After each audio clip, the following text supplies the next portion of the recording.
This is Akashvani. In the program Spotlight, now we bring you a discussion on Goods and Services Tax, a revolution in indirect tax system. The participants are A.K. Bhattacharya, Economic Analyst, and Ishan Mittal, Anchor.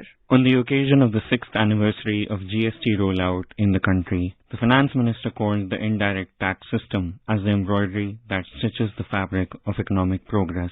Today we have with us our guest, Mr. A.K. Bhattacharya, an economy watcher. So we'll ask our first question now. The GST has had a positive impact on consumers cutting across their tax burden. Could you also talk about how GST is a tech-enabled and tech-driven system, and how does technology constitute an important part of the GST structure? The Goods and Services Tax was introduced July 1, 2017, that is almost 6 years ago. There were three clear advantages that the new tax system was supposed to introduce into India's indirect tax structure. Customs duty was kept outside the purview. What it covered was 17 different types of taxes, including excise duty, countervailing duty on taxes, and service taxes. So the first big goal that the GST was seeking to achieve was to eliminate multiplicity of taxes and bring them under one umbrella. That was number one. And number two was to ensure that the incidence of taxation over taxes, that is eliminated. What in economic terms is called the cascading tax effect, which means if you are buying a piece of wood to make a table, you are paying a tax on the wood, and again you are paying a tax on the table. Now there is an element of tax on the tax that you paid on the wood. So GST ensures that the cascading effect of taxation is completely eliminated. So what happens is that there is an input tax refund that takes place. So the intermediate manufacturers, intermediate suppliers who have already paid the tax are not made to bear the burden of that as long as the final tax is carrying that burden. So the second big achievement and the goal of GST was to eliminate cascading effect of taxation. And then number three was to ensure that the fiscal federalism principle is brought into play, where the center and the states sit together under a body called the Goods and Services Tax Council to decide on how to levy taxes on indirect taxes, various things of excise, state value-added taxes, customs countervailing duties, and service tax rates, and many other taxes were even abolished, like octroi was abolished. So essentially, you had a situation where the central government as well as the state governments lost their independent power of taxing goods and services at a rate that they thought was necessary for them. Instead, the states and the center got together under an apex body called the GST Council and decided, mostly by consensus or by votes, what should be the rate at which the taxes will be levied. Now, it was introduced, as I said, July 1, 2017. We have seen in the last 6 years, the initial days, there were a lot of glitches. There were problem of rates also. And then the COVID struck the Indian economy for about 2.5 years. The collections went down south. And now we see in the last 2-3 years, both with the use of technology as well as the rationalization of a part of the GST structure, you are seeing a steady growth in the GST collections rate. So the latest number for June shows a growth rate of 12%. The average that you have seen in the first quarter of the current financial year is around a monthly collection of 1.6 lakh crore, which used to be around 1.5 lakh crore last year. So what we have seen in the last 6 years, stabilization of a new tax system, which is clearly more modern, more technology-friendly, more consumer-friendly, and because it is technologically enabled, the compliance is also relatively easy. Of course, we have a long way to go in making it even more easy and more simple, but I think in 6 years, we have made and covered a lot of distance.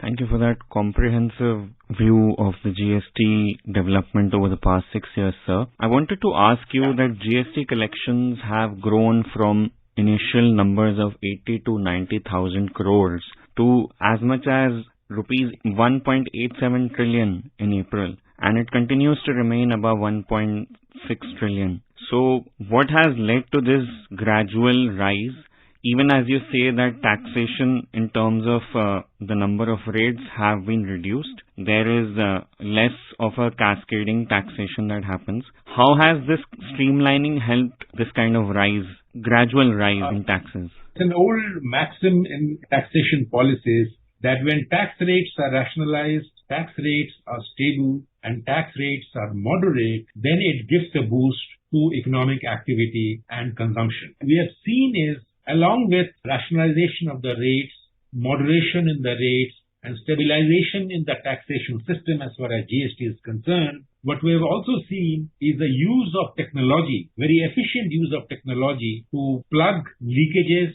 to prevent evasion and avoidance, and therefore your compliance is definitely greater. So all these four factors have actually contributed to the steady rise in the monthly rate of collections. For example, in 2017-18, when the first year, the average monthly collection was 93,000 crore. Now, in the following year, mind you, that was 2018-19 was a pre-COVID year. It went up marginally to around 98,000. And then, of course, it went up at a very slow pace, and actually it fell in 2020-21 because of COVID. But then from 21-22, we saw a steady increase from 1.23 lakh crore per month in 21-22 to 1.5 lakh crore average monthly collection in 22-23. And in 23-24, so far, the average monthly collection has been 1.68 lakh crore. So it is a steady rise. Economic activities have obviously been boosted, and therefore the collections are also more. But remember that this is not something that cannot be improved further, because if you look at the way the efficiency of a taxation system is measured, or the efficiency of a tax collection is measured, we have to see what has been the rise of tax collections as percent of GDP. Now, if you look at that, GST collections in 2018-19, which was around 11.75 lakh crore, that was around 6.23% of GDP in that year in 2018-19. That was the pre-COVID year. Now, what happened in 21-22, which is the post-COVID year, the collections went up to 14.83 lakh crore, but the share in GDP was marginally up at 6.3%. Now, that was not very good. But in 22-23, which is the last year, the collections have been around 18 lakh crore, and the share in GDP has gone up to 6.6%. Now, that's a good increase, and let us hope in the current year, this increase is boosted further, because it is important to measure the success of tax collections or a taxation strategy, not only by the absolute money that you collect, but also to see how well you have collected as a percent of the rise in overall economic activity. So I think we have a long way to go, but the journey that we have made is a positive journey, is an encouraging and promising journey, and so far the results have been very encouraging. Taking forward your suggestion about and your assessment about the fact that GST always has scope for improvement, could you talk about whether there's more scope for simplification as far as GST is concerned, and for it to expand its base as far as taxpayers, goods and services taxpayers are concerned? If you could shed some light on the possibilities that are there going forward for GST. Sure. See, what has happened is that in the last 6 years, number of taxpayers under GST, there's no doubt it has gone up. Now, in July 2017, when GST was introduced, the number of registered 7 million taxpayers. That number in April 2023 has gone up to around almost doubled. It is now almost 13.6 million. So nobody can say or question the fact that the coverage of GST has stayed static. It has doubled in the last 6 years. It's a good increase. It could have been more. Please remember that this increase, the doubling of the taxpayers' base, has happened despite, I think it is 1.5 crore, any transaction turnover of less than 1.5 crore are excluded from GST payment. But the beauty of GST, as I was explaining to you earlier, is that if you are part of GST, you get lot of input tax refund on the final tax you pay, because the taxes you may have paid at the intermediate stages of production. So even if you are not obliged to be part of GST because of your turnover levels, you want to be there because if you are part of GST, then you take advantage of those input tax refunds, which is part and parcel of the GST thing. Now, having said that the taxpayer numbers have gone up, the GST Council, which is the apex body, can look at is to reduce the multiplicity of rates. Even now, the number of rates are almost 5 to 6. Now, these rates create confusion, problems, and therefore it is better to bring them down to basic 3 rates, a middle rate and a merit rate and a demerit rate. Now that way it is simpler, it is easier to pay and easier to collect, and also the customers, the consumers feel better because there is no arbitrage possibility there. And number 3 is petrol and diesel continue to be outside the ambit of GST. Now what happens is, as you would know, every service that you deliver and every goods that you produce and sell actually has an impact of the use of petrol and diesel. Now you pay a hefty amount of tax on petrol and diesel, and which is that tax which is paid is not adjusted under the GST system because it is outside the GST system. Big amount, it will require a lot of effort on the part of the states and the center to agree to bringing petrol and diesel under the GST ambit. There may be initial shocks to the system. There may be a problem in terms of higher input tax refunds. There may be a problem even in collections. But if you once bring petrol and diesel within the GST ambit, then the efficiencies in the economy will suddenly go up. The sellers of goods and services will benefit. The buyers on goods and services will also benefit in form of lower taxes, because remember, the moment petrol and diesel comes in, the cascading effect of taxes on petrol and diesel will also be eliminated. So that is the second. And the third, in my view, is that the technology usage has to increase further so that whatever little fake bills or leakages of duties through evasion, avoidance are eliminated. So these are the 3 broad steps that should be considered by the GST Council.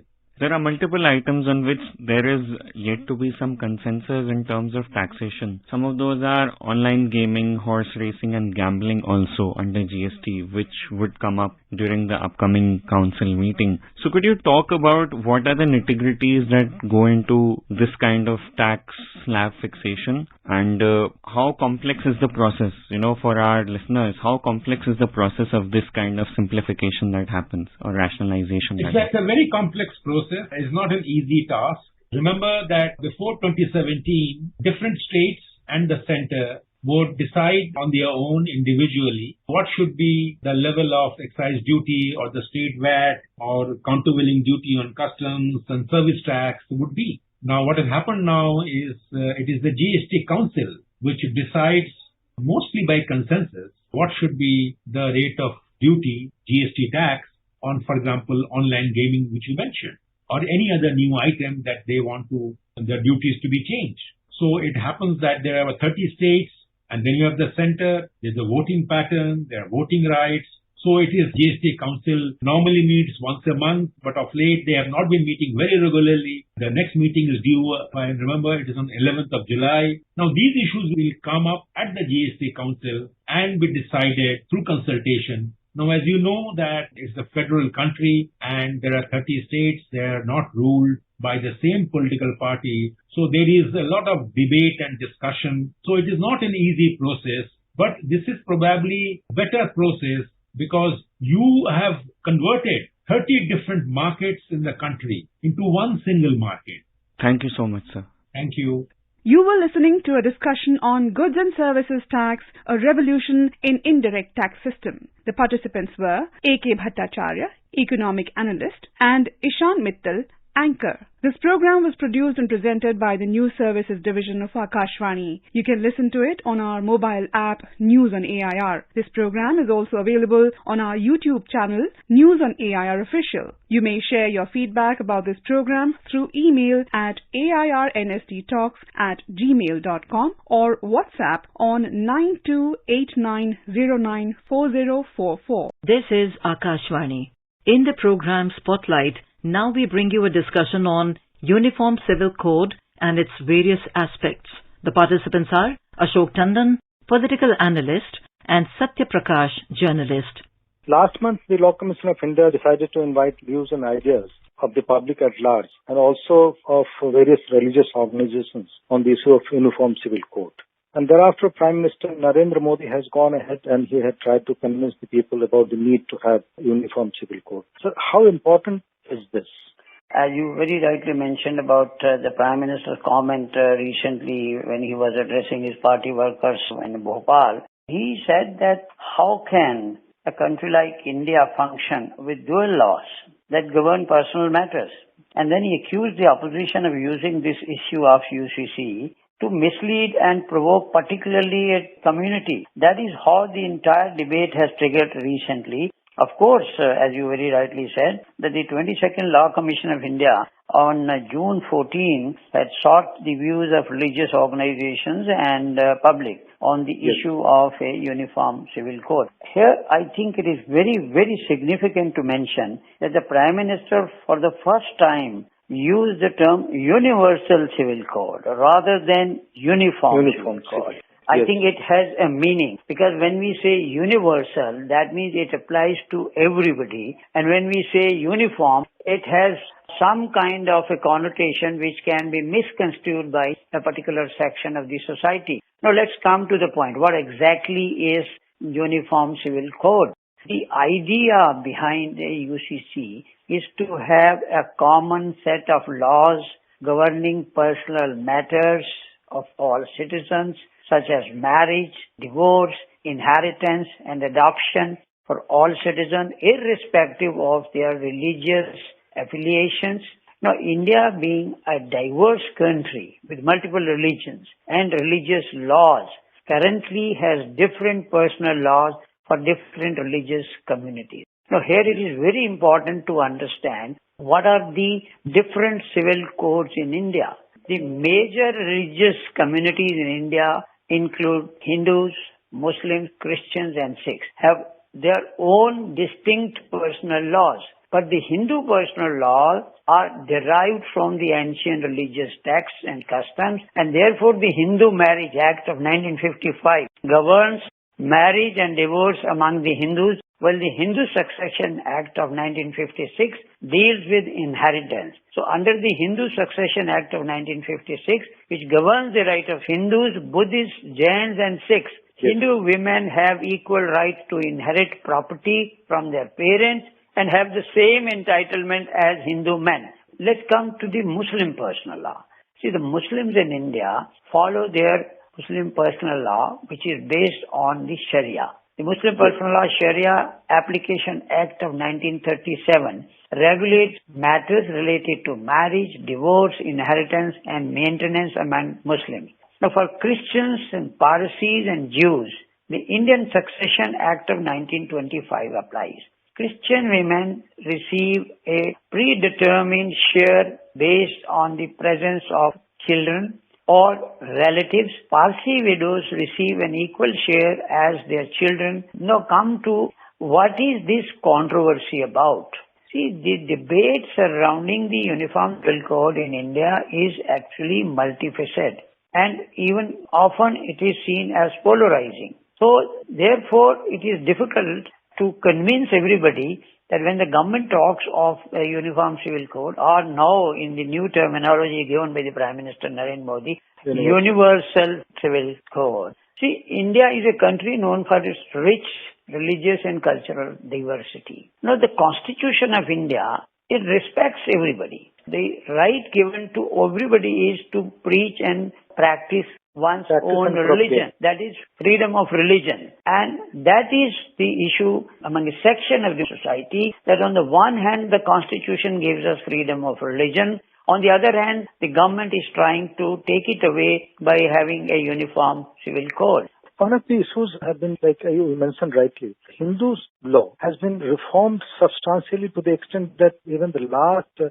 remaining discriminatory provisions have been done away with. Now, as you mentioned, both men and women, they have equal rights under the Hindu personal law. But same is not correct about other communities. And one of the issues has been the issue of gender equality.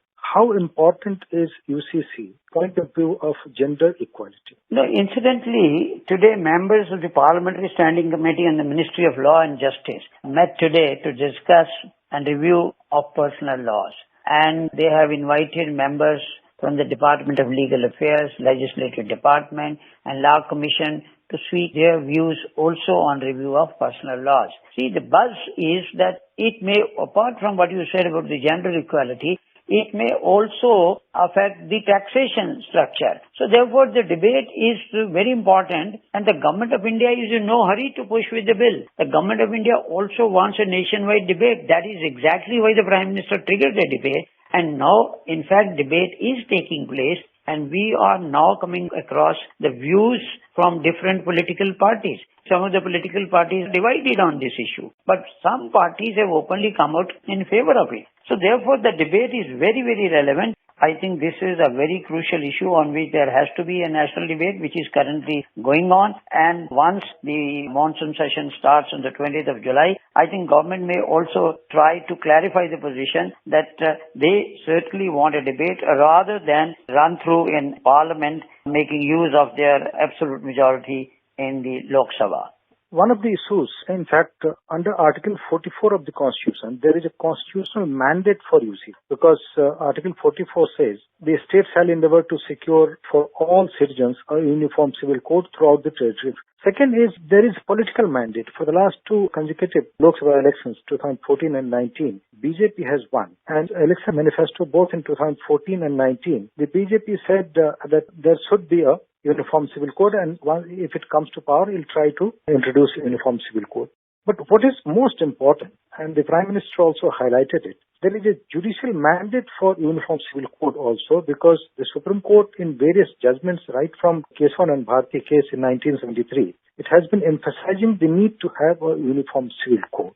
How important this aspect is, that the Supreme Court, time and again, it has been emphasizing the need to have a uniform civil code, and it has been reminding the government of the constitutional obligation to enact a uniform civil code. See, the founding fathers of our constitution, they were very much aware of this issue, but they preferred to keep it in the directive principles of state policy. Rather than, making it constitutionally mandatory, they left it to the government of the day. Any time since the constitution was enforced in 1952, it is up to the government, and therefore it is part of the directive principles of state policy to ensure a common civil code. And that is why the successive government over the last several decades have avoided it. This, in the form of a legislation, it was drafted twice, but the governments never pushed it, because unless there is a consensus, broad consensus in the country, it will not be prudent for any government, including the Modi government, to rush it through. So directive principles of state policy, in fact, is a directive to the government to implement uniform civil code. That is why it has not happened so far. But incidentally, Goa is the only Indian state which has a uniform civil code, because it was enacted during the Portuguese time and it was never repealed or changed. So in Goa today, we have a successful uniform civil code functioning in the state, and there is absolutely no opposition from any community whatsoever. And all these things which we talk of, the marriage and divorce, maintenance, etc., are uniformly applied to all the communities, and nobody so far has gone to oppose it. So I think by and large, the public opinion in India is in favor of a uniform civil code. I think now onward we should start using the term universal civil code, and some of the states are going ahead with adopting legislations to that effect, including Uttarakhand is taking a lead in that. That is the position right now, but the debate is very healthy, it's going on, and I think the whole country should welcome this debate, and particularly the religious leaders should also come forward and submit their opinion and views to the Law Commission. So hopefully the debate will be constructive, positive and fruitful. You mentioned about the Uniform Civil Code in Goa. In fact, that's Portuguese Civil Code of 1867. And the Supreme Court in 2019 had cited the Goa example as a shining example of UCC. But one of the issues that you mentioned is about the non-justiciability of UCC. because it's part 4 of the Constitution, that is Directive Principles of State Policy. But not many people mention it. Article 37 is considered to be key to entire part 4, that is Directive Principles of State Policy.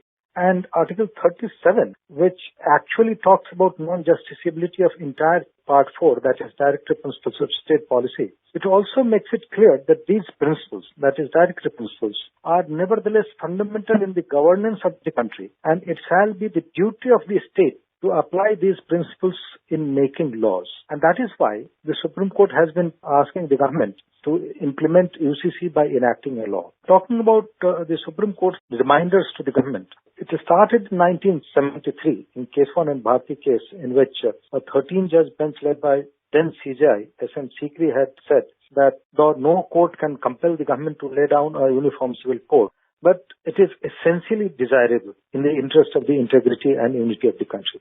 And thereafter, in Sahabano's case in 1985, again the Supreme Court said that a uniform civil code will help the cause of national integration by removing disparate loyalties to various laws, or rather conflicting laws.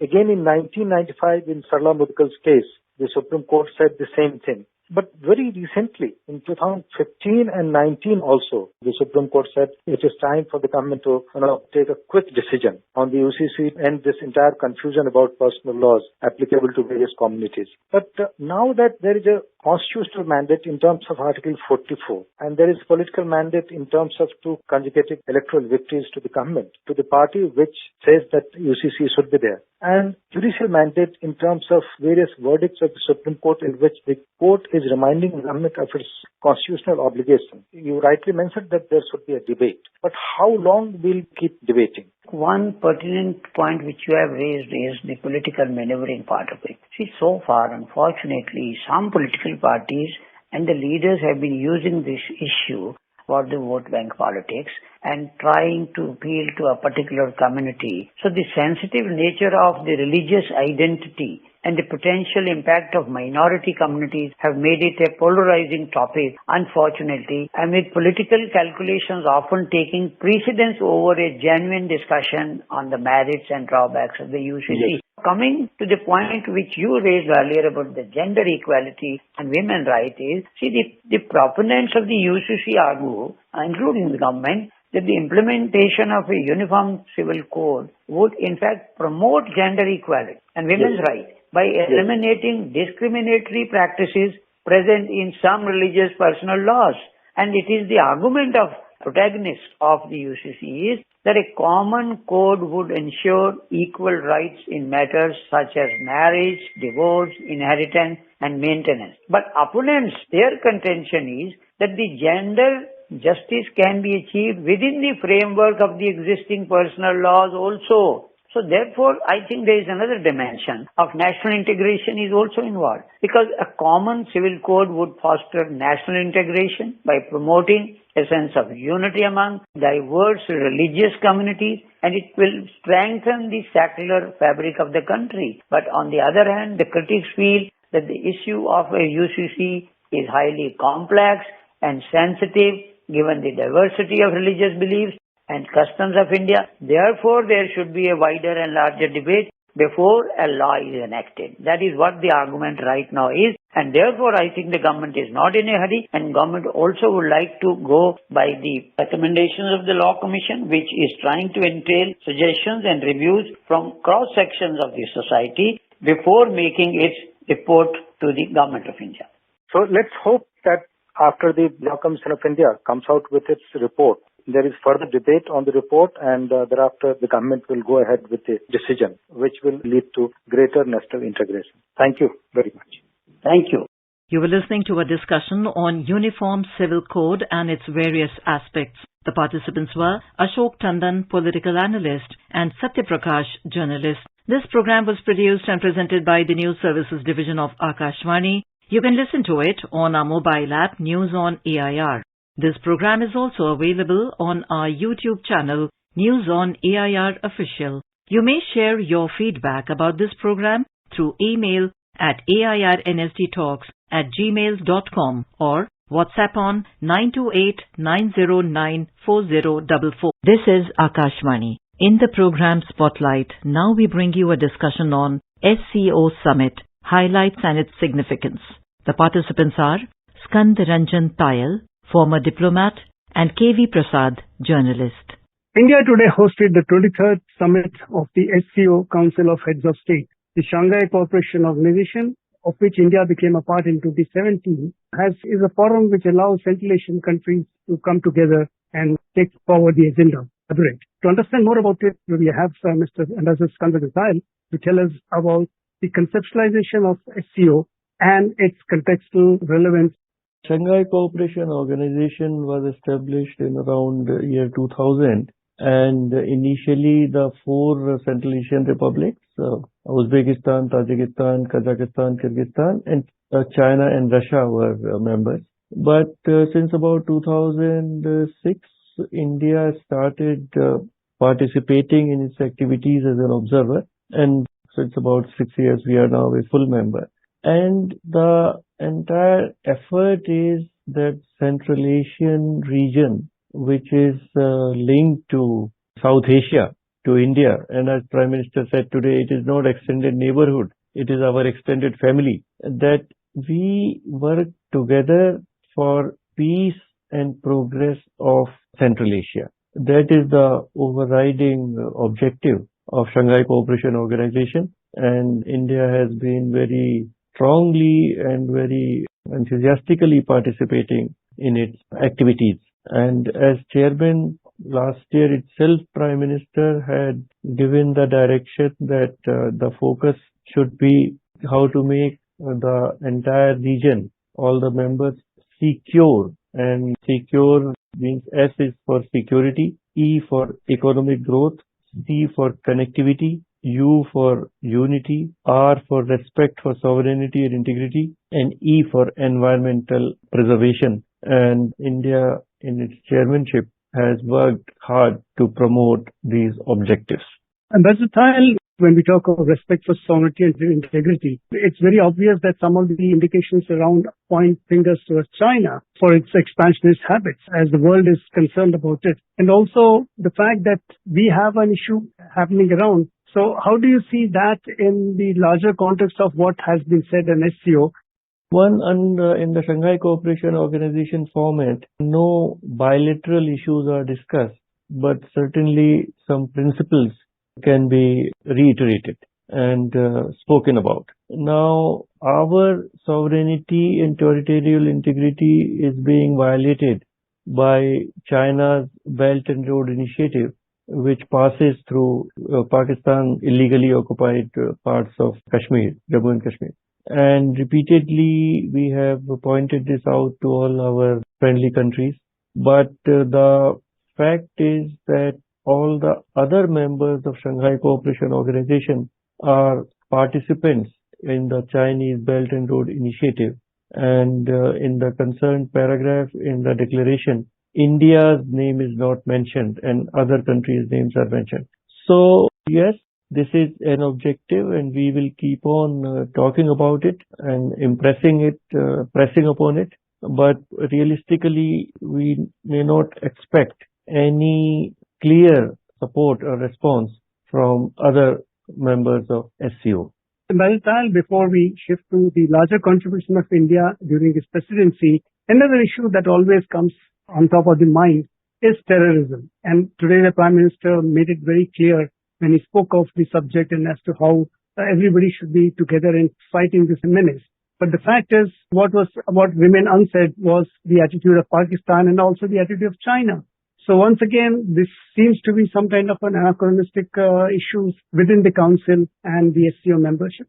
Very much so. In fact, the Shanghai Cooperation Organization Charter in Article 1 mentions that organization will fight against terrorism and deal with terrorism. And Prime Minister very clearly in his welcome address today mentioned terrorism, particularly cross-border terrorism. He also, that was a pointer towards Pakistan, and he also mentioned double standards, that no country should adopt double standards.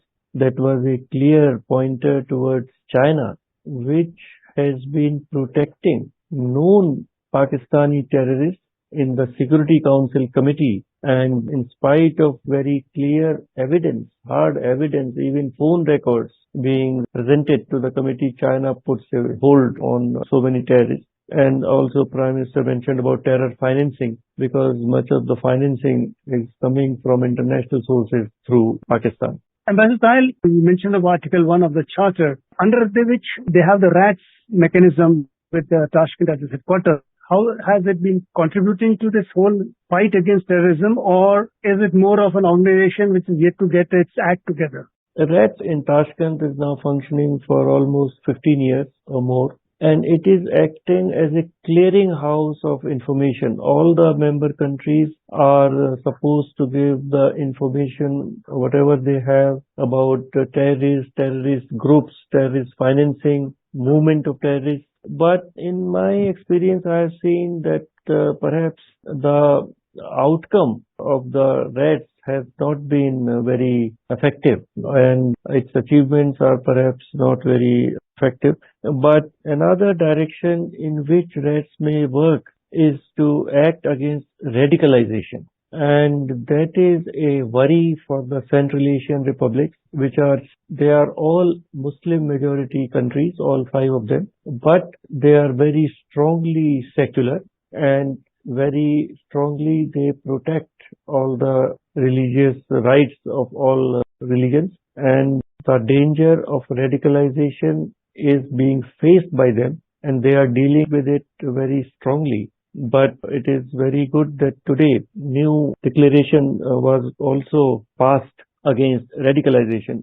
In addition to the New Delhi Declaration, there were 2 other documents, and one was on radicalization, which is cooperation in countering radicalization.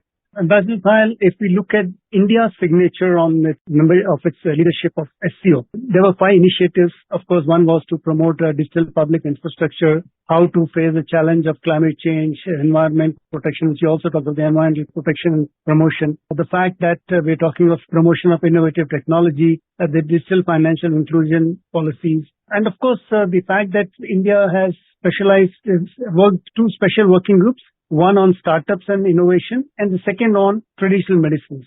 So I think India wanted to leave a distinct signature on its leadership of SCO. Is that a correct assessment? Very much so, because India's focus is on future, how to secure a good, productive, stable future, and particularly for our youth, the youth of South Asia and Central Asia. And in that, the 2 new mechanisms, special working group on startups has been made. 2 meetings have already been held at a very big scale. And also, India has a lot to share on digital transformation, because India has notable achievements in digital public infrastructure, all our Aadhaar card and COVID related IT, etc., and rupee payments, direct payment to beneficiaries and all that. This is a huge experience which India is willing to share with our friends. And for that also there is a document which has been adopted for cooperation in digital transformation. And the other thing, an expert level working group on traditional medicines, because all the countries in this region, South Asia, Central Asia, China, we are very old civilizations and have our own very successful traditional medicinal systems which need to be understood, which need to be researched, and which need to be practiced and propagated. And there also, an expert level working group on traditional medicines has been established. And that's then, as you mentioned, the whole idea was to look forward and bring about a change for the people and the younger generation. I think in that context, if you look at, there were separate programs for the youth, the young scientists, the young authors, the young resident scholars, the youth technical conventions, and the community development programs. This was, of course, the focus that India gave and a definite connect with people of the region. In addition, of course, the socio-cultural aspects of promoting millets, films, culture, tourism, and I think the biggest is the Buddhist heritage. Would you be able to share something on that? As Foreign Secretary Vinay Kwatra said in his briefing, the effort on India's part has been that the implementation of the various decisions should not be limited only to the governments of the member countries, but the effort should be to involve the people, involve the masses, and also through them achieve the objectives and goals of SCO. So in that direction, meetings were held to promote tourism. Meetings were held for creative writing, and also a very important meeting was held on shared Buddhist heritage. Because before the advent of Islam in 9th, 10th century in Central Asia, they were Buddhist. Afghanistan was also Buddhist. Parts of Pakistan were Buddhist. China was, of course, Buddhist. Parts of India were Buddhist. So this is a shared heritage. And on that also, a chair has been created in the Nalanda University. And as Prime Minister said in his opening inaugural address, that for India, Central Asia is not our extended neighborhood, but it is our extended family. We have civilizational links, we have historical links, we have cultural links, and we have now modern links also because of the popularity of Indian films and Indian food and yoga and Indian culture. So there is a lot in which India can share with the people of the member countries. Ambassador, everybody's concern was the ongoing conflict between Russia and Ukraine and its impact on the world in the form of food, fuel, and fertilizers. So here were an important member of SCO, President Putin, hearing the views. So how do you see will that have an impact? Issues like Ukraine, of course, would not be discussed in the Shanghai Cooperation Organization, and the bilateral issues are also not discussed. But there is this underlying apprehension among all the member countries that the Ukraine-Russia conflict should end early, because it will have a huge impact on the supply of food and fuel and fertilizer globally, as the Prime Minister clearly mentioned in his welcome remarks. And also, I must say that all the Central Asian republics are very unhappy with the Russian violation of Ukraine's sovereignty and territorial integrity, because these countries also came out of Soviet Union. Before 90, they were not independent. So in their heart of their hearts, they are a little apprehensive, and they want to very much ensure that territorial integrity and sovereignty of all the countries must be respected and preserved. Ambassador, finally, how do you see the admission of Iran as a 9th member of SCO? And from now on, Kazakhstan will take over the presidency. Iran has been historically, civilizationally, culturally very much a part of Central Asia. And in the days of the earlier centuries, much of the work in the Central Asian Khanates was done in Persian, not in their own language, because they did not have a written script. And for connectivity of Central Asia to India, as well as towards Indian Ocean, Iran has a very important place. Port India has been promoting, and India has a joint venture there. India has invested there, and international north-south transport corridor, which will take cargo from Indian port to Chabahar and then further in Iran towards Afghanistan or towards Turkmenistan, and from Turkmenistan to Central Asia, and in the north towards Russia. This will become more feasible with Iran's entry as a full member of Shanghai Cooperation Organization. Kazakhstan is the next chairman, incoming chairman. It's an energy-rich country, and for the energy security of the world, Kazakhstan has a very important role to play, and India has very friendly relations with Kazakhstan for decades, and Prime Minister has a personal very good friendship with President Tokayev of Kazakhstan. So we look forward for very positive outcomes of Shanghai Cooperation Organization under the presidency of Kazakhstan. Thank you very much for sharing your thoughts with us, Ambassador Tayal. Thank you. You were listening to a discussion on SCO Summit highlights and its significance. The participants were Skandaranjan Tayal, former diplomat, and K.V. Prasad, journalist. This program was produced and presented by the News Services Division of Akashvani. The program is available on our mobile app, News on AIR. This program is also available on our YouTube channel, News on AIR Official. This is Akashvani. In the program Spotlight, Now we bring you a discussion on climate change and the effects of El Nino. The participants are Dr. Shrikant K. Panigrahi, Director General, Indian Institute of Sustainable Development, and Gaura Dhawan Lal, Anchor. Hello and welcome to our program. The world's average temperature reached new high on Monday the 3rd of July, topping 17 degrees Celsius for the first time.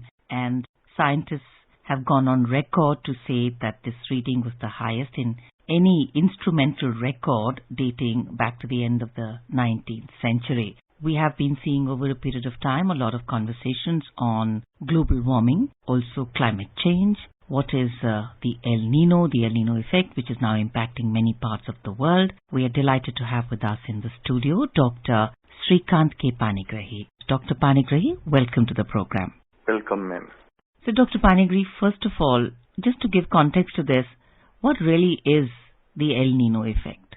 Ma'am, El Nino effect is very well known now because it is very frequent. It is nothing but a type of weather pattern which looks like highly unpredictable, and there is a regional impact. It's not a local impact. As a bigger geographical area comes under the negative impact of the weather, and particularly with respect to high temperature and flow. We all know there are low pressure belts, there are high pressure belts of the air system, and always from low pressure belts, the air flows to high pressure belts, and vice versa at different heights to maintain the balance of the planetary systems. These days, because of continuous greenhouse gas emissions throughout the world, from the nook and corner, let it be small country, island country, or a big developed nations, the greenhouse gas emissions are mounting up. And comparatively, our climate actions are nominal. So as a result, global warming is happening, and that is happening at local level, and that is happening at regional level, and that is happening at planetary level. And different local weather conditions along with flow of the air create a temporary effect for a particular period, covering a bigger chunk of geographical area where it creates havoc. Normally temperature goes up, and as a result it affects negatively to the life, properties, and the entire natural system of that particular region which is under El Nino effect. Dr. Panigrahi, we also know that ocean water plays a huge role in controlling land temperatures, and everywhere the oceans are connected one way or another across our beautiful earth. India, we have the Indian Ocean, Bay of Bengal, Arabian Sea, and changes also take place over here. What is the connection, and do you think that climate changes in India and the role that these three oceans play across the world in mapping climate change or showing the effects of climate change, is that important? Yes, ma'am. Very important question. And as you told, the water and land, they have different capability of heat retention. The land retains the heat for a lower time period. And as soon as sun rays fall into the earth, and particularly on the soil, it gets hot up immediately. Whereas it takes time for the ocean to gain the heat in a comparatively slower process. So also water takes more time to become cool, whereas the land becomes cool with a lesser time. Because of this, and there is a difference of temperature, that air pressure belts are created and air flows. But because of continuous greenhouse gases, the planetary system is totally disturbed, and the entire ecosystems, one system is not able to supplement with the other. So when we talk of the El Nino phenomenon, do you think this is likely to strengthen? We are going to see more severe effects? And how differently are the northern and the southern hemispheres affected? El Nino is decided through climate change modeling and weather modeling. Our institute, Indian Institute of Sustainable Development, collaborates with the Center for Atmospheric Sciences, IIT Delhi, in many of the projects, IMD is also a partner to us, Indian Meteorological Department, and where we assess and predict the future impacts as well as weather patterns. These kind of modelings are based on data, historic data in last few years, and the changes that taking place now and how it can be projected in future. These kind of things doesn't obey country boundaries. So these are all global, but our studies are largely into Indian context. So now the Bay of Bengal in Arabian Sea, there is a different mapping and impact of the El Nino effect so far as Southeast Asian context is concerned.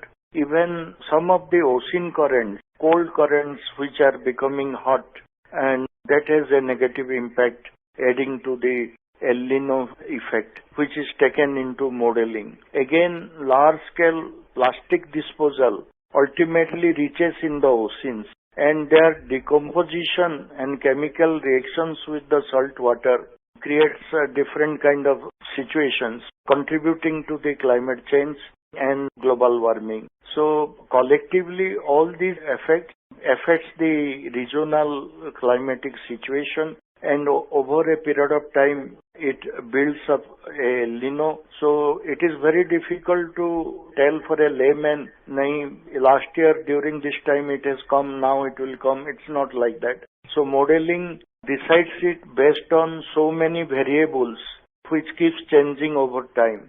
Do you think the northern and the southern hemispheres are affected differently? Yes, ma'am. As you are aware, both the poles at the northern and southern, the Arctic and Antarctica, they used to be the coldest part, and they have their summer and winter.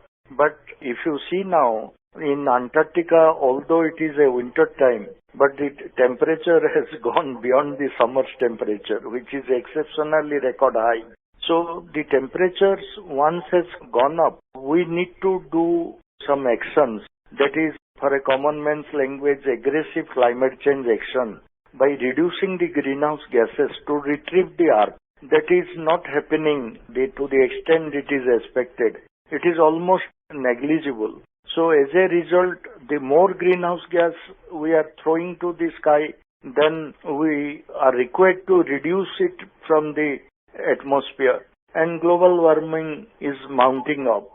So just to foreground the actual areas of concern, we will of course learn from you what are some emission reduction measures that need to be taken on a war footing. Where is India compared to how do we see in terms of our commitment to reducing emissions, and where are some other countries?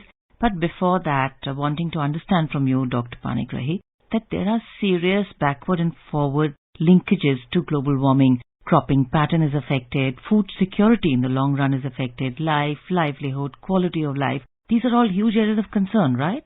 So when we talk of cropping pattern and the farmers, do you think that is one? So we know that climate change is not going to very easily get reversed. What are some other areas that countries need to work in alongside to know that this is how we need to move cropping pattern, this is how we need to change what crops when, different kinds of seeds, maybe different technology? What are your views on that? See, as you told, it is very difficult to discuss anything in Indian context because the climate system, global water system, global biodiversity, that doesn't obey country boundaries. Country boundaries are imaginary, and this is based on some different regions. Natural boundaries are different, and if someone emits a lot of carbon dioxide equivalent, that is greenhouse gases, 6 greenhouse gases, in India, it has enough potential to impact the health of a US citizen sitting far away. And if somebody is going wrong in Germany, it will affect to a poor farmer in India as well. So it is a global system. Next thing is, there is a many solutions, and which is basically how it is approached. Impact assessment study is done, and then followed by mitigation and adaptation. Mitigation means long term and reduction of greenhouse gases from the atmosphere on a drastic way to retrieve the earth. But it requires climate friendly technologies and requires a huge money. That is called climate finance. The developed countries assured many things, and there is a global debate and discussions. But prior to that, we can do many things at local level also with the help of the communities and local participation. And that is largely by adaptation. The temperature where it was there, it will there. Global warming will be there. But we can do some temporary repair. And we can find temporary alternatives to temporarily manage the situation in our survival interest. One of the major threat because of climate change, adverse impact, global warming, that you have already brought out is food security. In IST, we have a special research wings which works on impact of climate change on food security and how to manage that. If you see in middle part of the country, in Bidar and many other adjacent areas, the wheat production has drastically gone down. So there are very precious rice species, basmati or rice varieties with some fragrance. They have vanished away because they are very sensitive to heat and they require a lot of water and special care. Now, Indian Agricultural Research Institute is engaged in creating some kind of advanced seeds who can tolerate more temperature and can give better production with higher temperature. So this kind of research with respect to different regions of the country to ensure food security is going on. So to increase the water quantity and reduce the negative impact on water of the global warming. And there are many other areas research are going on. Dr. Panigrahi, quickly, would you like to share maybe one success story that the Institute has had in ensuring that development is sustainable, maybe even if it's a temporary measure, but a success story? We are doing some community-based projects along as a pilot experimental project being jointly with MIT, American University. It is called Community Laboratory. Particularly the poorest of the poor is the largest victim of the adverse impact of climate change and global warming. They lose their livelihood. The farmers, the fishermen, the artisans, they need huge protection. They are normally in developing countries like India and undeveloped countries, they are illiterate. They are not very education-wise sound. They fail to understand, a fisherman fail to understand why the fish catch is getting down and how it can manage. And now it will not getting from any direction, it goes from the coast. But it may have to go down to catch the fish, not at the ocean floor. So the project is mapping all this? Yes, okay. The mapping, and these informations are continuously disseminated through different apps and organizing training programs for their taking the advantage of research and practically get the benefit to adapt the changes in climate change to enhance their livelihood. This is very essential, ma'am. Absolutely. Like in Himachal, if somebody is not able to cultivate apple, where forefather used to do, and he doesn't know what to do, he needs to be trained. If he is very emotional to go for apple production only, he has to go up where you will get lower temperature. Otherwise, he need to adopt seasonal vegetables which the temperature will be favorable. Right. Thank you so much for your time, Dr. Panigrahi. Very heartening to know that small efforts, but even if it's a drop in the ocean, definitely a move in the right direction.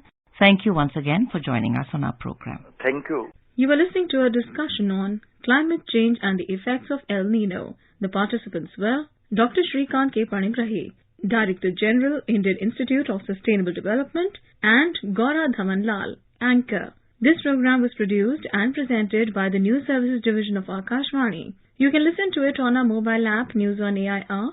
This program is also available on our YouTube channel, News on AIR Official. You may share your feedback about this program through email at airnsdtalks@gmail.com or WhatsApp on 928-909-4044. This is Akashvani.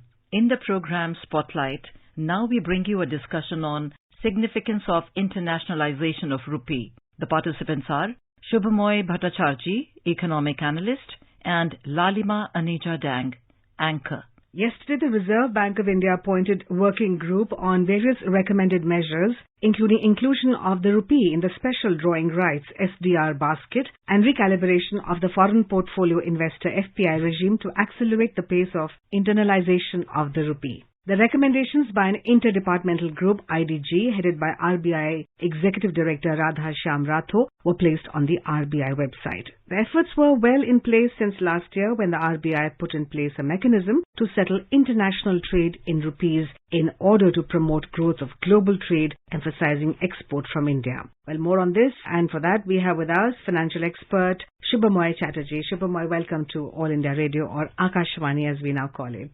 Thank you. Well, has the rupee got the potential to become an international currency? So the way it happens is that in any country, the medium of exchange is that country's currency, which means that in India we use the rupee, in Bangladesh they use taka, in UK they'll use the British pound, in USA they'll be using the US dollar, and so on and so on. In UAE they'll use the dirham. Now what happens is that these currencies are acceptable to the people of that country because it is issued by their central bank. That is the reason why these currencies are acceptable. However, some currencies become more attractive even beyond the borders of those countries because of the weight or the importance of that economy. So, for instance, since the USA is the preeminently largest economy in the world, the US dollar is therefore used by lots of people who are not only US citizens but people across the world to trade among themselves. Similarly, because of the colonial hangover, the British pound is an acceptable currency. And in the middle of the 20th century, we have the emergence of the euro, which is a consortium of the currencies of countries like France, Germany, and so on. Now, these currencies, or the Japanese yen, as I said, they are significant primarily because of the fact their economies are big. So people trade with these countries, and because they trade with those countries, people are willing to therefore accept their currencies as a medium of payment. What's happening with India? India is now already the 5th largest economy of the world. It's also on way to become the 3rd largest economy. That means what? That there are more people across the world who are now trading with India. They could continue to do it in US dollars or in British pounds or in Japanese yen, but naturally India would be interested that the medium of trade should be the Indian rupee. Now, remember, this is not something which is written in law anywhere, but it is simply, as we say, the heft of a particular country's economy, which determines whether a currency is internationalized, whether the currency is acceptable to the global traders.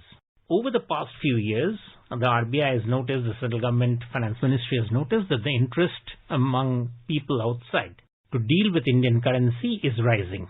However, for reasons which we shall not go into here, for any countries typically keep some restrictions on how a currency is used. So, interest level has risen. We are also seeing the rise of the Indian economy very fast. Yes. So, together that makes for a very potent combination. The thing that needs to be done is for the country's currency controller, which is the Reserve Bank of India, to bring in rules to make it easier for somebody from abroad to trade with India in Indian rupees.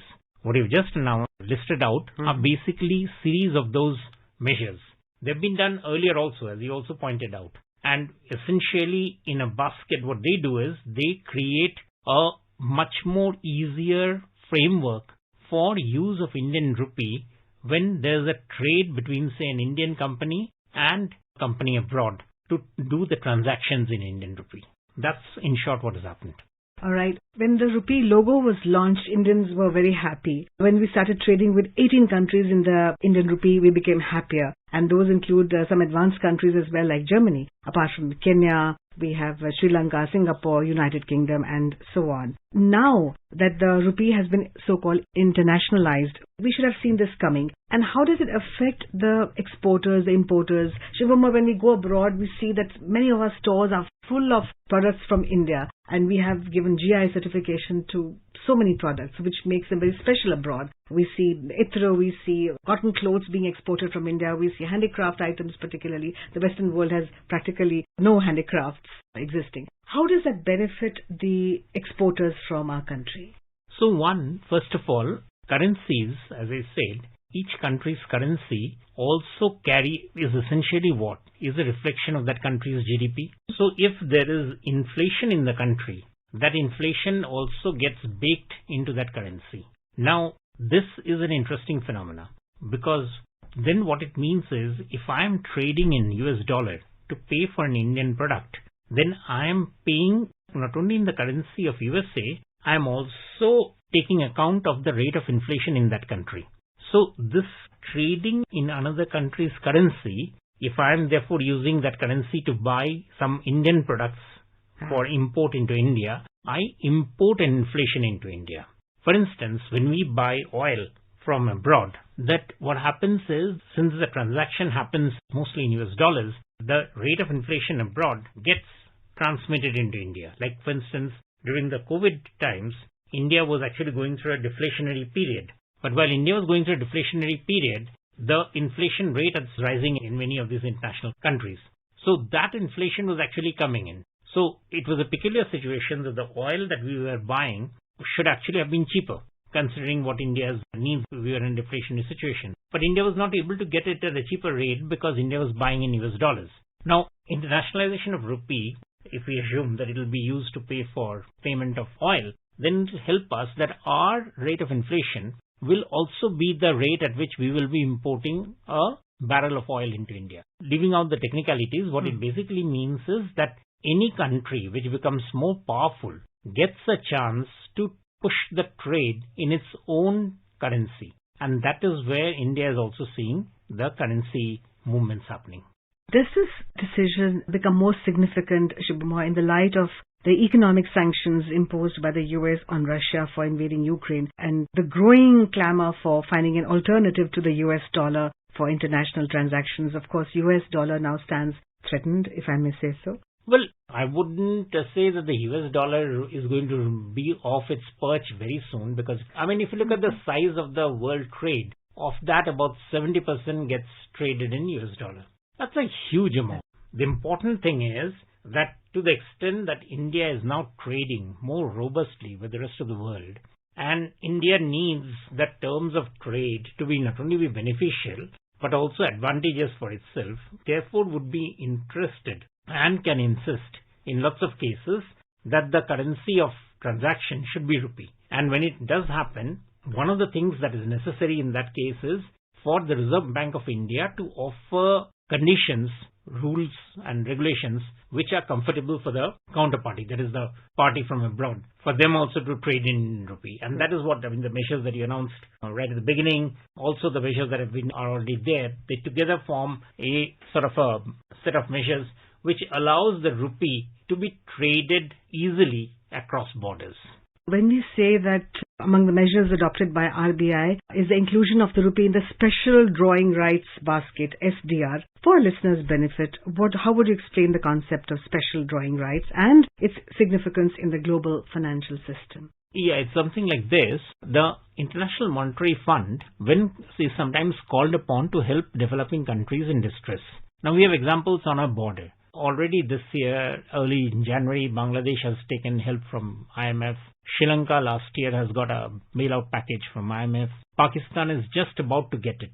But all of these countries are in distress. Nepal needs IMF support. Now, when IMF gives the support, IMF does not give the support in terms of that country's currency. Why? Because if it gives so, that country in any case has its own reserves of currency. So getting whatever additional amount of money denominated in that country's currency doesn't really help that country. So what the IMF does is it gives the country what is called a purchasing power, additional purchasing power. And to make it relevant, how is that purchasing power shown? It is shown in terms of these strong international currencies. So the US dollar, the British pound, the euro, the yen, these are the currencies that are used. So it's basically a basket of those currencies is offered into these countries so that when they want to buy something, they don't have to convert their currency into the relevant international currencies. but they have a ready-made supply which can then be used to buy those. I mean, why this is significant for India is that IMF is saying that, okay, fine, and India is also saying that we should be putting Indian rupee also in that basket. Why is that necessary and why is that significant? Because it means that there's lots of countries when they will want to buy products from abroad, they will want to buy it from India. So it makes sense for them that instead of having to buy, say, use Japanese yen, they would be much more comfortable if they can buy it in Indian rupee. So, and again, the same point comes in that because the Indian products are now so very widely disseminated across the world, our engineering, our chemicals, our textiles, pharma. So all of these products make, when they want to buy, they would need the currency. So therefore having within the IMF package a sum which is from Indian in rupee also helps them because that's necessary for them. There are lots of countries which need to buy Indian products. And therefore, it's first of all, it's significant because IMF thinks that yes, the Indian currency is, or rather should be part of that package of the special drawing rights which countries would get as part of their support measures to be able to help them out of the distress. So it's typically what you would call a very big vote of confidence in the Indian rupee and the currency. That sounds good for our economy, and of course, we've been seeing that the Sensex has been crossing almost 65,000 it has reached. That also gives us the confidence our economy is sound and based on very, very safe and strong fundamentals. How would you say that the recalibration of the foreign portfolio investor regime will contribute to the internationalization of the rupee? The foreign portfolio is the same thing that happens that when a foreign investor comes to invest in the Indian stock market, that person needs to be able to put the money into India, invest in any particular Indian company, and then take that money out, which is the profit.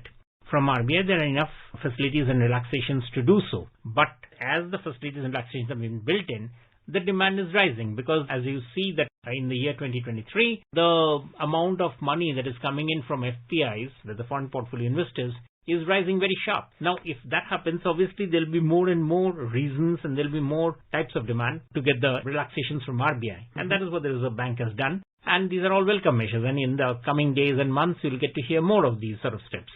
Would that mean that we will have greater foreign reserves? Whenever the foreign portfolio investor, anybody who buys an Indian product, buys in reserves of different countries. But typically, when we are talking about internationalization of rupee, we would be expecting that more of the transactions would be happening in rupee, which means that you need less of the foreign exchange reserves. You actually don't need to hold so much. Holding of reserves also has a cost. So the internationalization of rupee helps us to take off the pressure from our foreign exchange reserves substantially. Right. Shubhamoy, does internationalization of the rupee, how does it affect the average Indian citizens, particularly in terms of their savings and purchasing power? As I said, the stronger the currency is, that is a demonstration of how well that country's economy is running. So, anytime that a person sees that the currency is more acceptable abroad, being used in more regions, in more spaces, in more places, then that automatically should tell the Indian that his or her savings or investments within India are therefore getting in better shape because she or he has more access to purchasing power because that purchasing power is coming in Indian rupee. So therefore the person is able to buy more from within all over the places. So that's definitely something which would give a boost or a fillip to the Indian economy. Right. And finally, are there any risks or potential challenges associated with the internationalization of the rupee that we should be looking to counter? It's always a good idea to be more integrated with the world economy because that makes each country look after its own affairs much more closely. So people have developed more sense of responsibility. The financial markets, the financial institutions also are worked on much more solid principles. Already they are very well being run on very well-grounded principles, and we will expect more of those sort of things to happen in India. Right. Thank you, Shubhamoy, for coming to Akashvani and giving us your views on the internationalization of the Indian rupee. Thank you very much. Thank you. You were listening to a discussion on significance of internationalization of rupee. The participants were Shubhamoy Bhattacharjee, economic analyst, and Lalima Aneja Dang, anchor. This program was produced and presented by the News Services Division of Akashvani. You can listen to it on our mobile app News on AIR. This program is also available on our YouTube channel, News on AIR Official.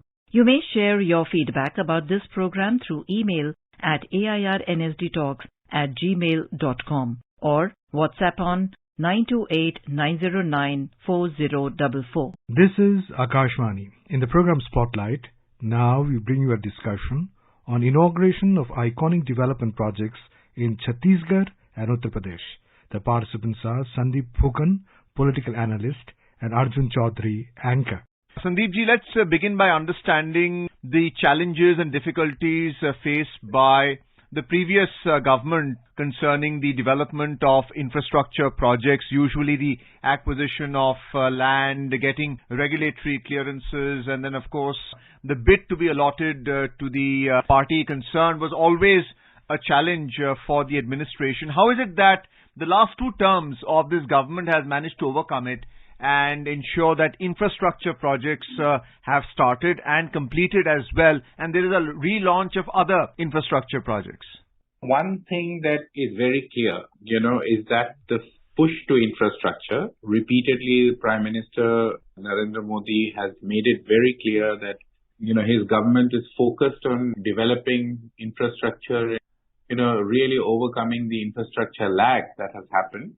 And what would have helped this case is that both in the state as well as at the center, you have the same party ruling, and that really gives a huge push, as the government itself keeps saying that it's a double-engine sarkar. So, it really helps to iron out any creases that comes up during the process of getting a project passed or allocating finances or getting land clearances done. So these are issues. So it surely helps when you have parties there, as if you have the same party ruling both at the center and the state, it really becomes smooth. And of course, as I said, that largely it's because of a very sharp focus of the Modi government to give a push to the infrastructure projects across the country in all the states. And that is a key focus area of this government. For example, the Prime Minister has dedicated the Pandit Deendayal Upadhyay Junction Son Nagar railway line of dedicated freight corridor that's been built at a cost of 6,760 crores. That will give a huge push to movement of goods. So similarly, there are several other railway lines, electrification projects done at a cost of about 900 crores in Uttar Pradesh, from where the Prime Minister, incidentally, is also a member of the Lok Sabha. So clearly, these are very important projects. And today the Prime Minister has gone in person to inaugurate them and, dedicate these projects. Well, you mentioned about Varanasi, especially the road projects. Could you be more specific in terms of what's happening in Uttar Pradesh, which is not only creating infrastructure for movement of goods and services, but also ensuring that travel and tourism is boosted to these historical cities like Benares? Absolutely. As I said, that the Prime Minister is the Lok Sabha member from Benares. So this is obviously, that is one of the reasons why it will get a lot of importance. For example, today the Prime Minister dedicated the 4-lane widening of Varanasi-Jaunpur section of National Highway 56 that has been built at a cost of 2,750 crores. Earlier we saw the renovation of the Kashi Vishwanath temple. That is an iconic tourism spot that was completely redone in terms of the Kashi Vishwanath corridor, decongesting the area, and that has emerged as a huge boost to tourism in that area. So clearly, there has been a lot of focus in Varanasi among various projects that have been inaugurated and dedicated. The Prime Minister includes about renovation of 18 PWD roads there, an international girls' hostel that has come up in the Banaras Hindu University, Central Institute of Petrochemicals, Engineering and Technology, that's a vocational training center. Again, residential quarters for police in that area, the Public Armed Constabulary of UP Police, fire station, government residential schools. So a lot of focus, a lot of development work that was started. They have been inaugurated, a lot of development work that got completed. They have been dedicated. Biogas plant in the National Dairy Development Board, milk plant at Ramnagar. That is, the unique, the interesting thing about this is a cow dung waste to use biogas plant, a floating changing room jetty at the Dashame Ghat for devotees who go there to take a bath in River Ganga. So all these things have come up and they have been dedicated by the Prime Minister himself in his own constituency. Could you mention about the Ganga Expressway? It's a 6-lane highway that is an ongoing project right now in Uttar Pradesh across the entire spectrum of the state. Could you tell me how they managed to plan for it and continue building it? That nowadays government in Uttar Pradesh says that Uttar Pradesh is no longer, it's called the Express Pradesh. There are so many expressways that have come up connecting various parts of the state and across the state. So this is Ganga Expressway, of course, is an under construction project with a massive, the length of the expressway is about nearly 600 kilometers. It's a 6-lane highway that could be expanded if the need be to a 8-lane highway. Phase 1, the phase first part will connect Meerut district to Prayagraj, and of course the foundation stone was laid by Prime Minister Modi in December, I think a couple of years ago, in 2021. So this expressway is expected to be completed by next year, and once the Ganga Expressway gets completed, it's nearly 600 kilometer long expressway that will connect, that will facilitate seamless movement from Bijoli village in National Highway 334 of Meerut district to Judapur village in Allahabad in Prayagraj district. And of course, the second phase will see this being extended from Balia to Haridwar. So the first phase work is on, and the first phase is expected to be dedicated by December 2024. The distribution scheme for water from the Ganga River, I believe that is also an ongoing project. How important is the River Ganga when it comes to planning for this development in Uttar Pradesh? You will have to actually see this development project in terms of the overall focus around the Ganga. I mean, as we all know that the River Ganga is a lifeline and in this part of the country. So obviously, whether it's the drinking water project or whether it is connecting the places that is, as I said, the Ganga Expressway project, right from Meerut to Balia, these nearly 600 kilometer long expressway for seamless movement of people and goods. And also, as the Prime Minister himself had said that when he had first come to Varanasi to contest the Lok Sabha elections in 2014, if you remember, he had invoked that, he was called by Ma Ganga. And the most ambitious project thereafter that was started was actually the Namami Gange, the cleaning up of River Ganga. And so a lot of effort has gone into also to reviving and cleaning up. It is more than just a government project. I would say that it's an article of faith for the current dispensation to develop projects along the River Ganga, be it expressway, be it the drinking water project, being the Namami Gange project, the cleaning up of Ganga. All of them, you'll have to see it holistically in terms of giving a push to development in this region and channelizing the strength of River Ganga. What about the development of airports? For instance, the Jewar International Airport, which is proximate to Delhi NCR. You mentioned about Benares or Varanasi, where again you have the airport, which is matching international standards. How are these projects actually coming about? These are very important projects. I'll first speak about the Jewar project because, see, Arjunji, it's like this, that earlier, before the Jewar project came up, there was a rule that said that within a certain distance, since the Delhi airport was privatized, within a certain distance, a second airport should not come up because that could create problems or that may disincentivize the private party that has taken over the Delhi airport. And that is why a rule was made that, a second airport should not come up within a certain distance, perhaps 100 or 140 kilometers. But the government did away with that rule, and rightly so, simply because that, there is only to a certain limit that an existing airport with existing facilities can handle. Even if you keep expanding, there is a limit to which an existing and a very busy airport like Delhi can handle.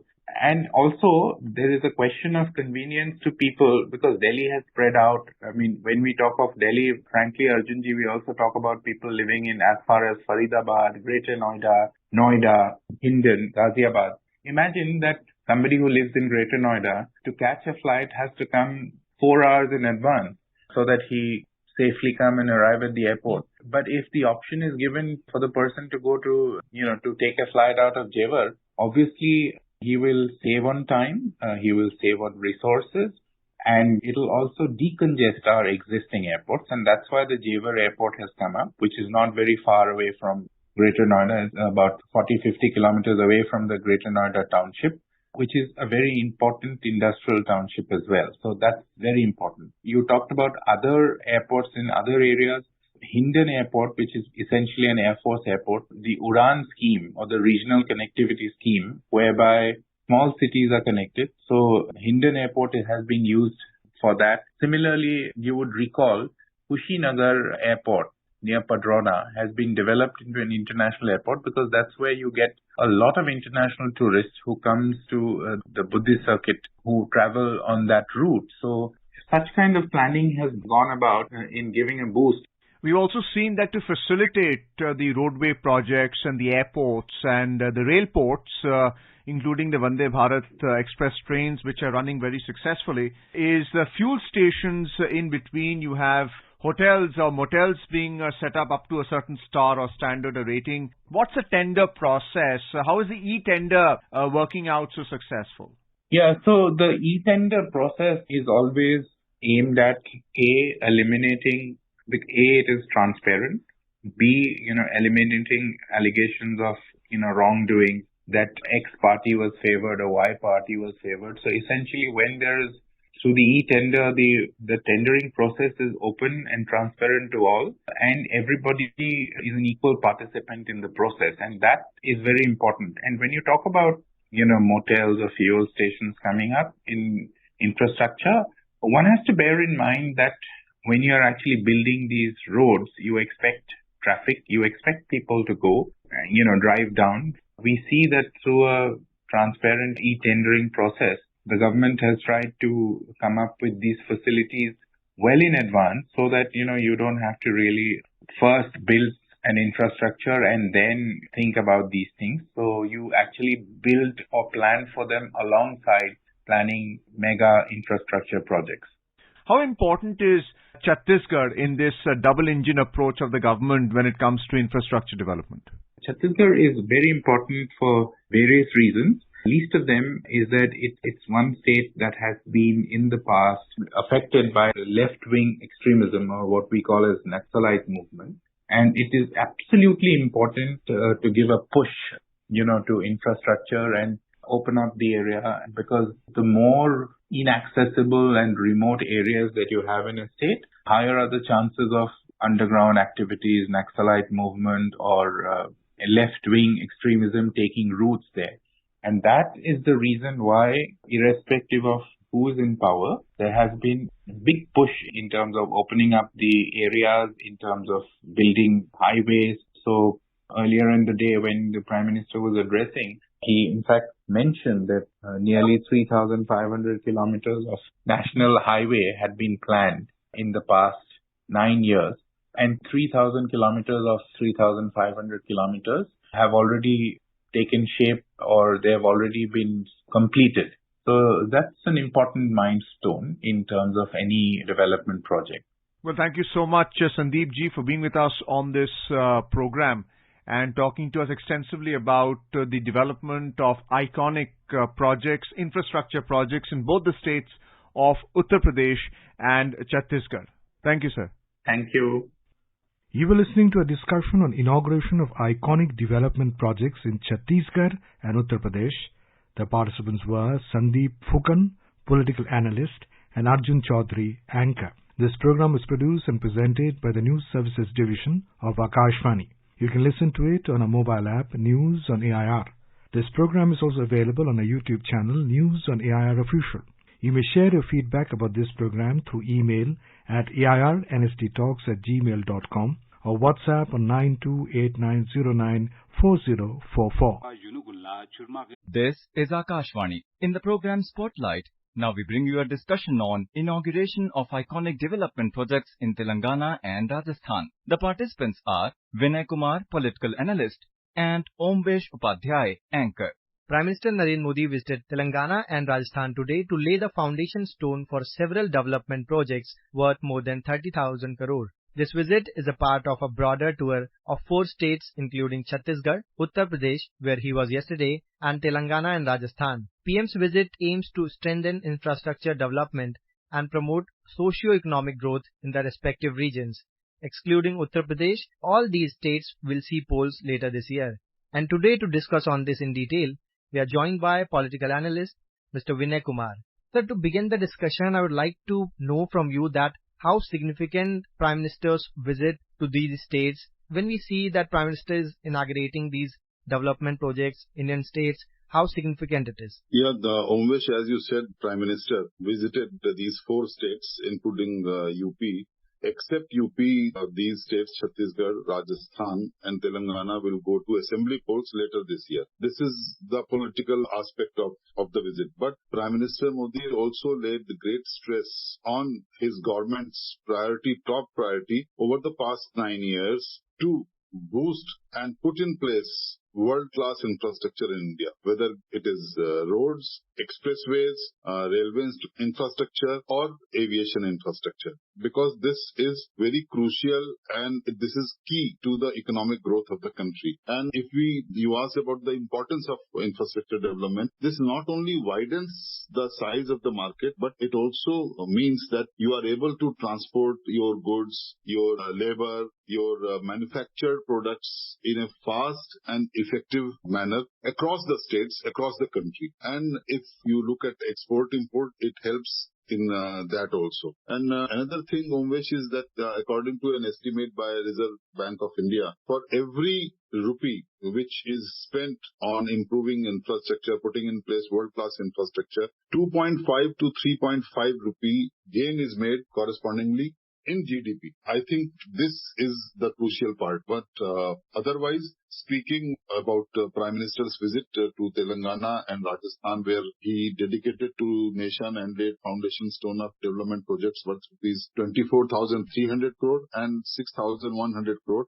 it makes it more than 30,000 crore put together, Telangana and Rajasthan. And in Raipur, Chhattisgarh, 7,500 crore rupees projects were either inaugurated or dedicated to the nation by Prime Minister yesterday. And in UP, as you said, in UP also it was about to the tune of 11,000 to 12,000 crores. When he visited Gorakhpur, he also gave green signal to Vande Bharat train, another edition of Vande Bharat train from Lucknow to Gorakhpur. That was yesterday. But this is true that for our country, for India to grow at an impressive growth rate, world-class infrastructure is very crucial and very important. And that is what Prime Minister said, that his government has been laying emphasis over the past 9 years. And this is also, as Prime Minister said in his public meeting in Telangana, that it is very important to have infrastructure development and enhanced connectivity as it directly contributes to achieving Atmanirbhar Bharat or self-reliant India, which has gained pace over the past 9 years due to BJP government's policies put in place. And Prime Minister also assured that his government is committed to development of all states and especially,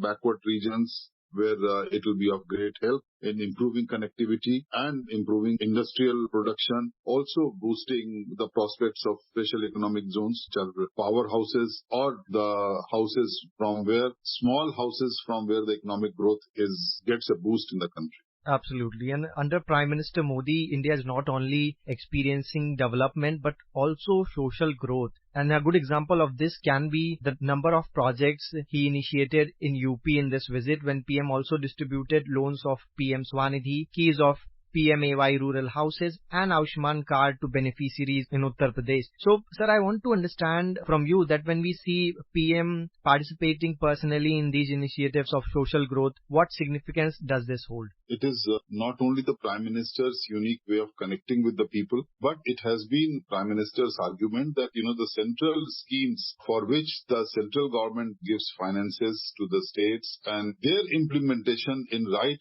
earnest without any scam program is what is needed. And if you see yesterday in Gorakhpur also, when he visited the centenary celebrations of Gita Press, he made a surprise visit to the Minister of State Pankaj Chaudhary's house, walking through a narrow lane. And he remarked also that, that this reminds me of my Lok Sabha constituency of Varanasi. So Prime Minister has his unique style of connecting with the people as far as his social contact is concerned. But whenever it comes to handing over, keys of Prime Minister Awas Yojana, whether it is soil card, whether it is soil health card or health benefits under Ayushman Bharat. So these are very crucial when, head of the government is himself giving such a push. It carries a very big message with the people of the country. So that is very crucial that when Prime Minister himself is laying stress and emphasis on these aspects, surely people will get the message of the central government's commitment of intention of having, all-round development, not only infrastructure development, but developments in energy, the sector, developments in health sector, in railways, and in expressways. Otherwise also, not only this, but it also gives a boost to employment generation in these very sectors. And as you know, if our infrastructure is ultra-modern, world-class, we also need, the energy sector reforms and energy sector productivity should also go up. So renewable energy also, India has led from the front in International Solar Alliance. So this in Telangana also, in Rajasthan as well, Prime Minister gave a green signal to phase 1 of 10,950 crore worth project, which will integrate about 6 gigawatts of renewable power with thermal generation in western region and hydro generation in northern region. So these are all different aspects which are woven together in an intrinsic fashion to lay the foundation for a solid economic growth. If India is already, fifth largest economy in the world, if we have to improve and go on to become the third largest economy of the world, then we have to take these steps. And social connect in this aspect is very, very crucial, as you rightly pointed out.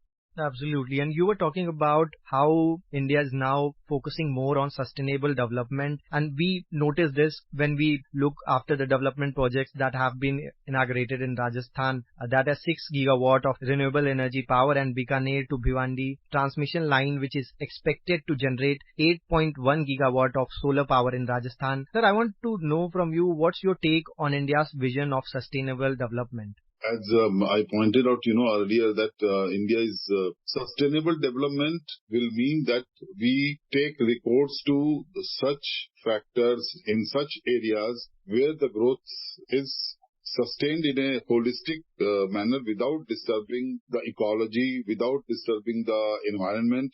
That is what is crucial, like, mixing of ethanol, which Nitin Gadkari has, the minister concerned about transport and highways, has indicated, and a development course which is sustained in a holistic way without, causing any adverse effect on other factors which relate to the daily lives of the people. So this is very crucial that, we lay emphasis on renewable energy, renewable power like solar energy, hydropower, which is very clean power. So this aspect is really very crucial, and I think we are moving in right direction as far as this growth is concerned. And also, if you see the section of expressways which pass through these industrial growth centers, many of the expressways have also, cemented paths which are which can be sustained for nearly more than 30 years without needing any repairs during monsoons and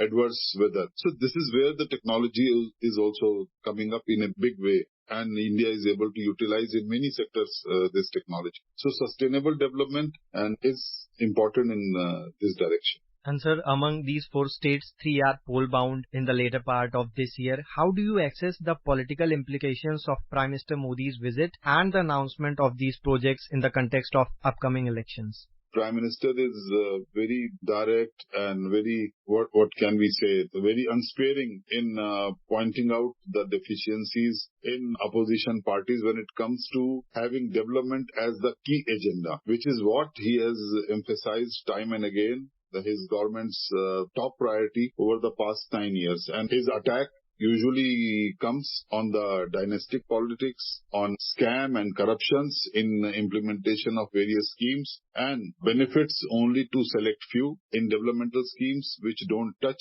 people across the sectors. These are the areas where Prime Minister harps upon. And in Telangana also, he said the same thing. In Raipur also, he was unsparing in his criticism of corrupt practices and benefits only to a select few. These are the messages which Prime Minister is able to deliver in a very, very, I think, effective way because of his bold and unique communication strategy and his skills.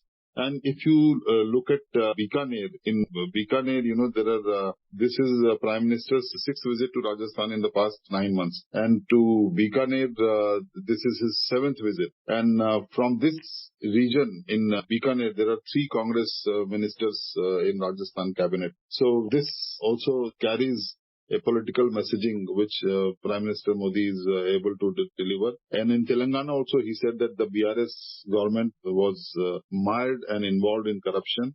Dalits, youths, the assurances given to them were never fulfilled, and only a family was ruling Telangana. Similarly, he attacked Congress also. On the opposition unity effort, Prime Minister also pointed this out in his public rally in Raipur, that those who are themselves tainted, they are coming together to serve their own interests. So this messaging is crucial coming from Prime Minister because he is the star campaigner for the ruling BJP.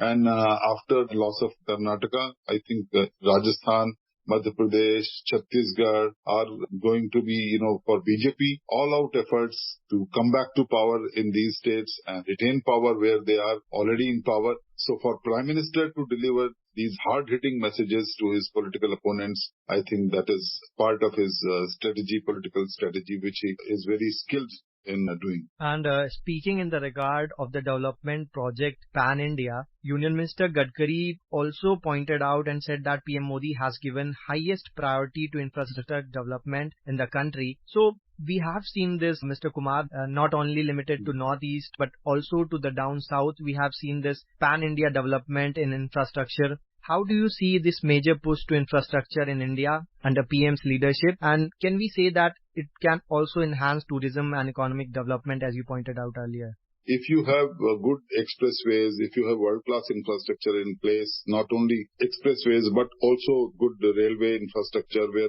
goods can be carried, good aviation infrastructure, where cargo movement is smooth and without any hindrance. You pointed to, Mr. Gadkari pointed out in Telangana that over 1.10 lakh crore rupees worth of projects of infrastructure development were either completed or ongoing in Telangana itself, a very new state where Prime Minister also said that, Telugu-speaking people have contributed a lot in development of the country. So he paid his tributes to the people of Telangana. And as you were pointing out, for us to be, as Prime Minister said, to attract investments from world-class companies, from multinationals, from a company like General Electric, which is going to manufacture fighter jet engines for our Tejas Mk2 fighter aircraft. I think it's a big leap, it's a big step for India, which was finalized during Prime Minister Modi's recent visit last month to US. Similarly, if a world-class company wants to invest in India, they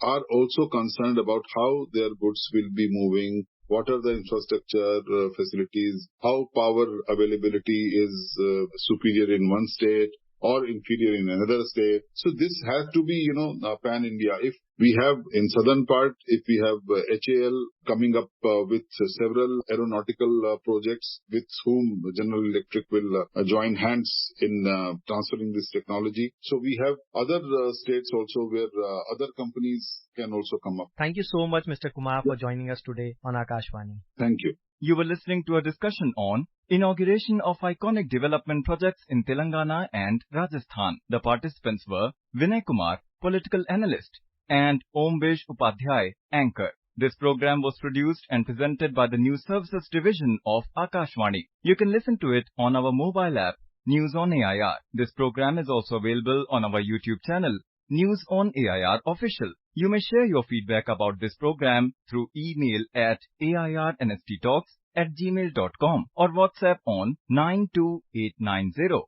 94044. This is Akashvani.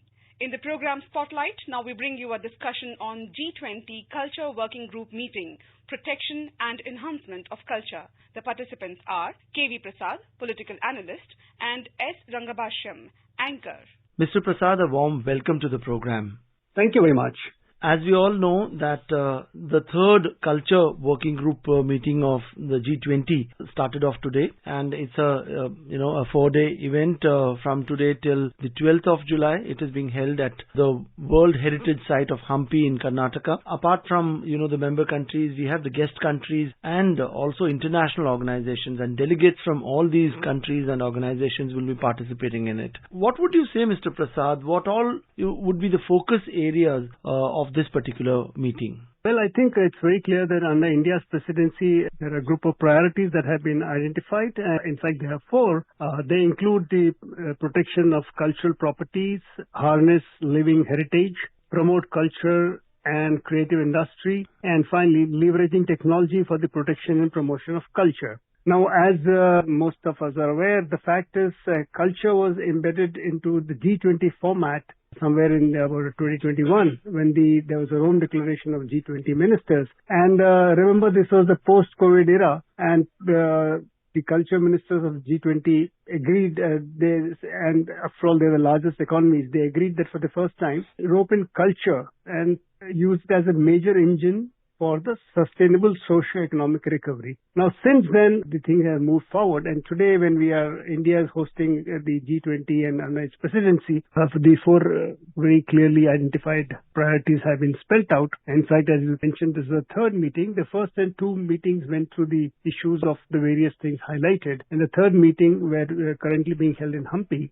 will more or less come to terms, draw up the terms of reference, and also call for action based on the conversations and discussions and debate over the last 3 meetings.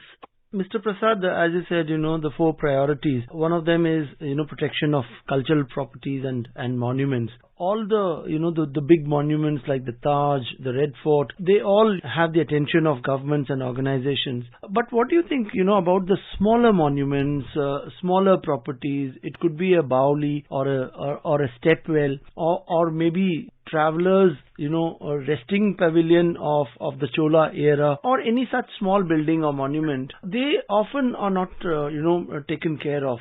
Well, these are challenges that every country faces. Largely, it depends on the priorities of the country and the kind of resources it has at command, and prioritize accordingly. Definitely, culture is something in which every country takes pride. And India definitely so has a long history, and we are an ancient civilization, so we are very proud of our culture. But as you pointed out, while the big heritage sites have been maintained because of various factors, and they get a lot of revenue as we go along because of tourism and other things attracted to it, many smaller monuments and probably are forgotten or probably fall by the, in a state of neglect. A lot would depend on the state governments, again, as I said, depending on the kind of resources they have, and match it with the developmental needs, because as a society is growing, development is an ongoing process, and so we have to find and strike a balance. So that's where, and as you pointed out, some of the smaller segments probably get neglected over a period of time. But the focus has been, especially in the last 10 years since Prime Minister Modi has a government in power, has to try and revive this ancient culture, ancient heritage sites, and make people take ownership in sense of the pride and culture. So I think it's a work in progress. Mr. Prasad, we also have an upcoming roundtable on the preamble and also the guiding principles. Could you elaborate on that? See, as I mentioned, the first 2 meetings were basically preliminary where the structure was drawn. In fact, the first meeting, which was held at Khajuraho in February, there significantly Indonesia, which was the outgoing chair, and Brazil, which is the incoming chair, their representatives were present. Indonesia reiterated that culture and creativity are the forefront of sustainability. Now that's very important. Well, Brazil said it will connect to build up these priorities because that's going to be the next presidency. So there is a sense of continuity which was reiterated at the first meeting at Khajuraho. Then when the second meeting took place of the working group in May this year in Bhubaneswar, See, the second and the priorities number 3 and 4 as we identified were discussed in detail because the other one were gone through in the first phase. So end of the day, now all these 4 phases have been attended to, discussed and debated. Every country, participating country, invitee countries have come up with their own understanding and suggestion. So this round table will more or less, as you rightly pointed out, will discuss the preamble and come up with the guiding principle. So that, and they'll also call for action and have a terms of reference. So eventually when the final meeting will be held before the summit, the 4th, which I presume should be somewhere in Varanasi, is how it will take and say how this issue can be taken forward. Yeah, Mr. Prasad, as you mentioned earlier also, this entire evergreen debate of conservation versus development, that's probably, all the more relevant for a country like India and similarly, placed countries. But what would you say could, in this G20 meeting, could some kind of a guideline be framed to see to it that, development does not gobble up, our heritage monuments or cultural properties or the living heritage? There needs to be some kind of a balance and some roadmap with clarity should be there that how to deal with a situation. Say, for example, road is being built or a flyover or a bridge is being built. In the middle of that, you have a monument. So how do you go about? Either you change the direction altogether, you change the route, or, you demolish the structure and go ahead with development. Do you think, some kind of guideline could be framed in this regard among all the countries? See, some of these discussions have taken place around, as I said, the 4 priority areas. In fact, one of the most is a discussion when it did take place is the promotion of cultural and creative industries. Now, while you rightly said development and balance with heritage. Now, we all know by very definition what heritage would mean. So once some monument is declared as a heritage, and for instance, Hampi is a UNESCO World Heritage Site. Yes. So it has a lot of importance and a lot of things. Similarly, there are some smaller monuments which have historical importance. If they are coming in the way of development, obviously all the people who are the policy planners and policy makers put their heads together and see what is the best course of action. If a detour has to be taken, what is the cost involved? And eventually these are history, because once you demolish, obviously you cannot have the same structure. So we have to evaluate in the historical perspective.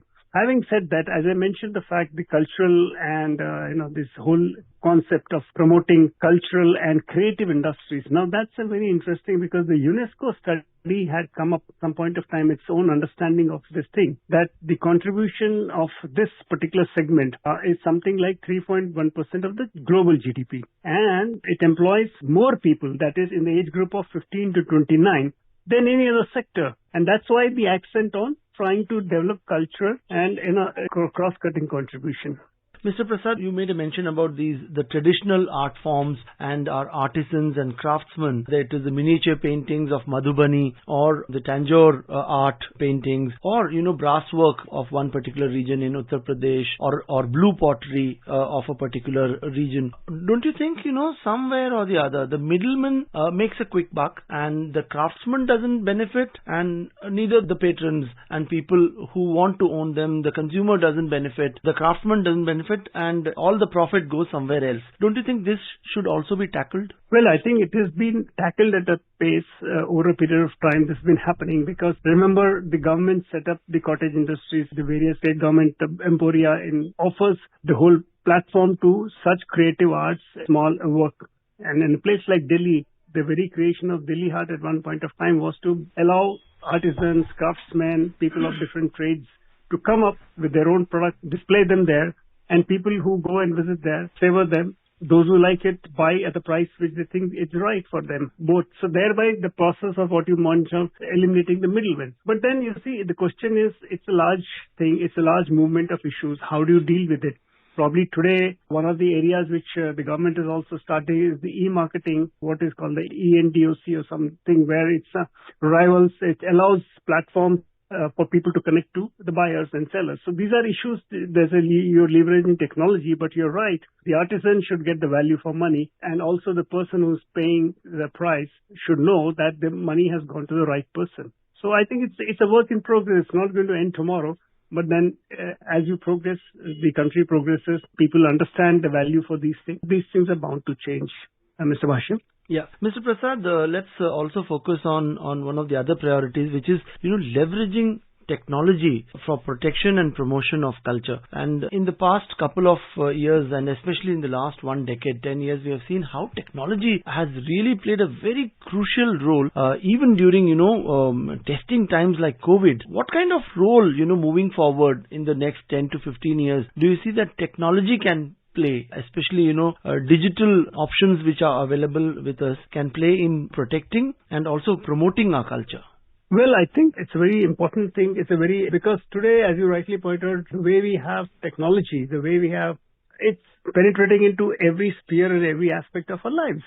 It's the question of how well you are able to use it. For instance, we all now talk about augmented realities, right? We are talking of a different thing. But if you look at leveraging, how do you leverage technology for promotion of culture, heritage? So there are thoughts, there are studies, there are several case studies which show the successful implementation of technology-based solutions. In fact, one article talked about, on-site 3D scanning, deep learning tools, robotic platforms, employed to preserve and promote cultural artifacts and monuments. So, this is something which has been thought about. For instance, there is some study which is probably done in a place in Rajasthan or some technological challenge so it's a limitless area. The question is, how do you convert this and make it both affordable and digitization, as you're talking about? You have advanced scanning techniques. You have lots of things. It's like you have a thought process. How do you use the available technology? How do you leverage it and make beneficial both for the person who wants to visit it and the person who has to preserve it? Mr. Prasad, we are talking about, the culture working group, and at times it's a very thin line between, culture and heritage tourism. We know of so many countries which depend heavily on tourists for their economy. Do you think, the G20 countries, the member countries can find common ground to treat their mutual tourists so that they, in a certain way, so that they can have some kind of uniformity, some kind of ease of visiting those places? Largely, let us look at it. Essentially, as I said, the priorities of every country are different. Some economies are purely dependent on tourism and culture to promote, and their economy is largely dependent on it. There are many countries around that who have received lakhs and millions of tourists every year. There has been a conscious effort to increase tourism, both from the footfalls from overseas and also encourage domestic tourism, because eventually that spurs up economy in a different form and fashion. So this is an ongoing process, but to have some kind of uniformity may not be feasible in that sense, because as I said, there are several visa regulations. Every country has its own travel plans. There are different climatic conditions at different times. So these are issues probably you can have some set of understanding, but to talk of uniformity may not really fall in a place. But yes, you can make it easy for people, for travelers in particular who are tourists and who wants to explore heritage sites and so on. Yes, you can have some trending, but then remember one thing, more footfalls also one has to take care of the ecological interests, because heritage sites have their own value. So I think that people who are conscious of the heritage site and maintenance of that do always try and strike a balance. Mr. Prasad, India is also supposed to, showcase its rich cultural diversity and heritage and all the art forms, performing arts, whether it is classical dance or classical music, folk music and all that. Can we expect all that to happen in this particular meeting as well, to highlight the rich cultural heritage of the country? This is an ongoing process since India began hosting the various groups within the G20 format. Ever since India took over the presidency, almost at every meeting there, the delegates, the invitees are given a glimpse of India's rich cultural heritage and a wide tapestry of Indian culture, because every state, within the state, regions have their own set of dance forms, their own set of art, the culture, artifacts, so on and so forth. Obviously, it may not be easy to compress everything in a few hours, but yes, as they say, there are two ways of looking at a museum. Either you skim through the museum or you make a deep dive. So obviously you have to find a balance. But yes, India has been doing it. For instance, even at Hampi, there is a tour of that ancient Vijayanagar Empire, which you all know is a World Heritage Site. In Khajuraho, they were taken to the world-famous Khajuraho temples to witness those, see those things. Or in Bhubaneswar, they were taken to the caves more than 2,000-year-old. So yes, idea is to people experience themselves firsthand the rich tapestry of Indian culture. Mr. Prasad, it's been a pleasure having you for this discussion. Thank you so much. Thank you very much for having me. Yeah. You were listening to a discussion on G20 Culture Working Group Meeting, Protection and Enhancement of Culture. The participants were K.V. Prasad, Political Analyst, and S. Rangabhashyam. This program was produced and presented by the News Services Division. This is Akashvani. In the program Spotlight, now we bring you a discussion on Third Trade and Investment Working Group Meeting of G20. The participants are A.K. Bhattacharya, Economic Analyst, and Lalima Aneja Dang, Anchor.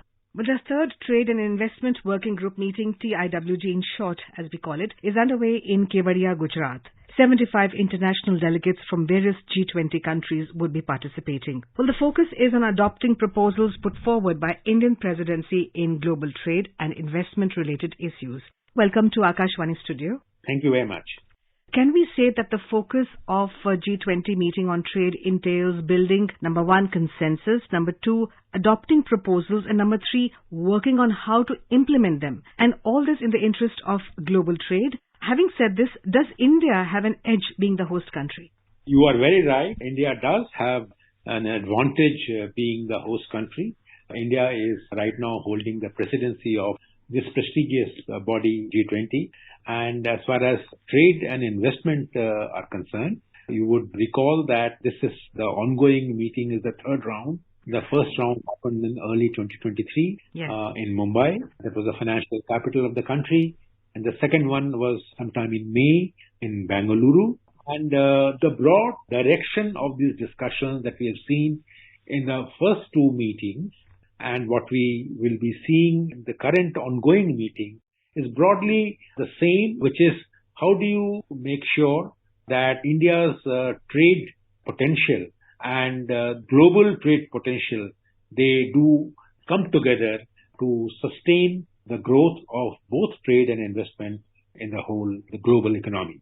Now, in this round, what I understand is there would be essentially focus on 5 key areas, which is how do you make sure trade can be used for enhancing growth.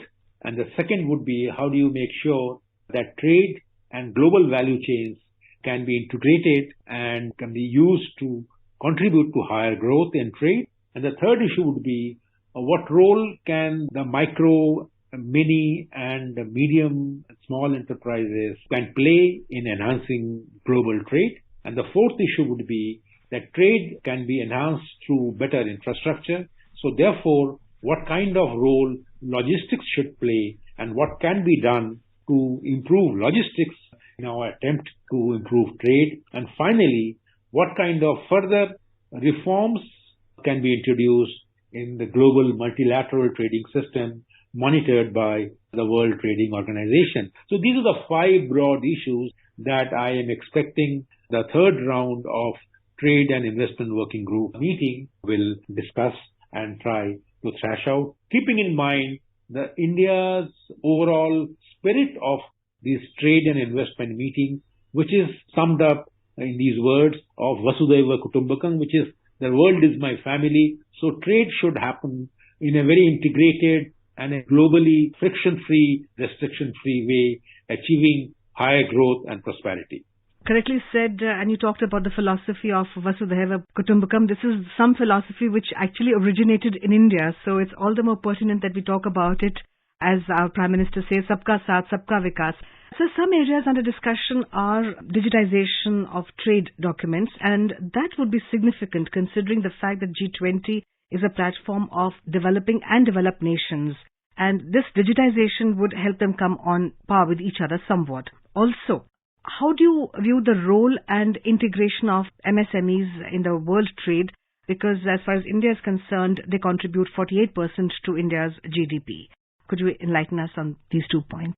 You mentioned 2 things. One is the digitalization of trade documents. Other is the role of the MSMEs. Yes, sir. Now, very important that you mention the digitization of trade documents, because over the years, what we have seen in global trade is that the terms of trade have moved away from just focus on tariffs, but to non-tariff issues. Now, non-tariff issues are now pertaining to, at times, environment standards, at times labor standards, and at times even documentation standards. Now, this point about digitization of trade documents is actually aimed at addressing the third category of non-tariff trade barriers, so that all the trading countries in the world can actually agree to adopt standardized set of trade documents which are using digital technology to make them seamless and talk to each other and connected with each other. So that's one part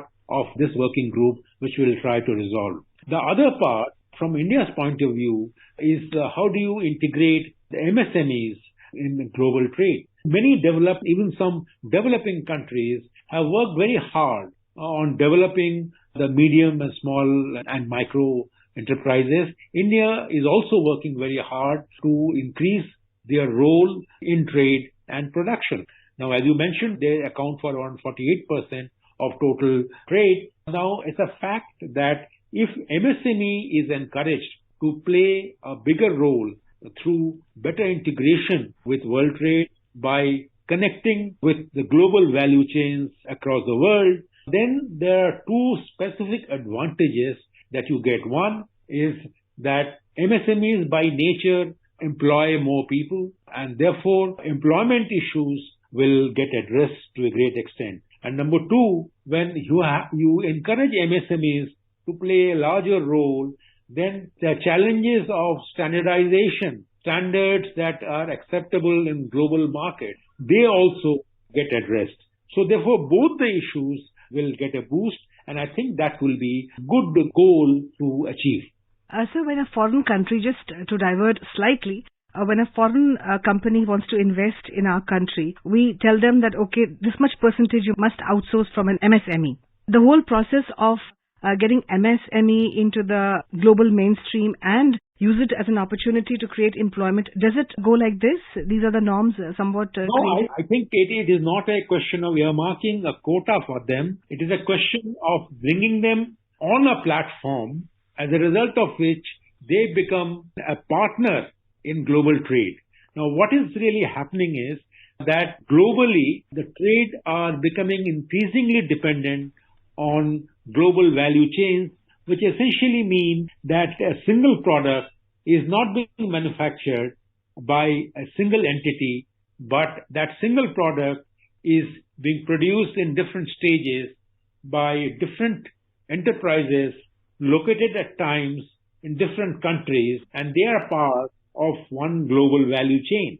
Now, India's MSME sector need to be upgraded to a level, and why India's and many other developing countries or even some developed countries who are members of G20 can actually help integration of MSMEs into this global value chain so that the benefits percolate down to a larger number of people, more number of workers, employees, and also to society in general. So therefore, MSMEs, it is not a question of earmarking a quota for them, but making sure that they can take part in these global value chain activities. But Acharya, you mentioned about the role of World Trade Organization and that it needs probably some kind of reforms. We now see that the profile of trade has changed post-COVID and in the light of the fact that the Ukraine-Russia war is still on. In fact, there is some kind of a paradox in the world. On one hand, countries say, I, me, my country first. On the other hand, we all know that there is a kind of a symbiotic relationship amongst countries. One can't do without the other. And the impact of, like in the case of Ukraine-Russia war, there's a ripple effect on the economy. How would you like to comment on this? You are right. What we have seen in the last few years, particularly in post-COVID situation, is that there is rapid movement away from multilateralism in trade and seeking recourse to bilateral trade relations. Now, bilateral trade relations actually allow relationship to grow depending on relative strength of the two partners. Now, it does not necessarily encourage growth and prosperity through trade for the whole world. Whereas in a multilateral trading system, there is uniformity, there is standard, and everybody can take part in a trade as long as the tariffs are not discriminatory. Now, what we have seen in the last few years is countries are moving away from multilateralism And as a matter of fact, the World Trading Organization apparatus is now becoming less and less used because the dispute settlement body, for example, is not functional anymore. Now, unless the dispute settlement body can be reactivated with the help of US agreeing to appoint the members of this body so that people recover their faith in the WTO and its dispute settlement body, and multilateralism can once again come back in fashion. So therefore, it is very important, and I think this working group meeting will be able to bring about necessary reforms in WTO so that the agenda for multilateralism that had stalled can come back once again. We see bigger push to trade. From multilateralism, I would like to talk about multipolar world, sir. When WTO was set up, the trade profile was different. The global trade had a different perspective, was in a different light. We have seen a predominance of the United States over all these global organizations.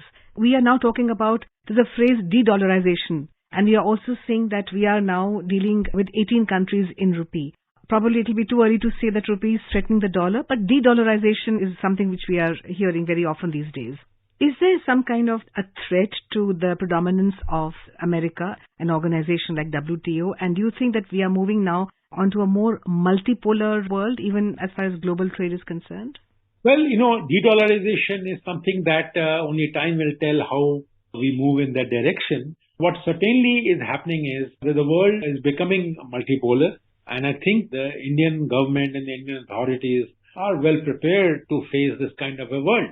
And not surprisingly, that the third Trade and Investment Working Group meeting is actually taking note of it in a slightly tangential way by committing itself to addressing the challenges that are being faced by the Global South. And the Global South is a committee of nations which are not part of G20, they are outside G20. They are many countries in Asia, many countries in Africa, many countries in Far East Asia. Now, these are the countries which need to be brought under the global policy attention so that they also take full advantage.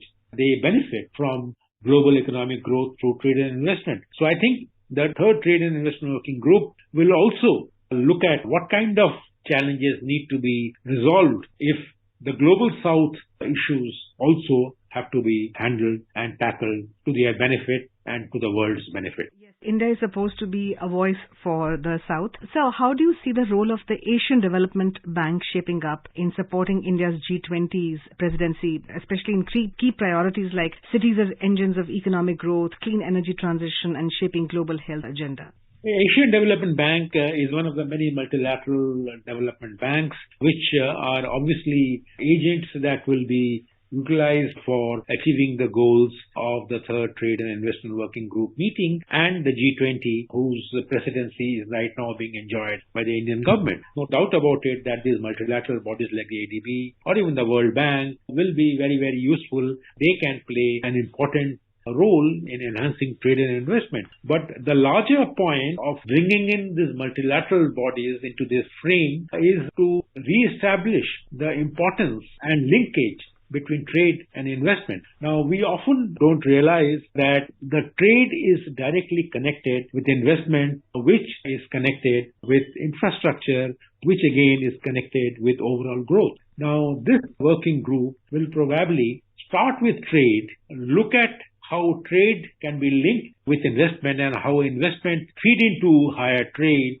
and that investment takes place in areas which also help enhance infrastructure and then create kind of a virtual circle of sorts so that overall growth and sustainability goals are also achieved. So both trade and investment, global value chains, MSMEs, infrastructure and logistics for trade, and of course international trading reforms, these are all issues that are directly linked to each other and all need to be on the same page, so to say, so that the overall of G20's development goals can be achieved. Well, thank you very much, Mr. A.K. Bhattacharya, for talking to us. Thank you. You were listening to a discussion on Third Trade and Investment Working Group meeting of G20. The participants were A.K. Bhattacharya, economic analyst, and Lalima Anita Dang, anchor. This program was produced and presented by the News Services Division of Akashvani. You can listen to it on our mobile app, News on Air. This program is also available on our YouTube channel, News on Air Official. You may share your feedback about this program through email at airnsdtalks@gmail.com or WhatsApp on 928-909-4044. This is Akashvani. In the program Spotlight, now we bring you a discussion on India-France strategic partnership in defense sector. The participants are Commodore C. Uday Bhaskar, defense analyst, and Ajay Banerjee, journalist. Commodore Bhaskar, Prime Minister Modi heads to France. He will be the guest of honor at the Bastille Day parade in Paris on the 14th of July. Before that, there is a lot of activity in the Ministry of Defense. There are talks about how we are going to enhance our strategic partnership with France. We'll go step by step. The first is a talk of a marine version of the Rafale fighter jets for our aircraft carriers. There is a talk of adding 3 more Scorpion submarines to the existing order of 6 Scorpion submarines. There are talks of 2 types of engines. One, the fighter jet engine which French company Safran has offered to make for the advanced medium combat aircraft, and also the helicopter engine for the Indian multi-role helicopter. Commodore Bhaskar, these are 4 path-breaking technologies. How do you see this happening? How do you see this going ahead? What is the significance of Prime Minister Modi's visit to France on the 14th of July? Prime Minister Modi's visit to France is a very important event as far as the bilateral relationship between India and France is concerned. As you have rightly pointed out, he is going as the guest of honor for France's annual Bastille Day parade. Now, as we know from our experience in India, when we select or invite a certain leader for the Republic Day parade, there is a certain symbolism about the nature of the bilateral relationship, what I would describe as the texture of the relationship. And I think it is very significant for Prime Minister Modi that he is being invited as the guest of honor by France. And we also have to see this as a back-to-back visit with the state visit that Prime Minister Modi had undertaken to the United States in June. So in that sense, I would say the first box to be ticked is that it is an endorsement and acknowledgement of Prime Minister Modi's own profile at this point in the global arena. As far as the defense relationship is concerned, and there is reference to the Rafale aircraft, there is also talk about the Scorpion submarines. These have been identified as the likely areas that would be closed as part of the bilateral agreements. My own assessment as an analyst is that as far as the Rafale aircraft and the submarines are concerned, these are part of an ongoing bilateral military inventory relationship, and it bears recall that with France there is a certain pedigree, meaning that we are now in 2023. The first major platform acquisition from France was way back in 1953 when India had acquired the Tufani aircraft. So I think there is both legacy and pedigree as far as the platforms are concerned, in this case the Rafale as also the Scorpion. But Ajay, to me, the most significant, I would say, box is that which refers to the possibility of the co-development of a fighter jet engine between India and France. So to summarize this, I would say that while the acquisition of platforms is tactical, India has been acquiring platforms from a number of countries. We have an old relationship with Moscow. We have a new relationship with Washington, D.C. And we are now, in a way, infusing content into a relationship that we have had with France for 7 decades. But if we can really pursue the co-development of the fighter jet engine, that is a very big step for India to acquire technology that would enable, first of all, the manufacture in India of a globally accepted fighter jet engine, and then see what kind of technology transfer and design know-how is possible. That, to my mind, is strategic. Commodore Bhaskar, you have made a very valid point about the fighter jet engine. Remind our viewers that India and France are in advanced stage of talks to make a 110 kilonewton engine to power the advanced medium combat aircraft. This engine will be made in India, and Safran has offered the transfer of technology to India. Commodore Bhaskar, you have brought out very important points. Our 7-decade-old relationship with France, starting from 1953, when we purchased the first equipment, right into the 80s, when we got the Mirages, and later on we got the helicopters. Rather, in the 1960s, we started getting the helicopters from them, the licensed permission to produce them in India. And then we went on to have the Rafale jets, the Scorpion submarines, and so on and so forth. And now we are looking at a different kind of technology. Commodore Bhaskar, do you think that in case India is to balance its relationships with Russia, can France emerge as an alternative or a technology partner to India in the future? Ajay, over the last decade, there has been, I would say, a certain dilution as far as the Moscow relationship is concerned by way of the military inventory, both in terms of platforms as also the reliability of getting spares for the entire Indian military, which is the Army, Navy and the Air Force, for a variety of structural reasons. This has been exacerbated by the war in Ukraine. So to that extent, I think India should be looking at other viable options.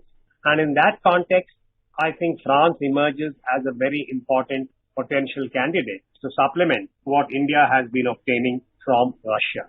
Now, this again has to be seen at the level of the broader bilateral, which is India-EU. To the extent that India has identified certain countries, either individually or as clusters, for its own strategic partnership, the EU is a very important player, but we are also aware that in strategic terms, the European Union has aligned itself with the United States. And India has a very positive relationship with the US in terms of the strategic determinants. So I would say that there is a complementarity wherein India can perhaps nurture its partnership both with the US and with the EU. And under the umbrella of the EU, it has to deal with individual nations. And this is where I think France has a very special place. One is the pedigree part that you also identified going back to the early 50s, when the Indian Air Force, the Indian Navy, and also I would say the broader level of cooperation between India and France was a fairly positive experience, whether it is the Tufani or the Alouette or the Alizé aircraft that the Navy had acquired. And the broad reduction was that France, yes, it provides good equipment that has served India well, but they also demand a certain price, and India has paid that price. Now when we are in the 2020s, I think France is also a country that has a certain niche capability in nuclear propulsion, and we are aware that India is looking for options as far as its own nuclear propelled submarines are concerned. We currently have a fairly valuable partnership with Russia in that regard. So I would say if you look at this in a holistic way, there is a strong case for India to invest in and with France as part of a broader relationship with the EU. And I think both sides have to arrive at what they would consider a win-win situation. And while India is in need of technology and design know-how, I think France is also aware that India is a very important swing state today in the global arena. And were India to make a choice, whether it's the Airbus, for instance, it's a different kind of example, but in the same, I would say, track, that when India decides to become a buyer, it is a very significant buyer, and it gives buoyancy to that country. You may recall this happened to Russia after the end of the Cold War. The Russian Federation was in a very vulnerable state, and it was Prime Minister Narasimha Rao at that time who took a very important strategic decision to support the Russian military at that time, the military industry, so that it would, in a way, survive and also provide India with what India needed. So that was a very, I would say, well thought of, calibrated, strategic decision. So my own submission is that India should look at France in a very holistic way, not only for the immediate tactical requirements, but for the long term, so that the Atmanirbhar agenda that India has can be nurtured in partnership with France. And the holy grail or the big ticket item, to my mind, is nuclear propulsion. And where I think the world is going in terms of cyber, in terms of space, in terms of spectrum, AI, these are all areas where I think niche cooperation with France could have a win-win outcome for both nations. Commodore Bhaskar, you have made a very valid, long elucidating point that India needs to buttress its relationship with France and create an alternative. Commodore, I'll take you now to the tactical realm. The Indian armed forces are participating for the first time after 14 years at the Bastille Day parade in France. For the first time we went in 2009, our soldiers have had a longer relationship in the World War I and World War II in saving several of the French cities. Several French cities have honored Indian soldiers and their role during the World War II. So, Commodore Bhaskar, this parade, how significant is it? After 14 years, our armed forces contingent will be there again. 270 odd number of people and a fly past by the Rafales. I would gave a very high index of symbolism for the July 14th Bastille Day parade in Paris. And I'm so glad you brought out this often forgotten point that the Indian Fauji was there in World War I, perhaps as part of the British military at that time. But both in World War I and in World War II, the Indian Jawan was there, the Indian soldier was there.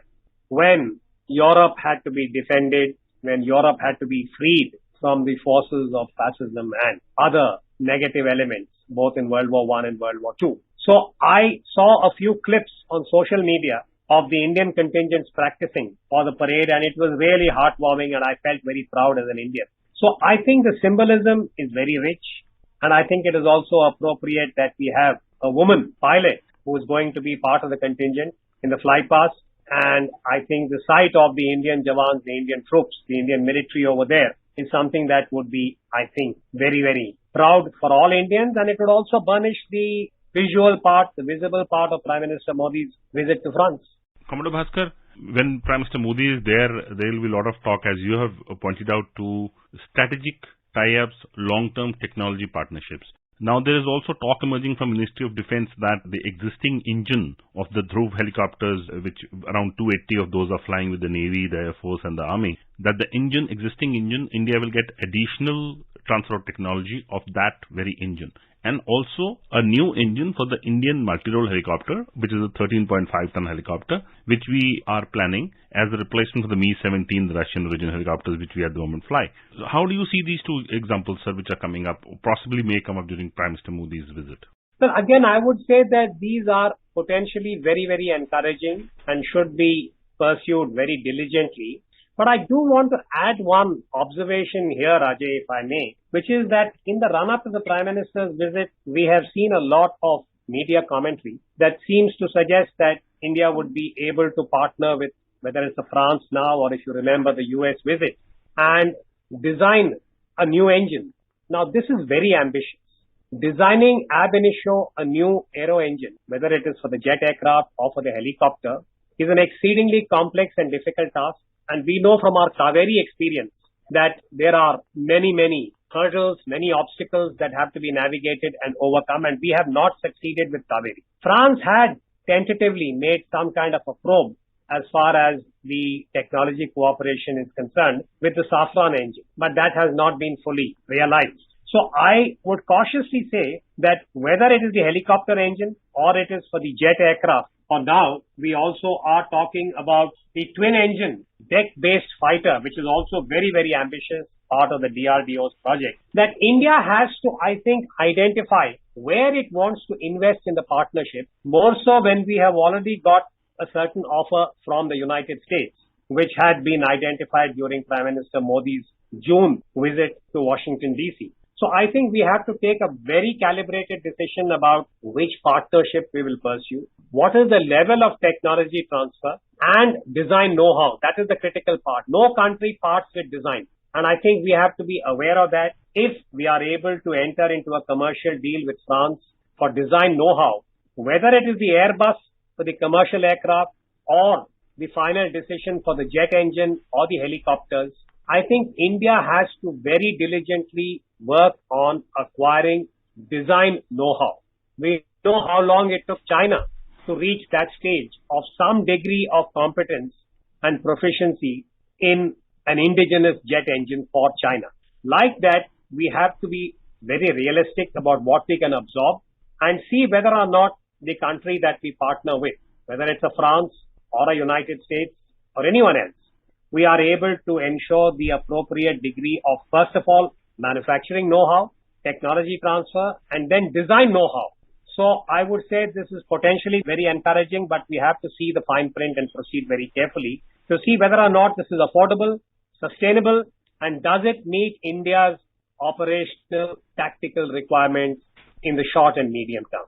Commodore Bhaskar, you made very valid points about India's technology, how we shape it up and how we will talk about it in future, how long-term prospects are being imagined with France.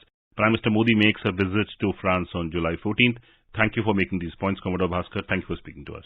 Thank you. You were listening to a discussion on India-France strategic partnership in defense sector. The participants were Commodore C. Uday Bhaskar, Defense Analyst, and Ajay Banerjee, Journalist. This program was produced and presented by the News Services Division of Akashvani. You can listen to it on our mobile app, News on Air. This program is also available on our YouTube channel, News on Air Official. This is Akashvani. In the program Spotlight, now we bring you a discussion on the importance of strategic relations between India and France. The participants are Anil Wadhwa, former diplomat, and Simran Sodhi, journalist. Today we are discussing the relationship between India and France as Prime Minister Narendra Modi leaves for France tomorrow, where he will be there for 2 days, July 13th and 14th. The Prime Minister is the guest of honor this year at the Bastille Day parade. We also see this is an indication of the deepening of the bilateral relationships between India and France. Ambassador Wadhwa, when you look at the India-France relationship and the Prime Minister's visit, how much significance do you attach to the fact that he will be the guest of honor this year, and how does this add on to the strength of the bilateral relationship? So it's not common for foreign dignitaries to be invited as guests for the Bastille Day as a guest of honor, and Prime Minister Modi is there in this capacity as the second time. In fact, this is a great honor as far as India is concerned. And I think also the fact that there is a 269-member tri-services contingent this time is indicative of the fact that the French side aims at honoring all three wings of the Indian security forces. There is also a connection between, because nearly 1 million Indian soldiers in the First World War and 2 million in the Second helped secure peace in Europe at critical moments. And Prime Minister Modi has sought to remember and respect India's consequential contribution to European and global security. In fact, when he was there last in 2015 on one of his visits, he had also visited the memorial of the Indian soldiers who fought for Europe in the First World War. And he paid homage to our fallen men worldwide, and that has become part of our diplomatic practice since then. So I think it's a great honor for India to be invited to take part in the Bastille Day celebrations along with our Indian contingent. Ambassador Wadhwa, when we talk of India-France relationship, the one thing that is coming right at the top these days is the defense cooperation between the two countries. And also, it is likely that we will see some major announcements, some major deals that are signed between India and France. How do you see this defense cooperation and the likely purchase of the Rafale M by India? How does this close defense cooperation then bind the two nations even together? So I think defense cooperation, of course, there is going to be a number of new agreements that will be announced. And defense is going to be a major part of that, defense and space combined. And also the relationship is going to be taken to a new strategic partnership level. So it's not just about what advanced technologies that Paris can give Delhi in terms of defense equipment, but it's also the fact that there's going to be a lot of emphasis this time on creating value supply chains and on defense co-production in particular. Co-production and co-design, and then Make in India, which is going to be in focus. And that is why, although the Defense Acquisition Council has, in principle, given the approval for the 26 Rafales for the Indian Navy and also 3 Scorpion submarines to be built for the Indian Navy in India, I think the nitty-gritty still has to be agreed upon. And that's why the government is being very cautious about these announcements. It will depend a lot on how the negotiations go. And as I said, it's important that India gets a good deal in terms of manufacture in India. We all know that the Mazgaon docks, for example, has the capacity now, having already built 6 of these Scorpion submarines. So the 3 new ones, if the deal goes through, are going to be much more sophisticated and also will give a further boost to the, not only to Mazgaon docks, but also to the general capacity that India has now in this field. So definitely defense is going to be an important component of this visit. Ambassador Wadhwa, we also see that this visit is likely to include, there are going to be multiple meetings such as a private dinner which will be hosted by the French president. There is going to be a joint meeting with CEOs. A state banquet is also in the pipeline. Would you say that France also, in a way, reaching out to India as India emerges globally as a stronger and much more influential voice than what we saw maybe a decade back? So certainly as far as France is concerned, India is seen as a very important strategic partner, just as India sees France as an important strategic partner. So there is interest on both sides to make sure that the visit is extremely successful. You rightly pointed out that there are multiple engagements which give the visit a very comprehensive feel about it. And besides the state banquet, President Macron is also hosting a private dinner for the Prime Minister where they would discuss in the more intimate atmosphere world developments and the important issues that don't get discussed in the bilateral delegation level talks. But more importantly, I think it's the question of inviting 200 CEOs from both sides at the banquet which will be hosted by President Macron, and also the individual meetings that will take place where both President Macron and Prime Minister Modi will participate, plus the separate emphasis that has been laid on selective meetings that the Prime Minister will have. This is very much a focused visit, not only on defense but also on the trade and investment partnership.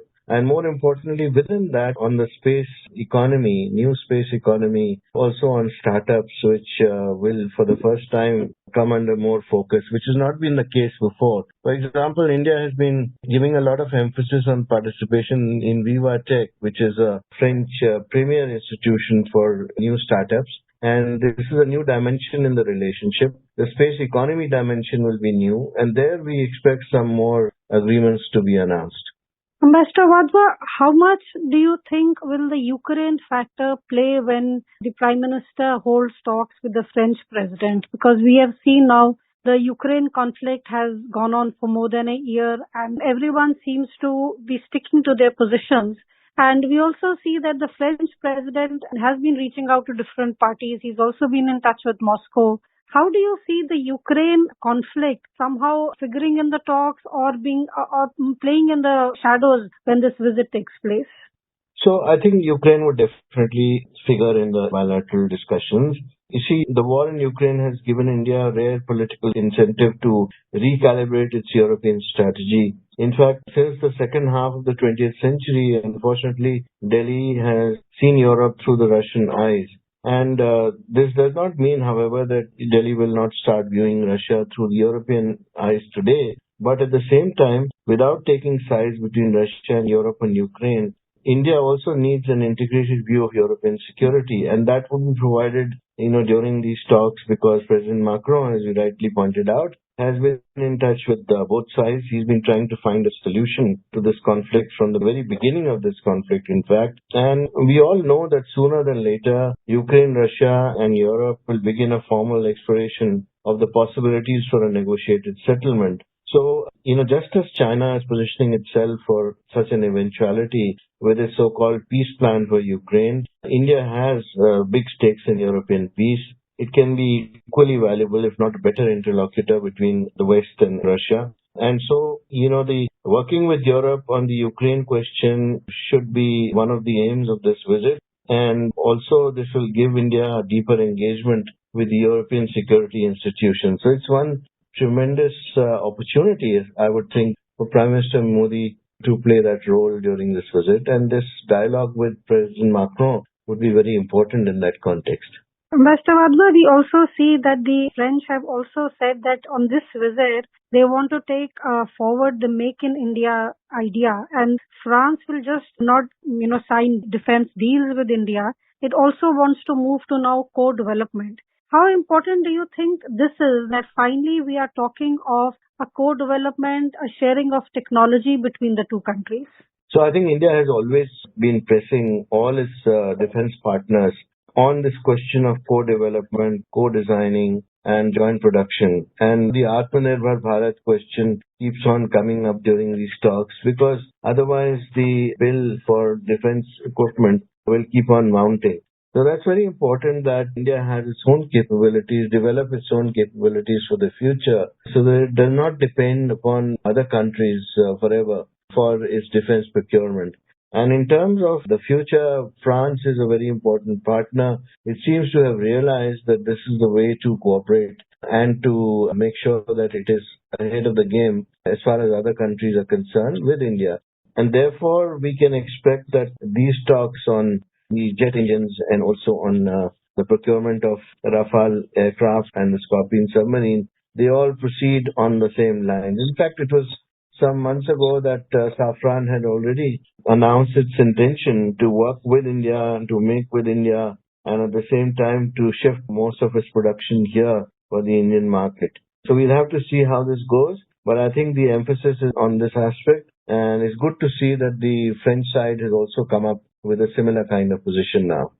Ambassador Wadhwa, how much do you think will China also figure in the talks? Because we've seen that the world generally seems apprehensive about China, which is growing fast, which has its own expansionist ambitions. We've seen India in a tense relationship with China over these last few years. The West, especially Europe, also seems to be in a very tense relationship, even though the French president has made the reach out to China. How much do you think would the China factor be there? And do you see India and France also coming together with a common perspective maybe on how you deal with a growingly aggressive China? I think our Prime Minister Modi would undoubtedly want to understand better President Macron's positions on China that have actually generated some controversy in Asia, if not in Europe and the United States. He would definitely want to know how serious France and Europe are on de-risking their economic ties with China and also diversifying their Asian commercial engagement with India and other partners. So in that sense, what is happening between India and China would be also of great use to President Macron, and how we are dealing with the border question with China would be equally important for him. But at the same time, I think a future strategy on how to deal with China, what is our perspective on China, and learning from President Macron about their future with China and their perspectives would be extremely important. But I think by and large it is quite clear to Europe and the world now that the aggressive policies of China need to be countered. And this is the reason why France, as a major partner of India in the Indo-Pacific, have already signed a number of MOUs which point towards greater interoperability, and also a logistics agreement that has been signed between India and France is done keeping in mind the future expansionist policies that we are going to see from China and to take care of that contingency. So in that respect, what would happen in the future would be a very important question to discuss, and what is a strategy that the two governments can evolve as a joint strategy perhaps to deal with China would be equally important. Ambassador Wadhwa, we also see that it is expected that during this visit we might have agreements where it would make it easier for Indians to go and study or to work in France. This people-to-people exchange is what we refer to. How important do you think this is for the relationship, that this people-to-people exchange goes up? Also that these visas and restrictions maybe ease up and it is easier for Indians to work in France or to study in France? So I think on your first question about student visas for Indians to study in France and making it easier as far as the visa regime is concerned, I have no doubt that there would be a meeting of minds on that.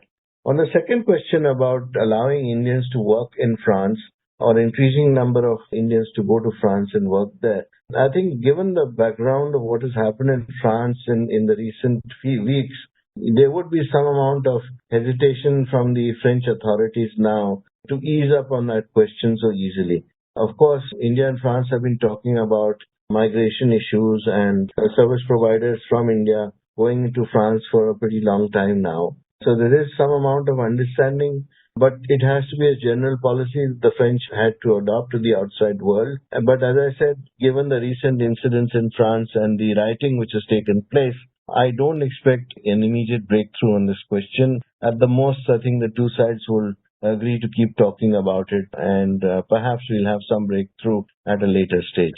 And in the next 2 days, we will continue our discussions on the Prime Minister's visit to France and the agreements and the many other positive outcomes that are expected during the visit. With these comments, we bring today's discussion to an end. Thank you. Thank you. You were listening to a discussion on the importance of strategic relations between India and France. The participants were Anil Wadhwa, former diplomat, and Simran Sodhi, journalist. This program was produced and presented by the News Services Division of Akashvani. You can listen to it on our mobile app, News on AIR. This program is also available on our YouTube channel, News on AIR Official. You may share your feedback about this program through email at airnsdtalks@gmail.com or WhatsApp on 928-909-4044. This is Akashvani. In the program Spotlight, now we bring you a discussion on Prime Minister's visit to France and UAE, strengthening strategic partnership. The participants are Shashi Uban Tripathi, former diplomat, and Nilova Roy Chaudhary, journalist. Prime Minister Narendra Modi has just in fact reached Paris, the capital of France, on the first leg of his foreign visit, and where he is scheduled to be the guest of honor at France's National Day celebrations, the Bastille Day. The Bastille Day is a very, very important date in world history, in fact, because the French Revolution heralded the end of monarchy and sort of colonialism worldwide and brought in the Republic of France and subsequently democratized the entire globe slowly. So Bastille Day on the 14th of July is a very important day in global history. And for the Prime Minister to be invited by the French President Emmanuel Macron as the chief guest for this National Day is indeed symbolic of how close and how intense ties are between India and France at this point of time.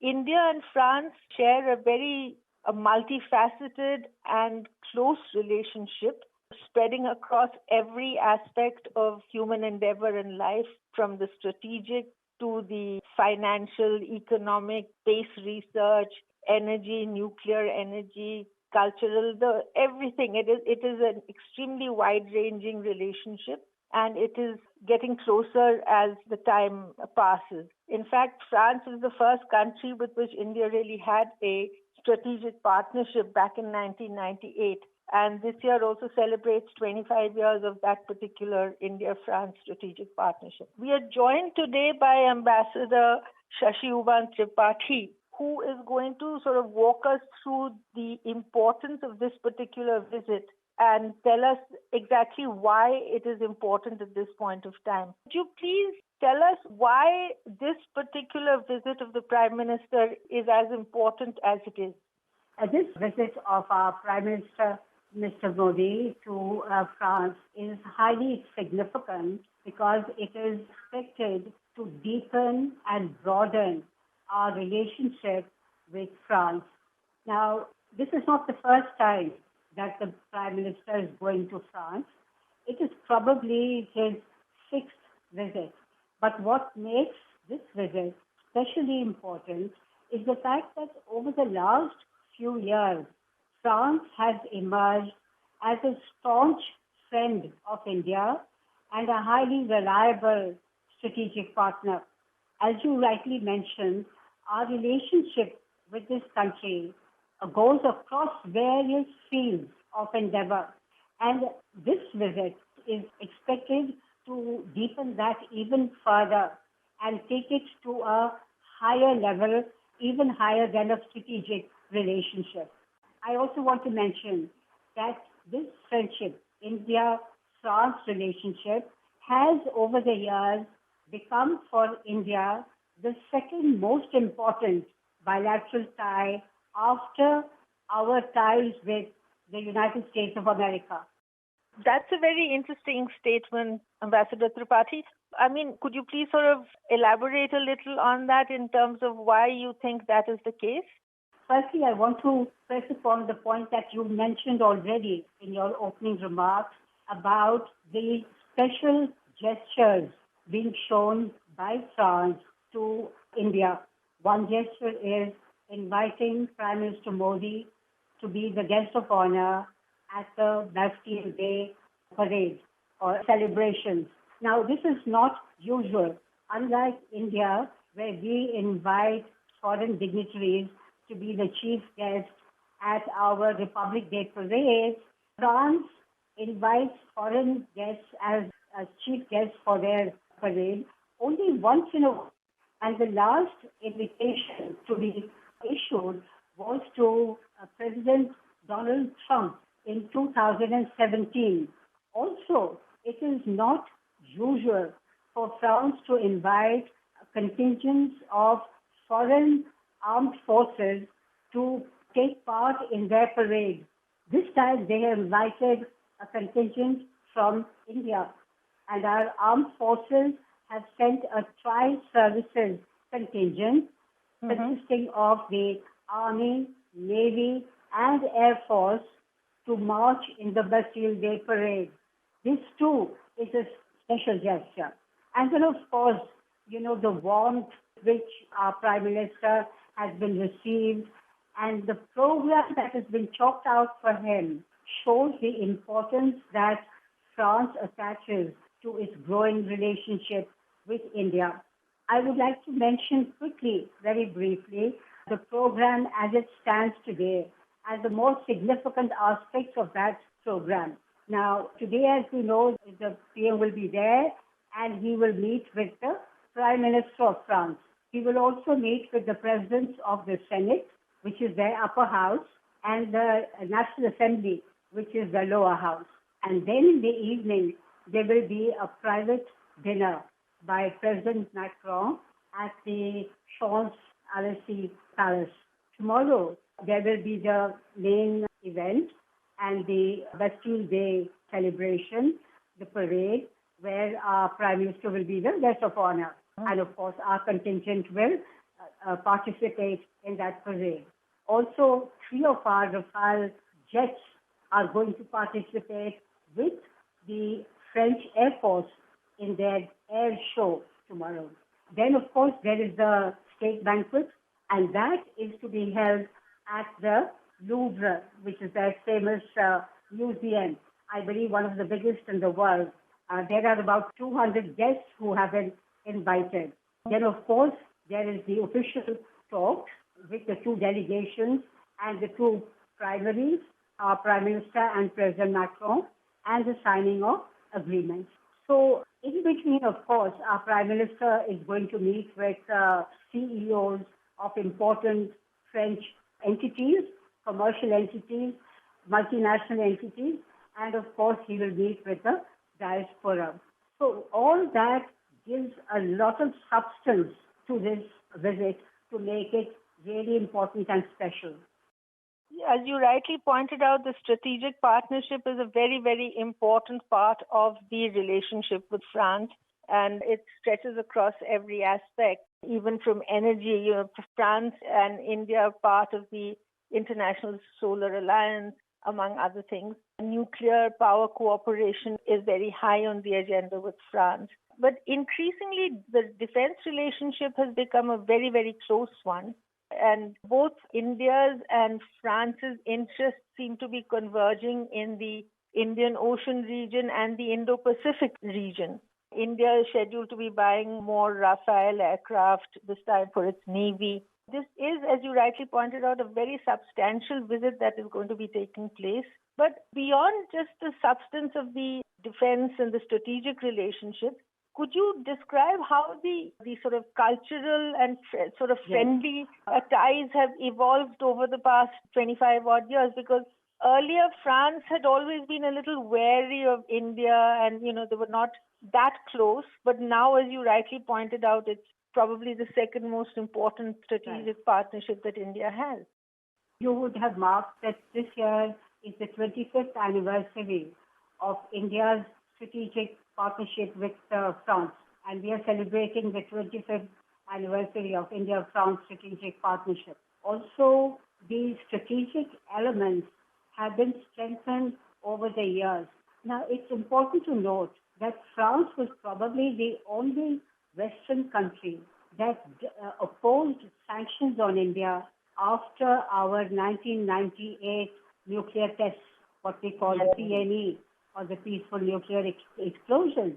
France was probably the only Western country to impose sanctions on India. So, it started out like that. Over the years, our defense partnership with them has increased. Recently, we know that we bought 36 Rafale fighter jets from France, and we are on the verge of signing another agreement for yet another 26 jets for the Navy. Also, I believe we are about to sign an agreement for 3 Scorpion submarines, in addition to the ones that we already have. Now, the important and an interesting thing about the Scorpion submarine deal is that it is a co-venture in the sense that India and France will transfer technology to India. So it is going to be a venture which will have co-designing, co-development, and co-production at its base. That is what makes it really special and different from normal defense deals. In addition to the defense, there are other fields, as you mentioned, in which we cooperate with France. And these are space, civil nuclear energy, blue economy, climate change, and of course, the Indo-Pacific. Now, on this, I do want to mention that India and France do share a sense of caution about the aggressive footprint of our neighbor, China, in the Indo-Pacific region. And not just the Indo-Pacific, but also in the Indian Ocean region. We all know what's happening in the South China Sea. So I think it is in the interest of both France and India to come together to ensure an open and free Indo-Pacific and ensure the security of the Indian Ocean. That is how I would interpret Prime Minister Modi's comments on embarking on his visit, that he will also talk about blue economies. Blue economies are the countries of the Indian Ocean littoral area, the countries that surround the Indian Ocean. So it's important, if you look at it from that angle, that the security aspect in our bilateral relationship is getting strengthened and enhanced.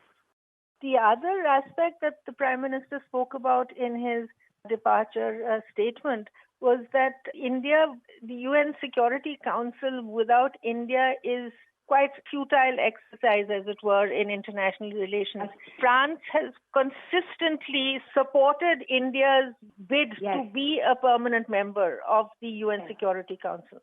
Yes, this time during PM's visit to the US, President Biden also came out categorically in favor of India's membership of the Security Council. France has always been supportive. So that's another area where our values and our ideas coincide. Now, the other thing I want to mention, Vilova, is that I think everyone has noticed this. There is great chemistry between Prime Minister Modi and President Macron. And this chemistry seems to have increased over the years and become stronger. And as we have in personal relationships, so also in international affairs, you'll agree, personal rapport between the leaders has beneficial effect on the ties between the two countries. Indeed. And this is how one looks at the growing rapport between Prime Minister Modi and President Macron.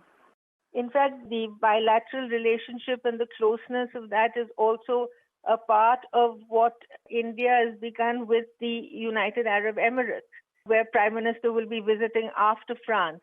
And he has become extremely close to the leadership of the UAE as well, where in order to advance India's strategic and other interests in that region. Would that be a correct assessment? I agree with you there. Absolutely. And somewhere this is reflected in the bilateral ties between the countries. So thank you so much, Ambassador Tripathi, and we will have a continued discussion later. Thank you. Thank you. You were listening to a discussion on Prime Minister's visit to France and UAE, strengthening strategic partnership. The participants were Shashi Uban Tripathi, former diplomat, and Nilova Roy Chaudhary, journalist. This program was produced and presented by the News Services Division of Akashvani. You can listen to it on our mobile app, News on Air. This program is also available on our YouTube channel, News on Air Official. You may share your feedback about this program through email at airnsdtalks@gmail.com or WhatsApp on 928-909-4044. This is Akashvani. In the program Spotlight, Now we bring you a discussion on Chandrayaan-3, another significant milestone in India's space journey. The participants are Professor Annapurni Subramaniam, Director, Indian Institute of Astrophysics, and Sagar Kulkarni, journalist.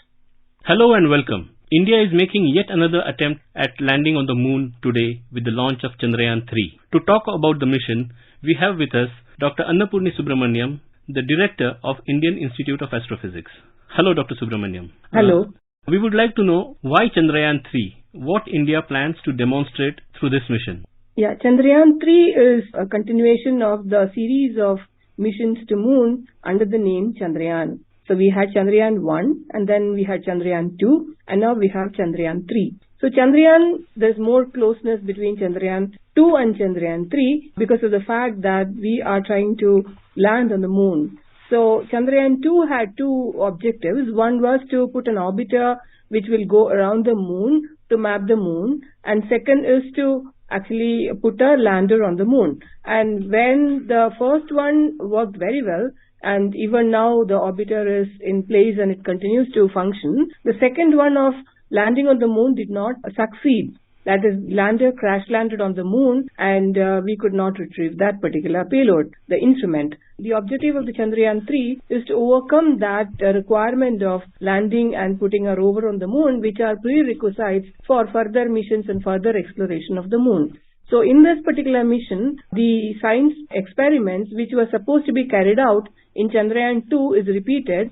So we have this making use of the orbiter. The lander will land on the moon and set the rover rolling on the surface of the moon to carry out the scientific experiments which are there on the lander as well as on the rover.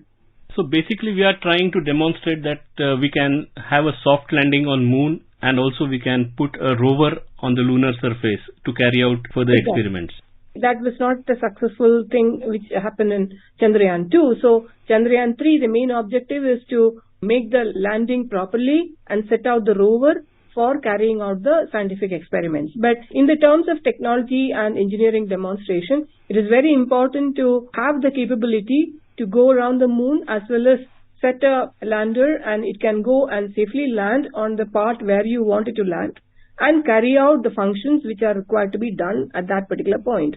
So this is the very, very first requirement, and that is why it is very important for the nation as such to achieve this goal. Could you tell us about the experiments to be carried out on Chandrayaan-3? Yeah, so Chandrayaan-3, there will be I'll start with the Pragyan rover.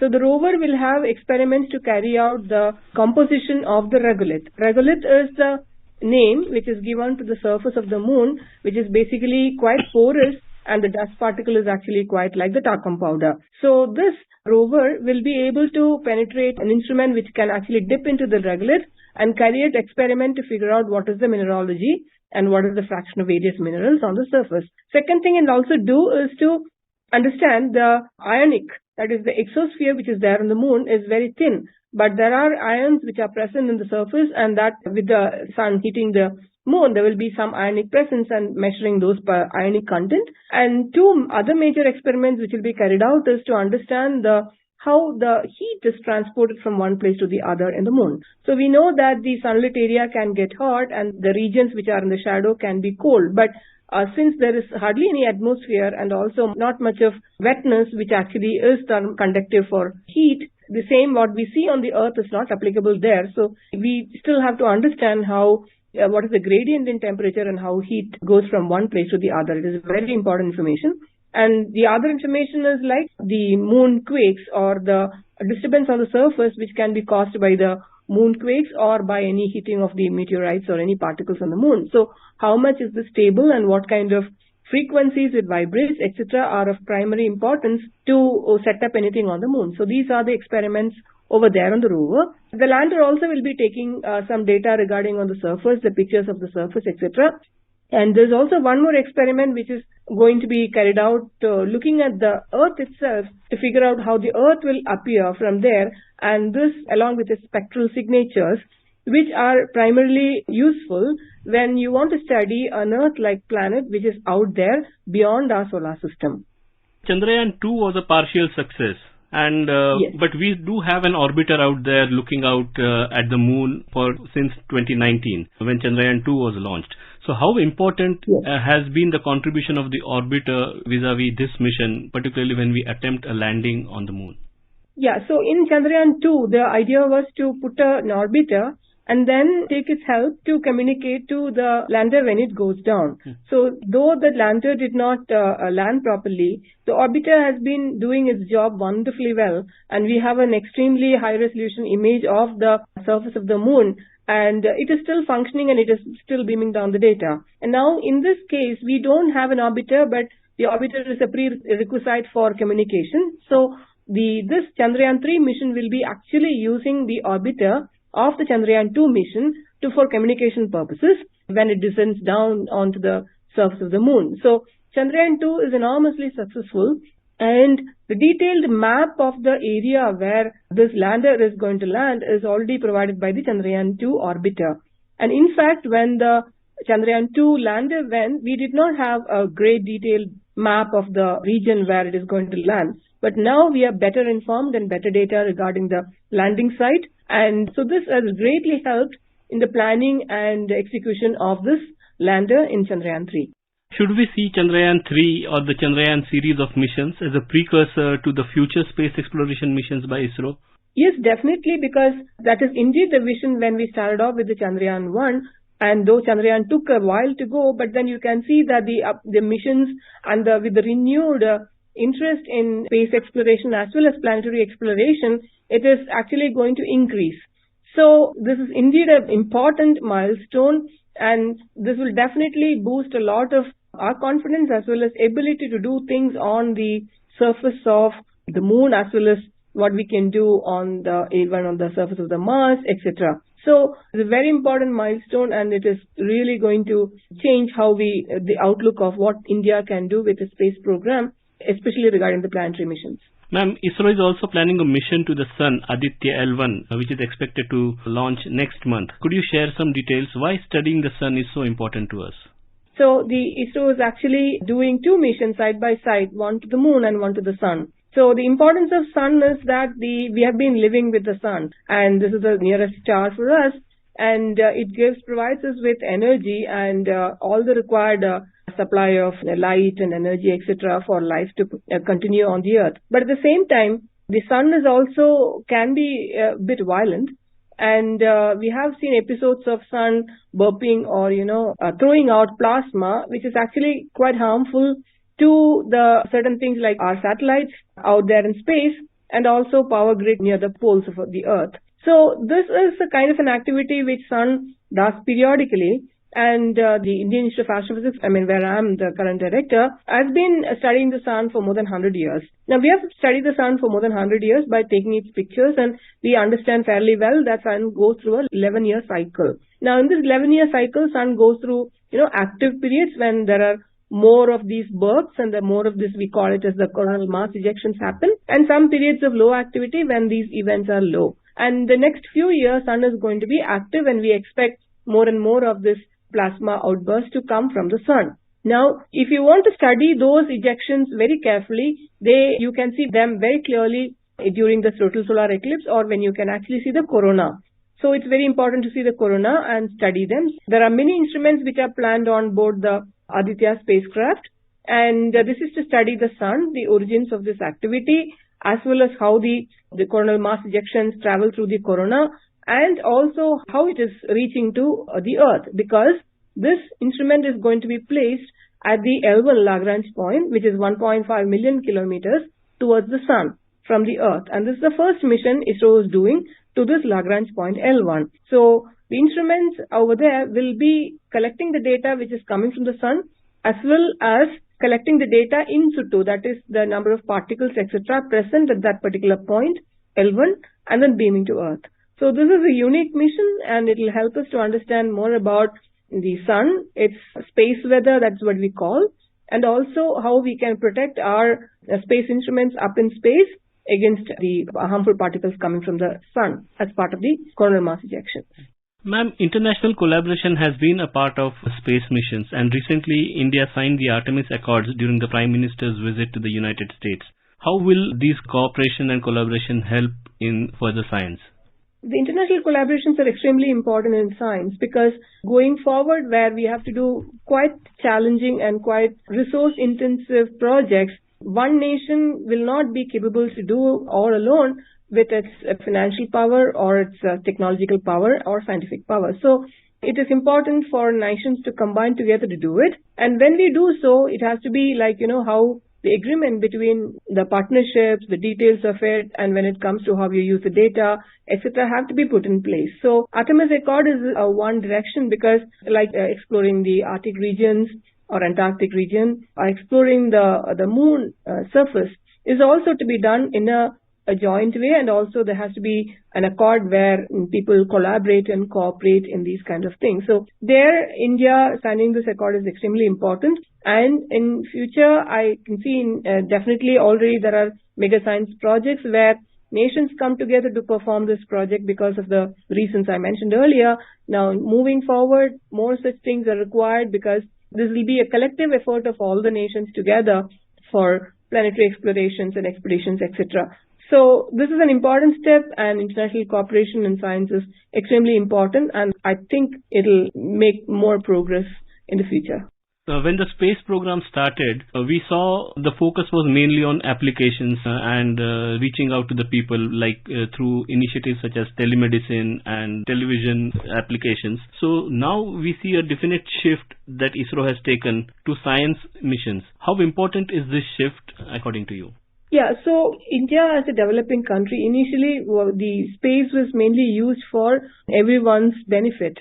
So mainly the thrust was to map the observation or, climate predictions or cyclonic predictions or finding out where the fish can be in the sea and giving information to the fishermen to go and, where they should be looking for, etc., etc. So that is directly giving benefit to it. So there you can actually put an orbit or rather, in a low Earth orbit, you can actually map it.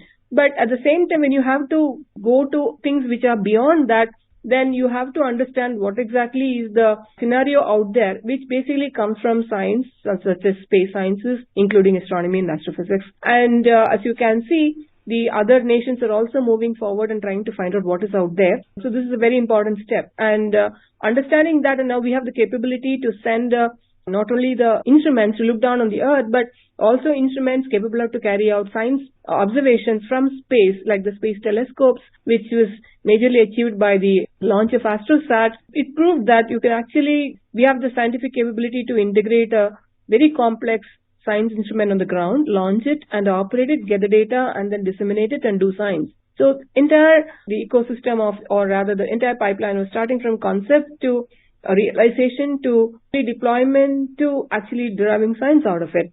So this was a demonstration, and so combining the technical capability and the science advancement which on the ground people can do, it is a good combination of this. We are trying to put it in space and do the space astronomy or space sciences, etc. So as you can see, other nations are also moving in this way. And I'm happy that India is also moving in that direction, and it is very important. And as you can see, the planetary missions are very, very important step because it is going to be the next few decades is going to dominate the scene. So our capability is important, and investment and initiatives in this direction also are very important in the next couple of decades. Thank you, Dr. Subramaniam, for talking to us. Thank you so much.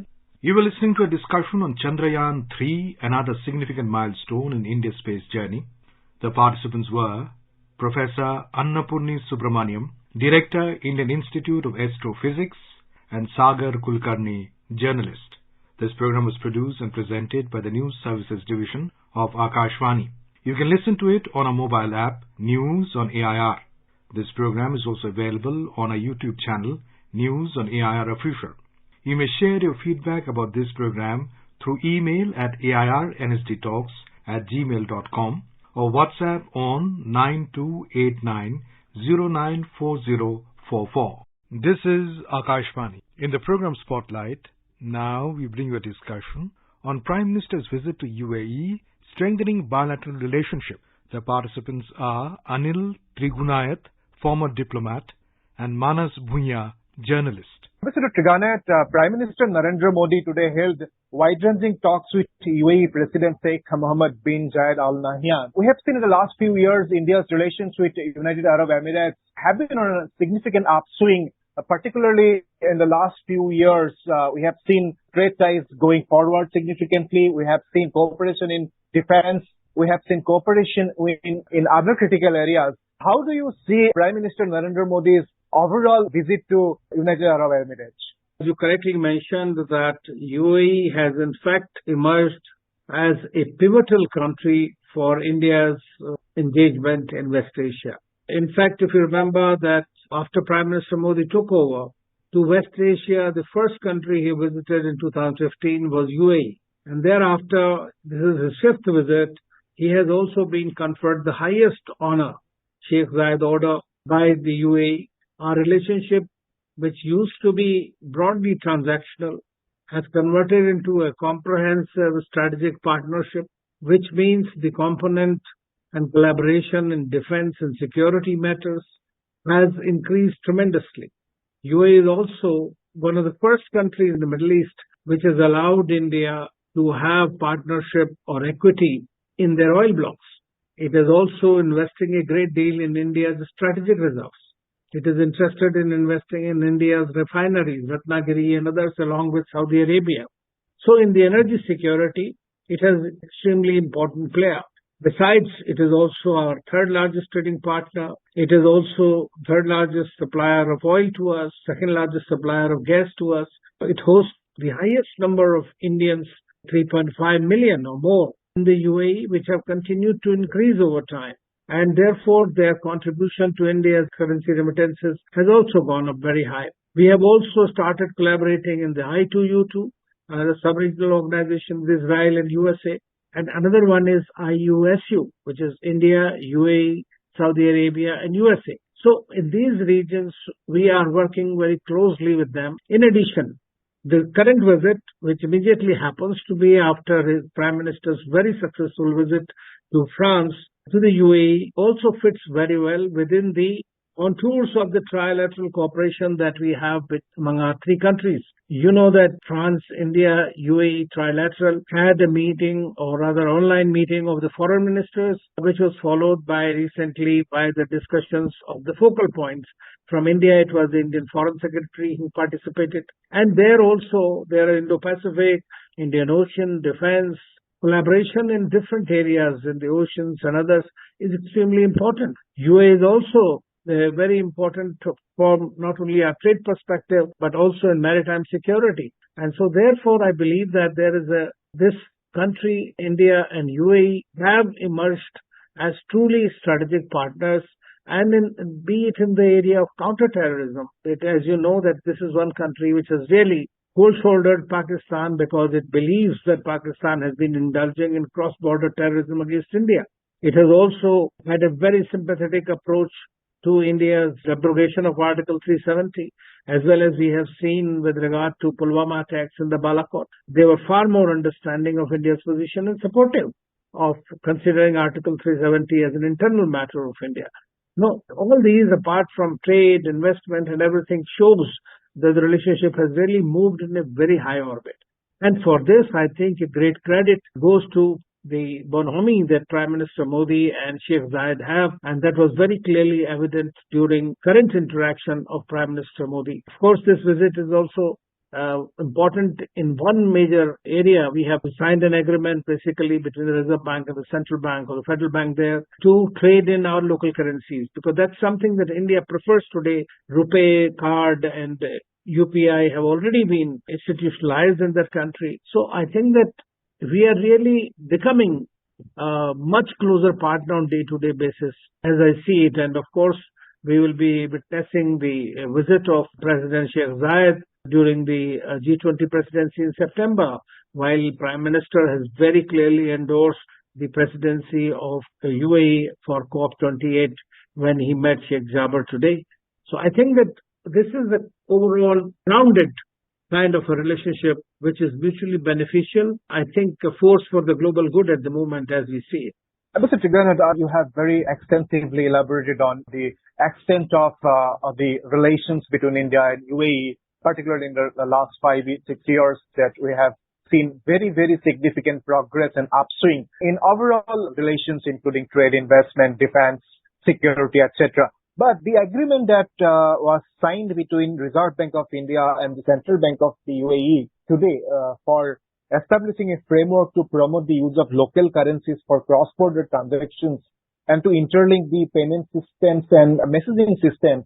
So how do you see it? Because it comes months after India and UAE signed a very, very comprehensive economic agreement to expand their overall trade. And we have seen around 20% increase in bilateral trade since the signing of the agreement. So how do you see the new measures to have trade in local currencies? It's always a preferable mode of transaction because so that the third country is avoided. For example, you don't have to go through the US dollar, and both the countries are ready. India has signed almost 9 agreements with 19 countries whereby the trading in bilateral currencies can happen. And this is in fact being accelerated further by the Russia-Ukraine war and the way that we have seen the weaponization of financial instruments, weaponization of the energy, as well as that of fertilizer and food. So all these factors which have impacted every country in the world and also equally the UAE and India. So therefore what they have tried to do, and UAE happens to be our third largest trading partner. So if we resort to our bilateral currencies, that means your transaction cost will be much lower. You will be using mostly the UPI or another jointly agreed interface. So that will be a much more easier way of doing business, and which will be cost effective as well as more reliable to that extent. Secondly, I think as you know that UAE also emerged as one of the conduits for trade with Russia for many countries. And I think that they have also got a good experience of dealing in the bilateral currencies with the countries. So I have a feeling that this would be, our trade with UAE is broadly on the equal amount import and export, not a great difference like we have with China or some other countries. So, or Iran for that matter, it was the case. So even though it is an oil providing country to us, we have a rather balanced trade with them. So it will be a mutually beneficial, I would say, mechanism that will probably be a game changer in times to come. Also, a very important aspect of the bilateral relations between India and the Arab Emirates has been the defense cooperation. We have seen increasing maritime cooperation between the two countries. We have seen very high level of military leadership in the last few years. So how do you see the importance of India and UAE joining hands together in the areas of defense? I guess both sides are also looking at developing military platforms together. And more important, we both have resolved to combat terrorism effectively. So how do you see the cooperation in the areas of defense as well as to combat the scourge of terrorism? As I mentioned that defense and security, and when we talk of security, it also includes terrorism and counter-terrorism measures. Climate change and all these are very important dimensions of the overall security when we look at it. So the defense and security are an integral part of a comprehensive strategic partnership whenever we have that. So with the UAE, in fact, we have been having earlier only some exchanges and goodwill visits as well as the capacity building, training programs and all that. But now that we are moving into from not a buyer-seller perspective to co-production, joint manufacturing and import of the Indian platforms that have been created in India and have been very successfully marketed abroad also. The UAE is also looking at that, even though most of its defense equipment is from the USA. But it has shown interest in BrahMos and some other missiles and all. So I think that we are already supplying these shells for 155 guns that they have. So I think the defense in India cooperation has significantly increased. We had the visit of the Chief of the Army Staff. So this is something that will keep going forward. Of course, it will become more entrenched with co-production, joint ventures, greater investments, transfer of technology, etc. As far as counter-terrorism is concerned, I think this is one area in which there have been a clear dividend as far as India is concerned. As I said earlier, that UAE has stood with India in its difficult times, be it Pulwama attacks or our response to Balakot or even abrogation of Article 370. They have shown great maturity and support to India. Likewise, in the OIC, they invited late Srimati Sushma Swaraj to come and address for the first time since it was established in 1969. So that shows that UAE has a much greater respect for India, considers India as a very important strategic partner, which fits very well in their Act East policy. And more importantly, they have really, I think, tried to control Pakistan to a great extent, or at least call it out where it matters the most to us. So that was not the case 10 years ago, but now we see it happening on a regular basis. So I would say they are very keen. Secondly, whenever we needed any offenders who are in UAE, who have run away, whether it is economic or the criminals, UAE has been one of the fastest countries really to extradite them to us. Now, that is another very major takeaway of our relationship. This is one country which we have signed the Comprehensive Economic Partnership Agreement. In fact, this happens to be the first country for a gap of about 8 to 10 years when we were trying to review our agreements like this, FTAs and others with other countries. But with the UAE, frankly, we signed that in the fastest possible manner, nearly 88 days. And it has already shown the results because 20% of our trade has increased since then. And as Prime Minister said that we target about $100 billion. Although it was supposed to be later by 2025, but it seems that already 84 billion has happened, and PM said that by the time we have the G20 summit, we might exceed that. So it's quite possible. So looking is good. Indian community is happy there. They are finding new opportunities. It has been converting from purely blue collar to the white collar. So the relationship moving forward on a much higher trajectory. Mr. Trigana, I would also like to ask you a specific question about our overall relations with the Gulf region. Since Prime Minister Modi came to power in 2014, so how do you see Modi government's overall success in bringing the Gulf region closer to India? Well, one thing I can tell you is, for me personally, the West Asia policy, rather Act West policy of India, of Prime Minister Modi, has probably been the most successful foreign policy outcomes in terms of achievements, in terms of moving the relationship from transactional to strategic partnership. And there are several ways in doing it because it is an important, as you mentioned, extended neighborhood. Sometimes I say that it is a far important geography for us than any other, for the simple reason because of the 3 E's. First E is energy, dependency. Second is economy. Third is expatriates. We have 9 million people who are sending about $60 billion, which is nearly 1/10 of our foreign exchange. So this is naturally an important region for us. Unfortunately, the high-level interactions with the leadership was for odd reasons not happened, though they are just 2.5 hours away from us, which is what Prime Minister Modi has really changed dramatically. His first visit was to UAE, then he visited all other countries in the region. Most recently, he went to Egypt also, Jordan, Palestine, Israel, all the countries in the region he had visited. And one of the indicators, in my view, would be of the success of the relationship is that from Palestine to Egypt to UAE, all these countries have conferred their highest order on Prime Minister Modi for promoting ties with them. I mean, that's a unique achievement, I would say. And of course, under India's G20 presidency, Prime Minister Modi has invited UAE, Oman and Egyptian leaders as our special guests, while G20 already had Saudi Arabia as a major. So all major countries are our close partners today. And that I think that kudos to Prime Minister Modi and his team for focusing a great deal on UAE and West Asia. Thank you, Ambassador Trigana, for a detailed perspective on Prime Minister's visit to United Arab Emirates and about the overall trajectory of India-UAE relations in the last few years. Appreciate for your time. Thank you. You were listening to a discussion on Prime Minister's visit to UAE, strengthening bilateral relationship. The participants were Anil Trigunayat, former diplomat, and Manas Bhunya, journalist. This program was produced and presented by the News Services Division of Akashvani. You can listen to it on our mobile app, News on AIR. This program is also available on our YouTube channel, News on AIR Official. You may share your feedback about this program through email at airnsdtalks@gmail.com or WhatsApp on 9289094044. This is Akashvani. In the program Spotlight, now we bring you a discussion on 3rd G20 Governors and Finance Ministers meeting. The participants are S.P. Sharma, Economic Analyst, and Anubha Rohatgi, Anchor.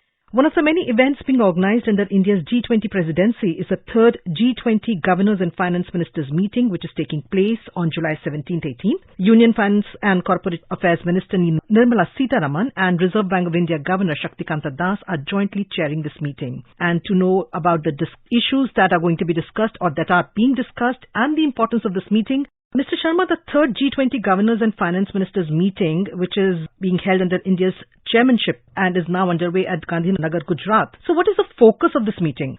The focus of the meeting is to discuss about the global economy and global health, because this is very, very important to discuss such issues, as these are the major growth drivers of the whole global ecosystem. The meeting of the G20 finance tracks, that is very important that our Honorable Governor and Honorable Finance Minister are participating in the meeting to discuss such crucial issues which are very, very important to move forward and to address the issues raised by so many recent developments like the Russia-Ukraine war, and before that the inflation trajectory.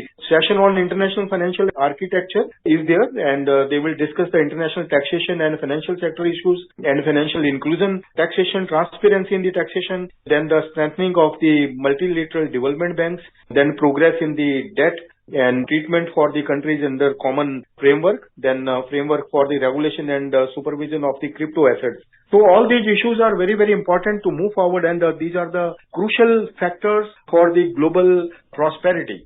India's Finance Minister Nirmala Sitharaman today said that a coordinated international effort is needed to navigate this challenging period. In this present context of prevailing economic situation worldwide, where many major economies are tackling serious economic challenges such as high inflation, food and energy insecurity, and threats of climate change, what role can the G20 economies play in tackling these issues and finding the solutions? These are the global challenges, like the inflation situation. That is not an issue of an individual country. When the inflation comes, that is separated in the so many countries. Like we saw inflation there separating from US to emerging and developing economies and impacting the growth trajectory of many economies. Then the climate change and the food security, all these issues are the international issues, and these issues require the global synchronized move, which is for the addressal of such issues with the calibrated steps by each and every country. Like the inflation trajectory was going again and again in the higher and higher mode. So the central bank decided to move forward with the increase in the policy rates. Then they decided to move forward to enhance the policy rates, and that was a synchronized move by the central banks, and many countries were able to control the inflation trajectory. Like India was facing high inflation in the WPI segment and CPI segment during the last July-August months. So now the inflation is very much under control, and we have reduced the WPI inflation from more than 15% to less than in the minus trajectory of 4% in the recent months. And similarly, CPI inflation is also contained from its peak of 7.8% in the last April 2022 to the level of somewhere between 4 to 5% during the recent months. All these issues are global issues, because no country in isolation can control such tedious issues with their particular instruments. These issues are addressed with the synchronized move of the policymakers and the administration. India's Finance Minister also said that a priority for the G20 and host India is strengthening global development banks and reaching a consensus on the intractable issues associated with rising indebtedness of low and middle income countries. So do you believe that the time has come for reforms in global development banks and lending institutions such as the IMF? These global development banks, the objective of these banks is to provide the support to the developing countries, and these are from the member nations of the developed and developing economies, so that there is a mix of the support provided by the multilateral development banks to provide loans and grants to the member nations to fund the projects that support social and economic development in particular countries, such as the building of new roads, providing the clean water to the communities, and addressing the climate change issues and financial gaps, and supporting the enterprises, then commercial banking businesses. So this is a great move that multilateral development banks are coming forward to address such kind of issues which are related to the socio-economic development of many countries. So I think time is very crucial at this juncture when the global growth is decelerating and inflation trajectory is still impacting many of the countries, and some countries are facing the unemployment scenario also. The role of multilateral development banks will become more and more important to come forward and to address and support such kind of issues in the global economic arena. So for our listeners, can you elaborate a little more on the what these multilateral institutions or multilateral banks are and what is their role in international economic transactions and international financial transactions and trade? The major objective is to promote the socio-economic development of the particular countries which are facing such kind of issues, because these are the joint banks of the developed and developing countries which can address and understand the needs of the developing countries and know-how from the developed countries. Because socio-economic development is very important at this juncture. Some countries are facing the funding problems and they are not able to promote their socio-economic development at the state-of-the-art level. So at this juncture, these banks will support and provide the know-how to move forward and to enhance the funding for the such kind of developmental issues. As global economy is becoming more and more robust and dynamic, so these banks will be able to provide a great support according to the international development situation, because they will understand more as compared with our traditional bank funding organizations. They will provide state-of-the-art adequate solutions to the development needs of the developing countries. Financial architecture and financial inclusion that you mentioned earlier are also issues that are being discussed in this particular meeting. In this context, India with its G20 presidency, how can it ensure that the concerns and challenges being faced by low-income nations are heard and addressed? That is very important because India is now a growth leader in the G20 countries. India is the fastest moving economy in all the G20 countries. And our participation in the G20 countries in the export trajectory is more than 50%, that our total exports are more than 50% towards the G20 countries. And we are able to control inflation also. So India is a macroeconomic leader among the G20 countries, whether in the controlling the inflation trajectory, promoting the growth and addressing the other macroeconomic issues like the debt GDP ratio and other issues related to the fiscal deficit. So India can provide a great know-how about the macroeconomic fundamentals, how to move forward and how the developing countries can come forward to address their particular issues related to such kind of like the inflation and the fiscal deficit and the promotion of growth and enhancing the exports and creating the employment for the masses. So India's role becomes important as India is a growth leader as well as the presidency of the G20 countries is with India. So I believe the overall scenario of the G20 countries will be benefited with the experiences of India, as country is now the fastest moving economy among the leading economies, and we are able to control the inflation trajectory sooner than later, and we are moving ahead as there are projections by the IMF that India's growth trajectory will be the fastest among the leading economies. So overall macroeconomic picture is very much favorable for India's thought process is very much recognized by the global community. As you earlier mentioned, one of the focus areas will also be international taxation. What are the major challenges in this area which need to be addressed? Yes, international taxation is very important. Sometimes the double taxation is there. Countries are not able to find out the solutions for the investments in each other territories. So they address the issues by signing the double taxation treaties to address how to make them more and more transparent. Like India is moving ahead with more and more transparency in the taxation system, like we implemented the GST in 2017. Now we are completing the 6 years of the GST. And we are transparent in our direct taxes also, and there are reforms in the direct taxation system. So taxation transparency is very, very important for the synchronized move of the countries, like the bilateral relations, trade relations, investment relations between the developed and developing countries are the backbone. Taxation system is the backbone of such relations to move forward and to enhance the bilateral trade and investment flows. So this is very important that some issues of the taxation, if any, are discussed and addressed so that transparency in the taxation becomes more and more prominent. Cryptocurrency regulations and supervision is also going to be under discussion in this particular meeting. How important is it to focus on an issue such as this, given India's stand on cryptocurrency? Yes, cryptocurrency is very crucial issue because India is very transparent in cryptocurrency scenario. I would like to mention that we are very much clear that cryptocurrencies are only the mode of speculation, and there is a lot of uncertainty and volatility in the cryptocurrency markets. And our Reserve Bank and our government is very much clear that they are not providing any legal support to the cryptocurrencies trading in the country. We are very much clear, and moving ahead, there should not be any compromise for the crypto trading in the country, as this is very, very volatile and affecting the sentiments of the small investors. Sometimes they are in huge losses, and the observations are during the last 2-3 years that there is extreme volatility in the crypto trading, and there are risks as counterparties are not identified in the trading system, and some kind of illegal transactions can also happen, which can be a threat of the national security. We are very much clear, and going ahead, I think India's stand on the cryptocurrencies is very, very appreciable. And now the RBI already has come with the digital rupee, which is very, very important, and we are finding the alternatives which are very, very transparent for the interest of the society. And you also feel that there is a need to have some kind of an international, rules and regulations concerning cryptocurrency, because after all, it's not just that it's only India, people who trade in this are only confined to the Indian markets. It's a world, it's like any other stock market. So people all over the world, including India, trading in this. So there is a need to regulate this particular area as well, so far as laws are concerned, so far as rules are concerned.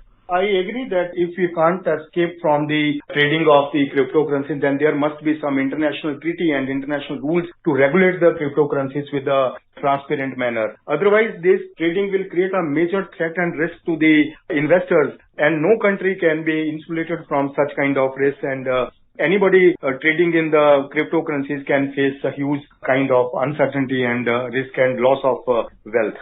U.S. Treasury Secretary Janet Yellen is also participating in this meeting, and she today met our Finance Minister Nirmala Sitharaman on the sidelines of the meeting. Now, Ms. Yellen has said that the world is looking to the G20 to make progress on key challenges like climate change and pandemics as part of the work to strengthen the global economy and to support developing countries. What is your opinion on this? As now everybody is looking at India, as India is a growth leader in many aspects and addressing the macroeconomic challenges very adequately with the calibrated steps. That is a great that we address the inflation trajectory and maintain the growth scenario also. That has happened very unique in the global ecosystem, that controlling inflation and maintaining the growth is a great precious thing happened in India, and no country was able to reduce the inflation while maintaining the growth rate. Growth rates are decelerated in so many countries, and many countries are facing the lower than the pre-pandemic growth rates, and countries are still not able to recover from the coronavirus impact. So India has very much addressed all these issues within a shorter span. From the shock, we recovered very swiftly. And now we are maintaining the growth rate. Some countries recovered from the coronavirus, then again they were in the negative trajectory of the economic growth. But India has consistently maintained its resilience at more than 7% growth rate during the post-pandemic years also. And projections are that we will grow more than 6% in the next 5 years as projected by IMF. So now the countries are looking at India, and that is true that Madam Yellen also focused on India's scenario. India's growth story, of course, is is being discussed everywhere. But Ms. Yellen has also talked about G20. So as a bloc, what is the importance of G20 as an economic bloc to tackle the global challenges that the world is facing today?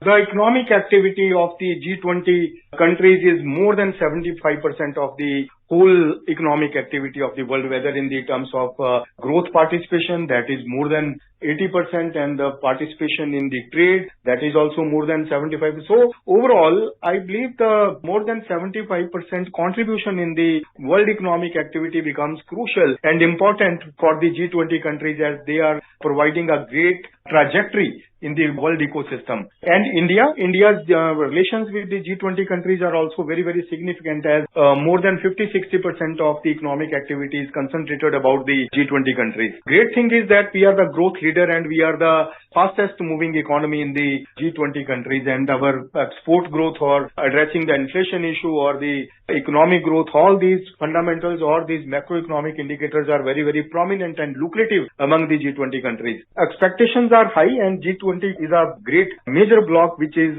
driving the global economic activity and growth trajectory of the world ecosystem. Thank you so much for joining us on the program, Mr. Sharma. Thank you.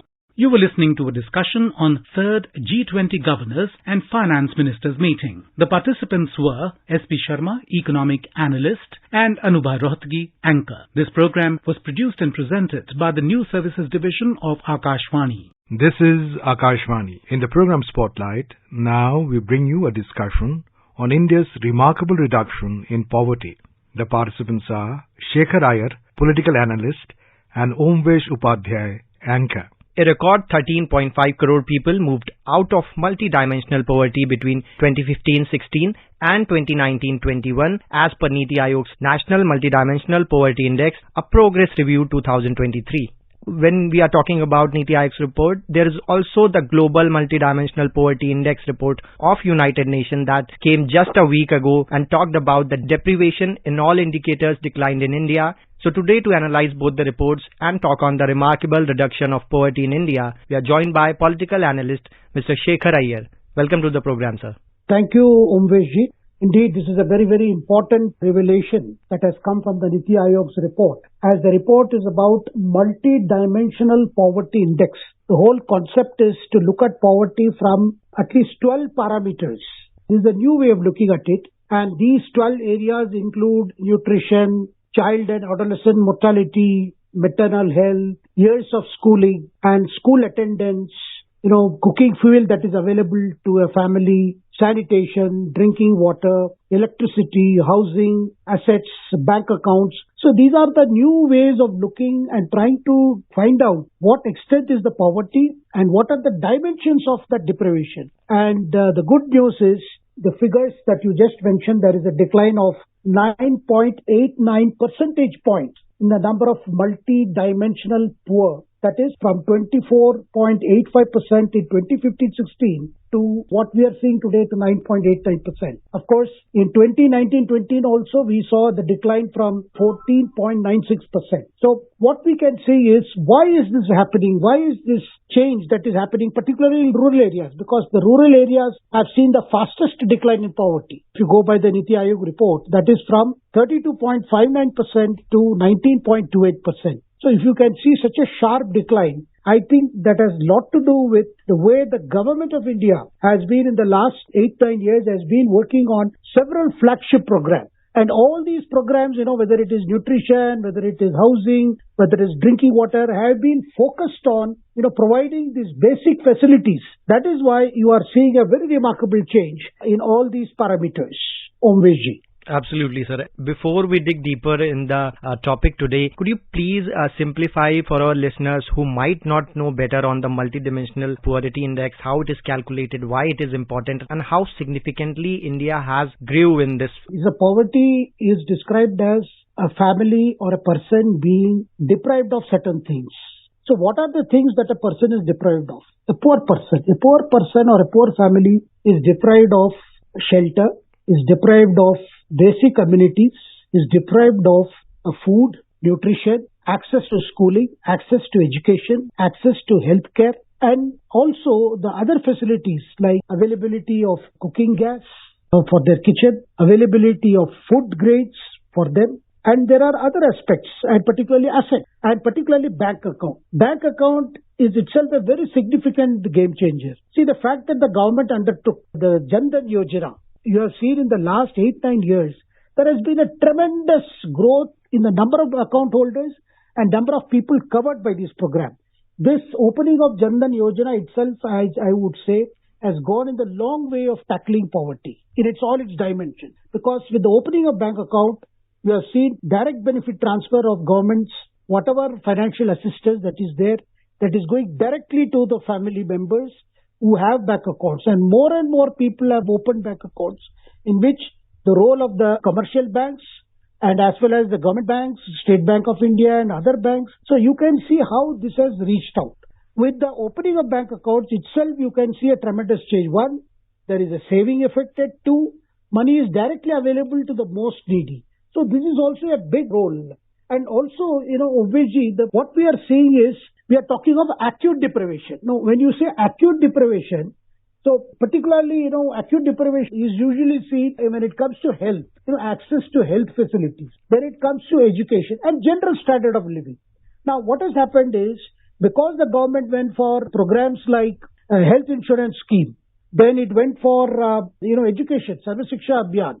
So you can see more and more schools opening up, more and more campaign to get children enrolled, and also to provide nutrition for children's school at a midday meal scheme and other schemes. And then so all these schemes, the Ayushman Bharat scheme and all these schemes have helped in a very big way, because the Ayushman Bharat has provided the poor with access to medical facilities at the district level, at the rural areas level. So this is another big factor. And what has happened is that a lot of this is happening in the rural areas. That has been pointed out in this report, because rural areas witness the fastest decline. So as per this multidimensional poverty index, that is from 32.59% to 19.28%. And particularly which are the states? That's also very interesting. That is, you have Bihar, you have UP, Madhya Pradesh, Odisha, Rajasthan. And, these are the states which were once known as, the Bibaru states, and these are the states today are making very good progress. And of course, Delhi, Kerala, Union Territories, Goa, Tamil Nadu have had the least number of people, facing multidimensional poverty index compared to this. Of course, top of the chart, where people still face lot of deprivation are the states like Bihar, Jharkhand, Meghalaya, and of course Uttar Pradesh and Madhya Pradesh, which have always been a challenge for policy planners. So what we are seeing is that in the rural areas there is a marked decline in this acute deprivation, and similarly in urban areas also. In urban areas also you are seeing a decline from 8.65% to 5.27%. But in the rural areas it's very interesting, from 32.59% to 19.28%. So there is a lot of focus on rural areas under this government, and that is showing results. And of course, Uttar Pradesh has registered the largest decline in number of poor, with almost 3.43 crore people, escaping from the clutches of this acute deprivation, which is a very, very significant thing. Because if you look at the parameters, all these parameters, nutrition, child and adolescent mortality, maternal health, as I mentioned earlier, years of schooling, school attendance, cooking fuel, sanitation, drinking water. So these are all, things which are seeing a complete difference. That is why, compared to the previous surveys, what we are seeing now is the multi-dimensional poverty index value itself has gone down, has become half. And the intensity of poverty, the intensity of poverty has also been calculated. And that has also seen from 47%, it has come down to 44%. So we can see that, all this is giving us a deeper understanding as to how the government programs are working, what kind of results we are getting on the ground, and also to prepare for solution, because this data will enable us to look at district-wise also. Because in each district, what is the situation? Where is the acute deprivation? Which are the areas acute deprivation? Not just in geographical terms, but also in terms of these parameter terms. If it is some areas that is lacking in education, then more things can be provided. So this particularly index is going to be a very important tool, Omveshji. Absolutely. For providing the facilities that are required. Absolutely, sir. And when we are discussing these percentage, they are not only numbers or simple data. They are people who are now able to live a better life out of poverty. And it is government's effort, not just what they did for the betterment of society, but also the vision ahead, because the Niti Aayog report and the UN report, they both agreed on this, that India is way ahead to achieve the SDG 1 way before the 2030 deadline. So how do you see that? So when you are improving the access to, health facilities, when you are improving access to facilities for pregnant women, facilities for lactating mothers, then you are providing nutrition. Because the government programs are also looking at the nutritional aspects of, early childhood, the nutritional aspects for mothers, for children bearing women, as well as lactating mothers. All these specific programs have been targeting this. So therefore, you are finding there is an improvement in this. That is why you are seeing there is an improvement in these things. And of course, when you provide a family with a roof of their own, and you also provide, drinking water itself is a very big improvement in the quality of health and quality of life. And if the water is coming through pipe, this has saved so many families, hundreds and thousands of families from the toil of even fetching water. You have seen the ads that were released by the Jal Jeevan Mission. You saw the stories. I mean, though they look like advertisements, but they were real stories where women have to trek along with their children in search of water every day and then bring water home, carrying it on their head. Now, those families are already seeing their dream come true, water reaching them. So many irrigation projects have been speeded up, and Prime Minister has been himself reviewing projects, various projects through his Pragati, where every month he sits with his officers, with the secretaries of concerned department, and also with the chief secretaries of the states, as to know where exactly the projects are moving, what are the bottlenecks. Now, this kind of approach, this kind of sustainable approach leads to sustainable development. This is a big lesson that is coming out. That, when you say we want to tackle poverty, that has to be tackled with that energy. And that is the energy that the Prime Minister has shown in getting the entire government machinery, getting the entire government departments to focus on area-wise. Each of these parameters, you have had specific programs targeted at specific families. That is why the kind of results that are now coming, because these are not plain percentage points, figures. These figures mean a qualitative change in the lives of the people. That is something, Omveshji, we have to understand, because these are not simply figures released by Niti Aayog. No, this is a figure indicating the change of life, the quality of life, because nobody can deny these figures. Nobody can deny that Jan Dhan Yojana has changed the lives of people who were, given that due respect and were asked to open bank accounts. They are receiving their income through the bank. They are receiving government subsidies, which is meant for them directly. There is no, pilferage at any end. And of course, there are Western interests which is trying to defeat these things, which are very upset with these programs.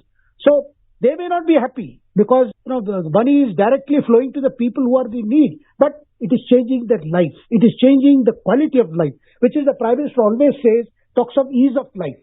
The ease of life means the poorest of the poor, their deprivations end, and we are talking of goals of 2030, but the way the things are moving is giving us lot of hope, lot of optimism for these families.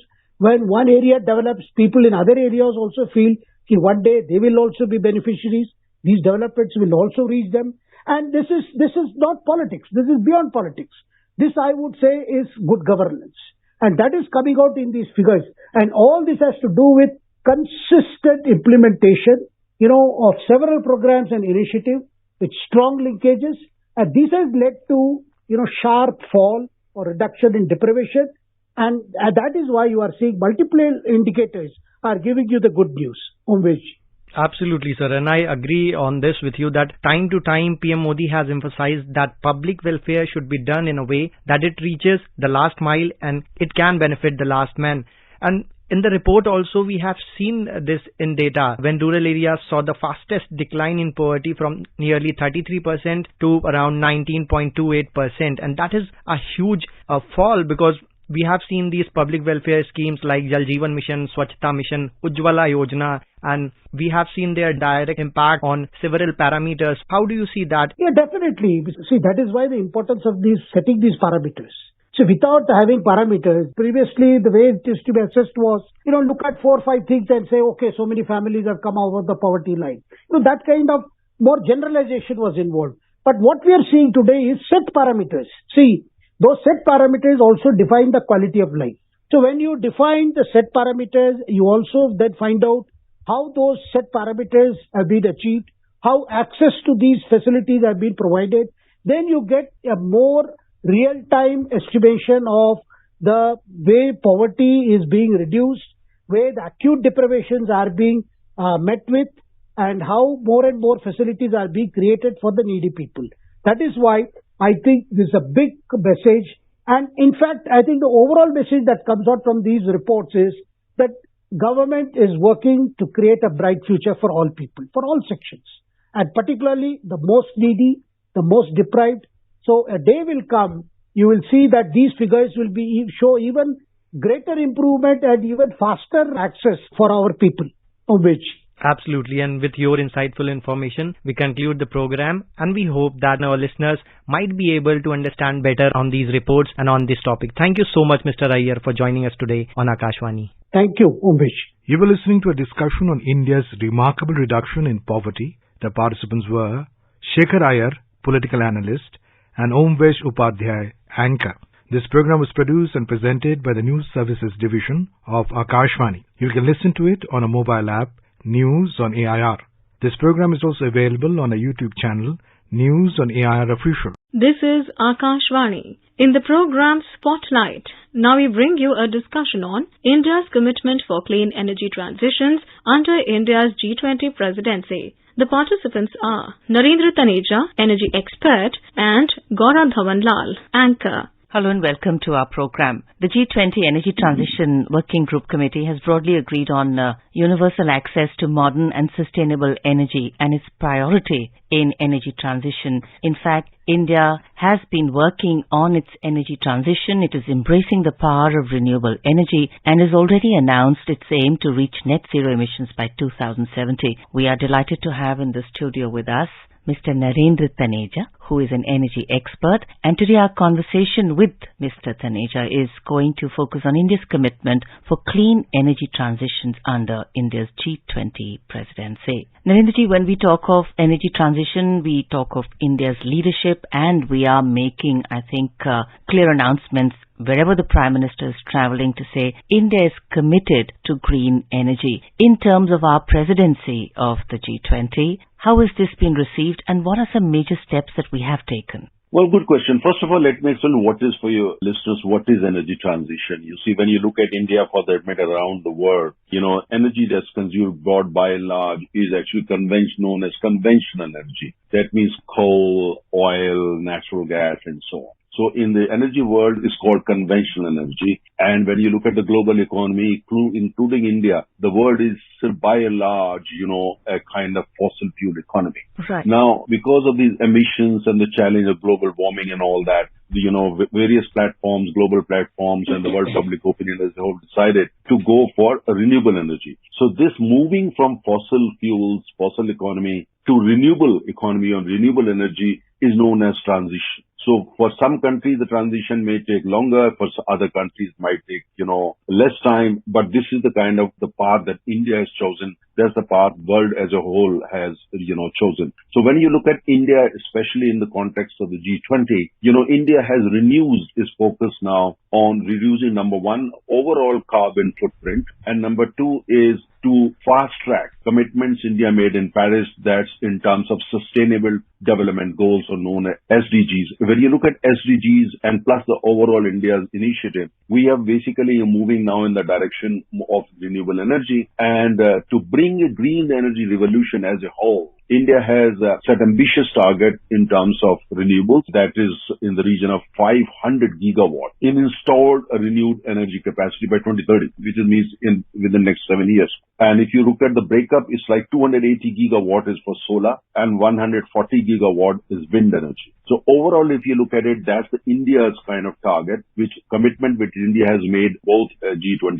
chair and also, during various other intergovernmental and other climate summit. But when you look at the kind of our track record, what we promised and what we have already achieved and compare it, let's say with the developed countries, actually we are doing better than most developed countries, and our track record in terms of walking the talk, is actually much better than most developed countries, and of course the best when it comes to the global south or the developed. Mr. Taneja, in terms of India's commitment to renewable energy, you very categorically always stated earlier that it's a tremendous commitment vis-a-vis our carbon footprint, which is also really not as large as our commitment is. So why do you think we have been committing so in such a huge step to say that yes, we want to go green, despite us not being very major contributors to global warming? Well, exactly as you pointed out, when you look at the commitment that we have made in terms of, green energy revolution, we are among the top 3 or 4. Now, there are two reasons for that. Number one is when you look at India's traditional value system in terms of environment, ecology, mountains,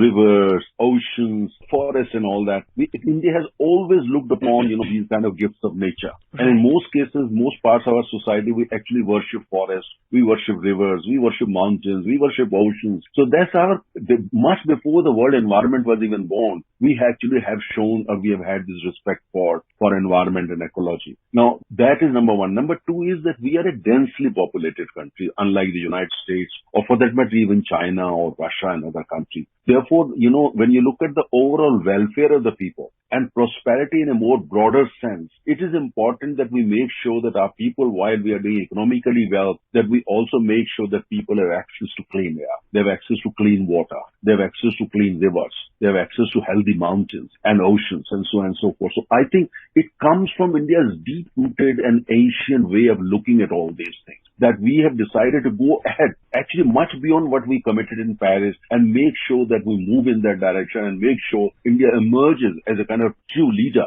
in this field. And that's why you look at, for instance, commitments being made by India at various G20 platforms, or speeches by our Prime Minister, or for that matter, the national vision, that these things, actually we are doing more than, for instance, than most developed countries are doing in this direction. And as I said, it has more to do, with that we want to develop, and we want to develop in a sustainable manner. And at the same time, we make sure that as we develop economically and industrially, that we also take care of the health of the people, health of our environment, health of our rivers, health of our oceans, and so on and so forth. So I think it comes more from that. That's why when you look at, for instance, the commitment we made in terms of solar energy, we made commitment of 280 gigawatts. That's by 2030. But when you look at what we have already achieved, I think probably we'll get to this target maybe before 2029, at least 1 year before 2030, the commitment that is made. And in fact, now the idea is actually to invest even more in research and development, that we can convert that into a kind of grassroots revolution which is already happening, so that we can actually get there even faster. And under the India's leadership and the French, together with France, India is leading this kind of movement which is known as International Solar Alliance, and helping other developing countries also in terms of solar power revolution. So I think we are taking lead on the one hand, and at the same time at home, we are doing it to show to the world our commitment, but also to make sure that as we grow and we go to become a developed country, we do it in such a manner that not only economy, but the health of practically everything that we depend on, or everything that is given to us by nature, is also well looked after. Right. And in fact, when we look at leadership and its different connotations, one of them is about inspiring. So with this holistic vision, with this vision to say we are a developing country and yet we are making these commitments in the hope of inspiring other nations who are actually, their contribution to the carbon footprint, their footprint is larger. Absolutely. And maybe walk the talk. They should also be walking the talk, right? When we talk of transition, Mr. Taneja, what about the cost, the financing of this transition? We are a developing country. We are 1.4 billion people, and most developing countries today, known as the Global South, they look upon India now to be their voice, because many of these countries are too small, or they don't have the right kind of diplomatic skills or the capacity, to basically put this on the global high table. Right. So they expect India, and they want India to do that. And India is doing it. Wherever our Prime Minister was in Paris recently, and he talked about this issue. He was in Washington, D.C., talked about the same issue. In G20, practically every conference, India is raising this issue and is emerging as the voice of the Global South, which means voice of, all developing countries. And if you look at the voice that India is actually putting on the table, or the arguments India is putting on the table, number one is finance. Because when it comes to transition, even rich countries of the global north, like in Europe and America and OECD countries, even they sometimes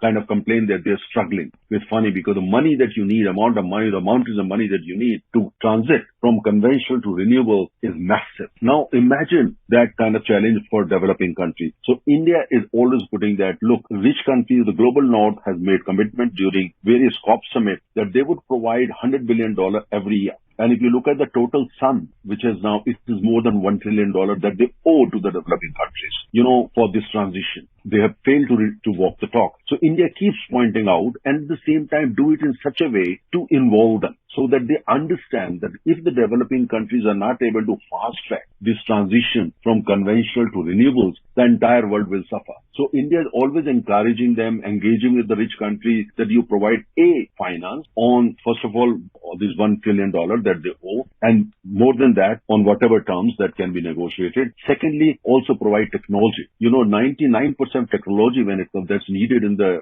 for the transition is with the developed countries, with the rich countries. Right. And they asked, so India is also working on that. At the same time, wherever possible, India is holding hands of several developing countries under Indian Solar Alliance and also bilateral ways in terms of, helping them set up solar power plants or wind farms and so on and so forth. So I think a lot of work is going on, and though India has many challenges because we are still a developing country, but still when you look, for instance, what India has not only promised, what India is able to do, I think is tremendous and is now being increasingly at least recognized by the global north. Do you think that you'd earlier mentioned about research and development and, we have some of the sharpest brains in the world and the most creative ones. So we are putting enough money into R&D also? Well, yes. In fact, when you look at, for instance, number of startups that we have in India now dedicated to renewable energy, dedicated to new sources of energy, I think is a lot of work is happening in the private sector. When it comes to the government sector or the government incentives, look at, for instance, the green energy, look at solar, look at wind, look at, for instance, even, using coal in such a way that the contamination is minimum possible, etc. I think a lot of it. But at the same time, when you look at, for instance, moving the entire economy of $3.6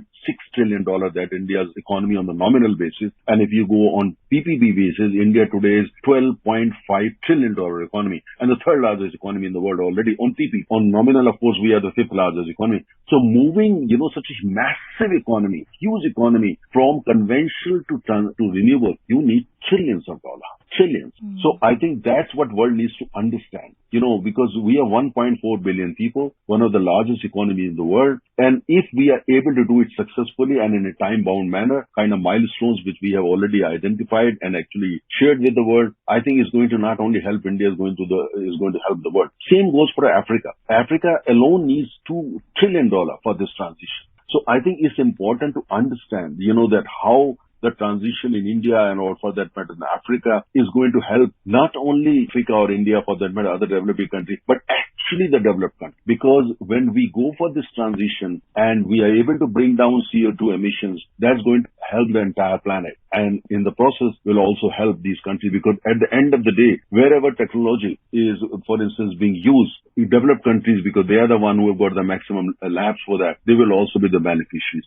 And talking at a regional level, we are looked at as a regional leader, definitely. And in this region, there are many countries where population is high, energy consumption is high, and we're already making a difference. So transfer of technology from India to other neighboring countries, that's happening? Well, good question. First of all, you see, we are yes, a regional leader, of course. We have great relations with Bangladesh, Sri Lanka, Nepal, Bhutan, and we have got a lot going on in terms of energy engagements. For instance, with Nepal, look at, for instance, our energy engagements with Bhutan. We buy a lot of hydropower from them. With Bangladesh, we have built a gas pipeline. We are now participating in a nuclear power plant also. We are also helping them, a number of other energy associated projects. And the same goes for Sri Lanka and for other countries in the region. It used to be also Afghanistan before Taliban's moved in there. So, and we have also offered wherever we can help, for instance, other countries. But that said, at the same time, you see, India is now a global leader.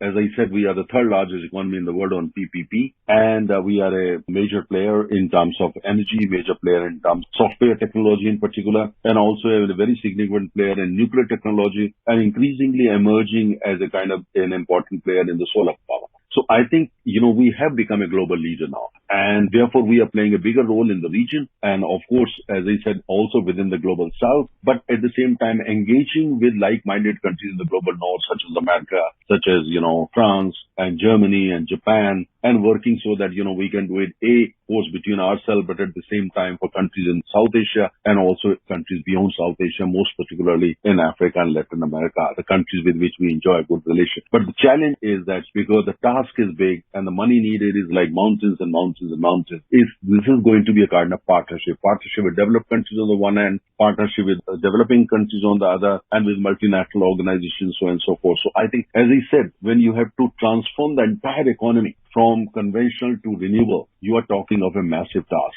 Absolutely. Mr. Narendra Taneja, helping us understand that to walk talk as a leader, holding the presidency this year for G20, I think inspirational leadership, that's the way, and India is definitely leading the way, whether it's energy or the other areas of development. Thank you so much for coming on to our program. Thanks for having me. You were listening to a discussion on India's commitment for clean energy transitions under India's G20 presidency. Committee. The participants were Narendra Taneja, energy expert, and Gaura Dhawan Lal, anchor. This program was produced and presented by the News Services Division of Akashvani. You can listen to it on our mobile app, News on AIR. This program is also available on our YouTube channel, News on AIR Official. You may share your feedback about this program through email at airnsdtalks@gmail.com or WhatsApp on 928-909-4044. This is Akashvani. In the program Spotlight, now we bring you a discussion on monsoon session of Parliament, important bills and issues. The participants are N.K. Singh, political analyst, and Sonu Sood, anchor. The monsoon session of Parliament began today. 31 bills are likely to be taken up and many important issues are likely to be discussed. To discuss the nuances of what can be expected from this monsoon session of Parliament, we have with us political analyst Mr. N.K. Singh. Warm welcome to you on Akashvani, sir. Thank you. So what would you say? What are the key expectations for the monsoon session of Parliament in 2023, which has begun today, considering the prevailing political, economic climate and the government's agenda for development? Well, given the current political situation, I don't think it's going to be a very honky-dory situation. And opposition, collective power of opposition, which has been forced very recently, I don't think this session is going to be very smooth. And there are varied reasons for that.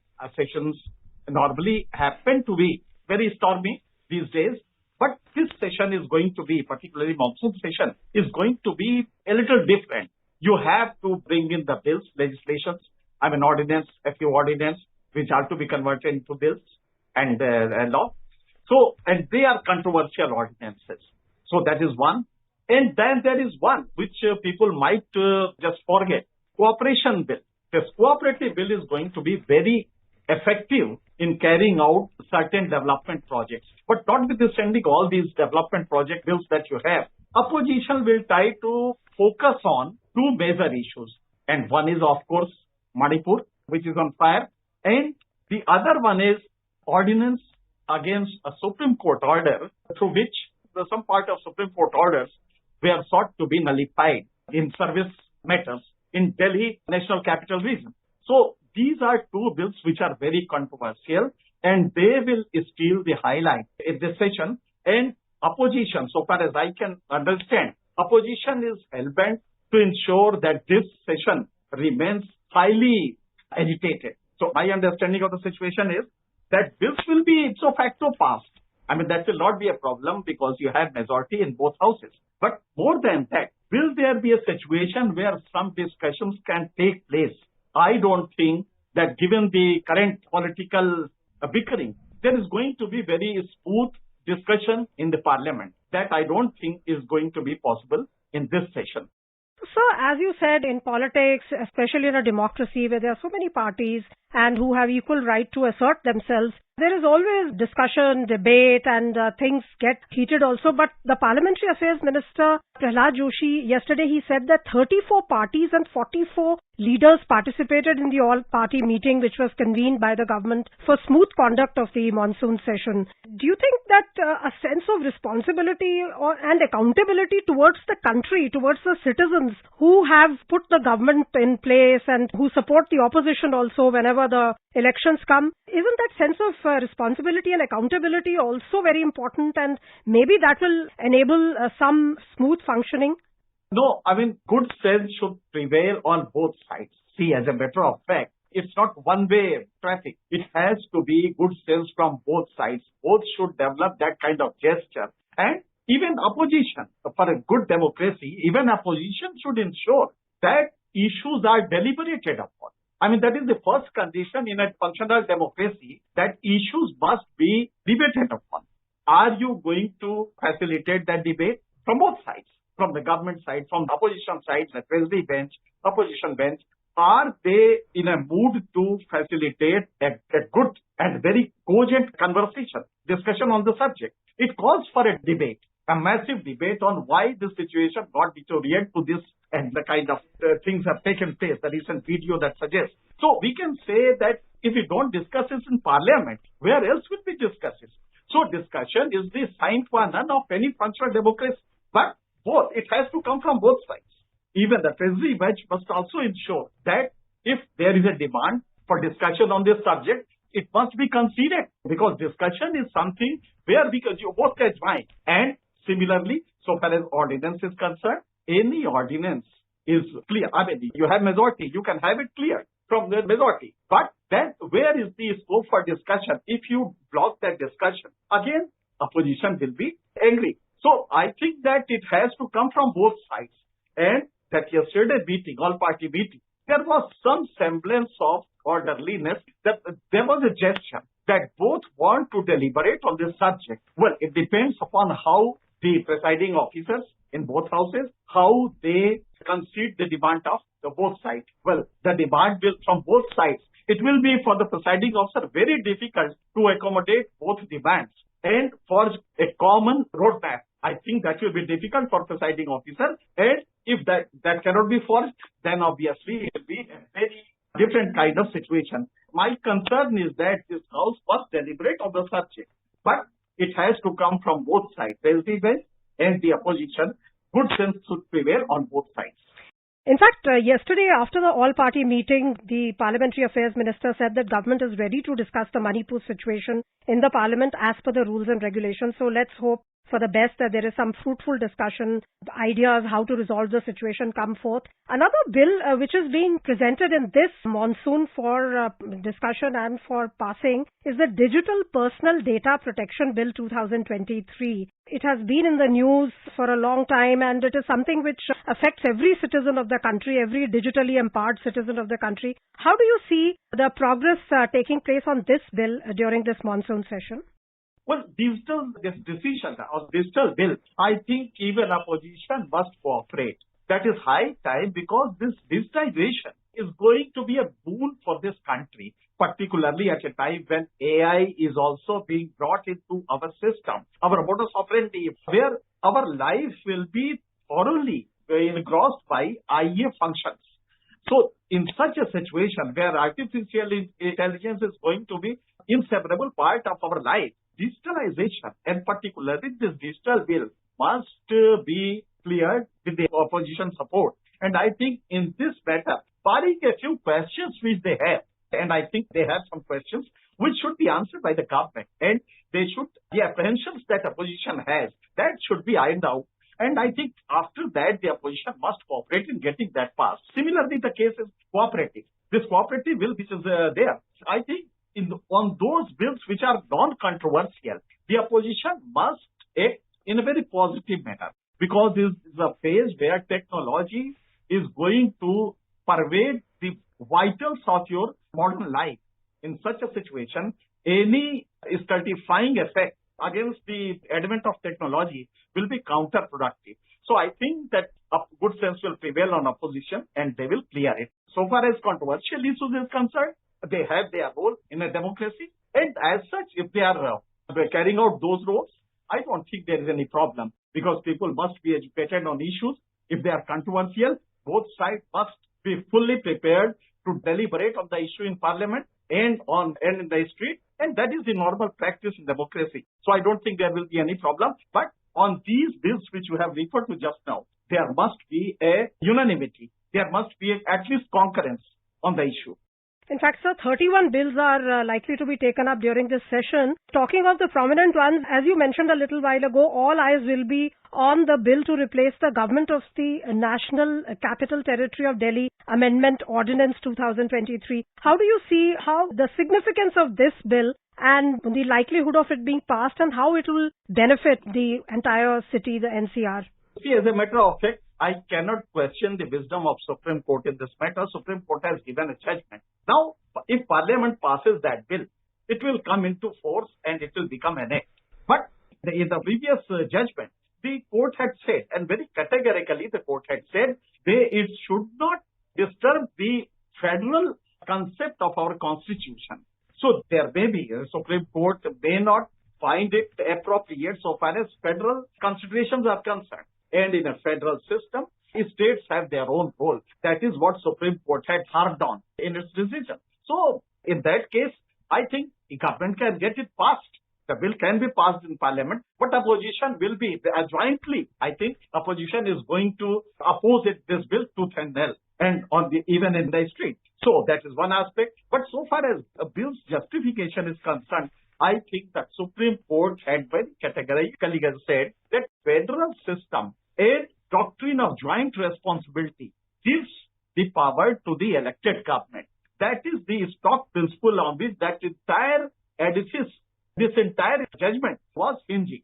So here the case is that whether the government can disturb that principle, that elected government is solely responsible, doctrine of joint responsibility. So that is the question which has to be discussed. And in parliament, I think opposition will harp on this. They will say that no, states' autonomy is in danger. That is what opposition will say. And I think center will say no, it is just a service matter. And in service matter, there is no denying the fact that the state government had done something which was not in consonance with the established practices. So that is where the government said, oh, government, virtually the system was collapsed because of state government's high-handed attitude. That is what is the logic of the central government. So I think we will have to see how it unfolds. So, sir, there's a wide variety of bills which are going to be taken up, which are on the agenda. Forest Conservation Amendment Bill, the National Dental Commission Bill, the National Nursing and Midwifery Commission Bill, and the Railways Amendment Bill. You feel that any parliament session is actually very significant, you can say a platform where the regulation of the country in various fields, the regulation of the economy, the polity is decided, and that really is very, very significant, which should be appreciated by all the participants. Yes, appreciation has a different dimensions. Even equally significant in Manipur case. Manipur issue is equally significant. Same is the case with this ordinance which you had just been talking about. So these are also equally important issues, and opposition has a role in democracy. So as such, if they are saying, yes, so far as other development bills are concerned, I have an opinion that the opposition must give up their rigidity and they should join the government in getting it passed. So far as these bills are concerned, and I don't think there is much brouhaha about it. So, barring these, there are always in democracy controversial issues. Opposition would always like to harp on that and try to flare those issues up. But the government's job is to see that parliament functions smoothly. That is the job of the government. So, in such a case, I think so far as the laws, development bills are concerned, or financial, economic bills are concerned, those who have some kind of influence on the economy of the country, I think the opposition must behave in a different manner. But so far as controversial issues are concerned, they are at their own wisdom. They can take their course that they want. But it depends on both the Treasury bench and the opposition to see that deliberations do take place. And if deliberations do take place, it will be very fruitful for strengthening the democracy. So development, growth and welfare of the nation, economic progress is the paramount consideration which should be there in the minds of all parliamentarians, all members of Lok Sabha, Rajya Sabha. We hope that, as you said, healthy debate, discussion takes place on all issues and we see a fruitful monsoon session happening. Thank you so much, sir, for this discussion and throwing light on the various important aspects of the monsoon session which has started today. Thank you. You were listening to a discussion on monsoon session of Parliament, important bills and issues. The participants were N.K. Singh, political analyst, and Sonu Sood, anchor. This program was produced and presented by the News Services Division of Akashvani. You can listen to it on a mobile app, News on AIR. This program is also available on our YouTube channel, News on AIR Official. You may share your feedback about this program through email at airnsdtalks@gmail.com or WhatsApp on 9289094044. This is Akashvani. In the program Spotlight, now we bring you a discussion on G20 Labour and Employment Ministers meeting. The participants are Shubhomoy Bhattacharjee, economic analyst, and Lalima Aneja Dang, anchor. Today, the Honorable Prime Minister addressed via video message the G20 meeting on Labour and Employment Ministers meet at Indore, Madhya Pradesh. Indeed, employment is a very significant social parameter of a country's economy and progress. Shubhamoy Bhattacharya with us, our financial expert. Shubhamoy, welcome to Akashvani Studio. Thank you. Please give us an overview of the key agenda of the meeting. Yeah, Lalima, so let's first understand how the G20 operates. So as you know, the G20 brings together 19 countries which are the world's leading GDP. Along with them is the European Union. Now, these 20 sit together at a table every year. Why is it significant? Because in each of these meetings, the heads of the state, that is the president and or the prime minister of the country, also participates. That gives it the significance which no other sort of meetings, like even the United Nations or anything, brings in. As a result of this meeting, and these meetings are basically supposed to be on economic issues. They are not political meetings. So in the G20 meetings, the heads of the states basically develop an agenda which will be common for them and common for these 19 countries plus the European Union, which means practically 80% of the world GDP for the next year. And also looking forward on a medium scale for several years ahead. The G20 therefore not only brings the heads of the state, but also by their directions, the ministers of different countries or the secretaries concerned, depending on the governance structure of those countries, get together. Now, so that means that there are specific issues which are handled by G20. So whether it's energy, whether it's labor, as we are discussing today, whether it's health, whether it's finance, whether it's environment, there are so many issues that the G20 brings on the table. And that means that these issues, what happens? Essentially, the ministers talk to each other, develop a common framework or a platform to strengthen their commonness, strengthen their identification on similar issues, and on issues where there is a disparity or where there is a division of opinion, the ministers are able to reconcile those opinions. So for the working of the global economic order, the G20 therefore plays the most important role of bringing the political structure, the political agencies of each country together to decide on issues and resolve them every year.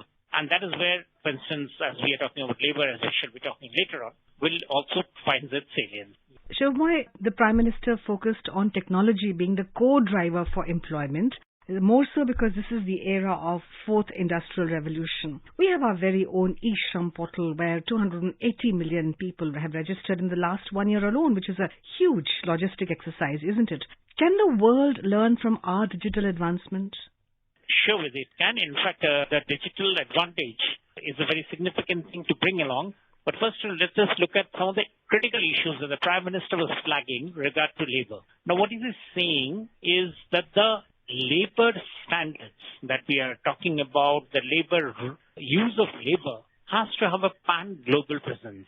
Now, why is it so? Because unlike capital, which flows very easily across borders, labor doesn't flow so easily across borders. There are huge challenges among the countries. Labor tends to be very rigid because countries put up barriers. And because of those barriers, the benefits of labor are not often utilized. In fact, I would say that they are actually utilized very rarely compared to the possibilities that labor offers.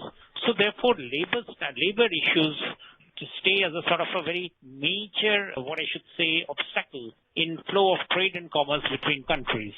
In fact, if we look at it, what is called the WTO classification, then labor movement is what is called the mode 4. And this mode 4, the movement of labor, compared to the movement of capital, compared to the movement of investment and tourism, labor movement is a very, very difficult thing. And that is where the Prime Minister was sort of putting an emphasis on that moving labor, making it comfortable across countries, bringing in some common yardsticks, works a lot.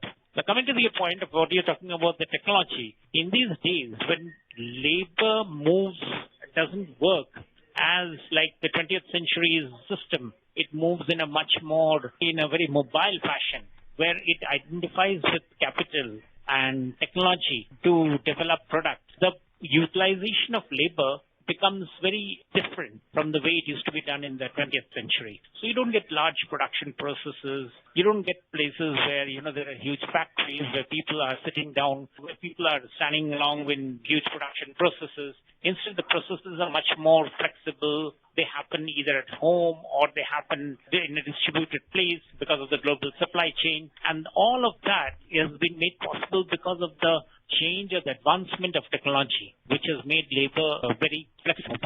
I was coming to that, Shubhamma, when you talk of labor, in fact, we have a huge informal sector in our country, and we call them gig workers. On a very minute scale, we have a marriage season in our country, and then suddenly there is a harvesting season where all the workforce wants to go back to the villages, to their fields, to work in their fields. So you have a lot of labor which is moving within the country, within our country, from village and town, cities, and we have within the world from one country to another. In both the cases, we have to now ensure that this mobility, which has become more now, we have to ensure their security as well as you just said, that we get the best out of this mobile workforce. Is the G20 focusing on this aspect as well? Certainly. COVID has definitely brought out the risks to the global production process when labor isn't really available. You talked of the experience of what we had in India, but globally too, movement of, for instance, shipping, which depends very strongly on labor, was affected. So lots of supply shocks that we had was because of the fact that the labor wasn't adequately available. There are, especially in Asia, labor moves very strongly across countries and provides the competitive edge.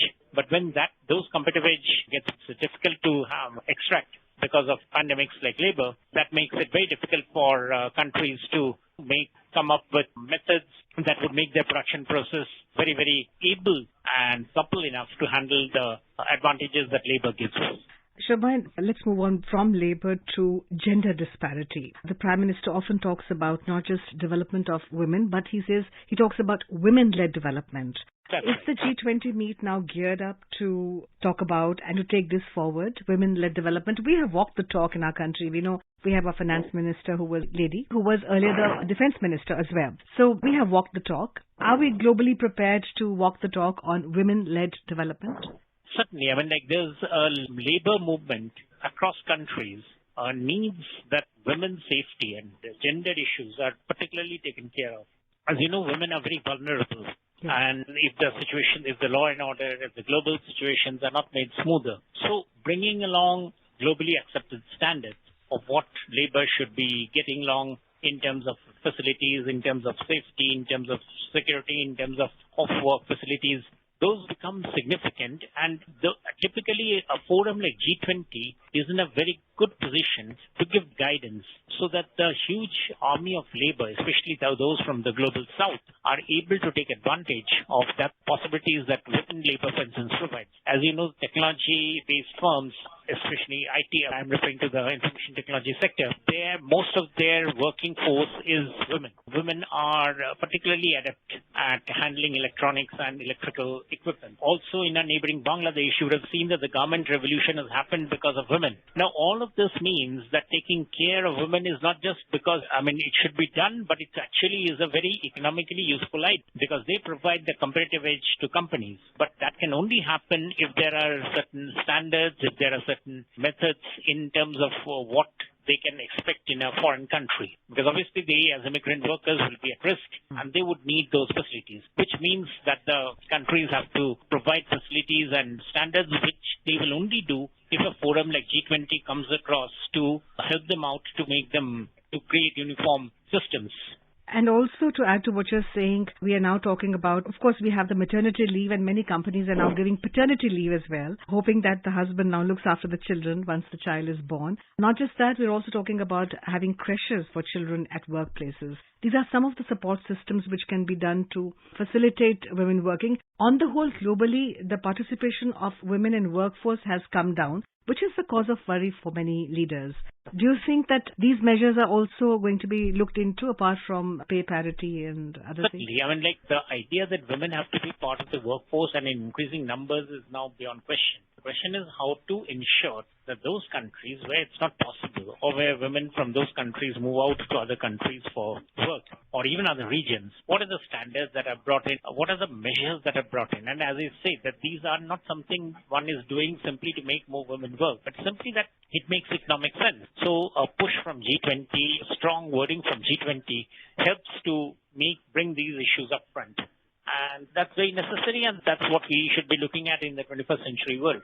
Shubhamay, let's move from women to another important aspect of our population, and that's the youth. India is a young country with a huge youth population. The Prime Minister has often focused on skilling and reskilling and upskilling. He calls this a very important aspect of skill development, and the fact that we have a dedicated ministry for skill development speaks volumes about the seriousness with which the Honourable Prime Minister and the government has taken this issue of skill development. We have about 12.5 million youth who have been trained under the skill development mission. Now, do you think that the dream of India being the capital of skill, or skill capital, as they say, of the world is coming true? Do you see that happening? Yeah, we do see that, and in fact, you can see there's a lot happening in terms of because India is actually a place which has got extremely good labor quality, and we naturally will be interested in allowing or encouraging more use of that skill, these workers being deployed usefully across the countries. And several countries have already shown interest in using India's army of nurses, India's army of teachers, because they don't have the capacity to produce those people in adequate numbers.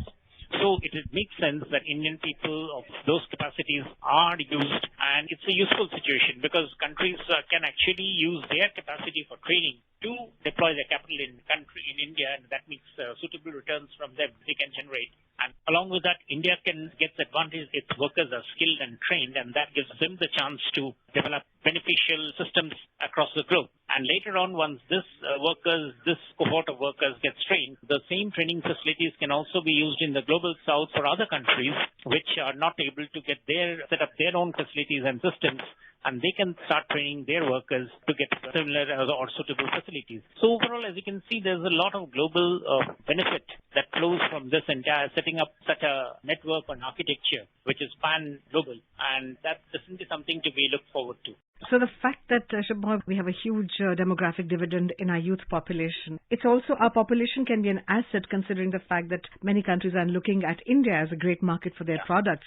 Not just that, when we talk about skilling our workers, we are actually capitalizing on our youth and getting demographic dividend, as they say. We have also focused now, because the skill, as I just talked about skilling and reskilling and upskilling as a core of skill development, the Prime Minister focused on 4 areas primarily. We usually talked about the IT industry. Apart from that, now we're talking about artificial intelligence, 1, 2nd, robotics, 3rd, Internet of Things, and 4th, drones. So all of these things will be very useful because all of them sort of, build on the capacity of the labor, because Indian labor, as you rightly pointed out, is extremely sophisticated, and their sophistication level is increasing, and it's commonly understood to be a very bright set of people and underscored by the set of not just the IITs but also the ITIs and the subsequent other institutions down the line. Together they create a platform which helps a lot to develop engineering and other skills which can be extremely beneficial for the overall global productivity push ahead. As you know, global productivity needs also benefit from climate change issues, and even in those areas or issues like offsetting to new technology, those will be coming very useful. So overall, these things are some things that we can look forward to. So let's hope that the G20 meeting on labour and employment ministers meet at Indore, Madhya Pradesh brings forth some out-of-the-box solutions, and as the Honourable Prime Minister said, that there need not be a one-size-fit-all. There might be a very specific solution for every country, but the fact that we're all sitting on one platform and discussing it brings hope for the whole world and kind of reinforces Vasudhaiva Kutumbakam. Well, thank you, Shubhamay Bhattacharjee, for talking to us and updating us with your views and reviews. Thank you. You were listening to a discussion on G20 Labour and Employment Ministers meeting. The participants were Shubhamay Bhattacharjee, Economic Analyst, and Lalima Aneja Dang, Anchor. This program was produced and presented by the News Services Division of Akashvani. You can listen to it on our mobile app News on AIR.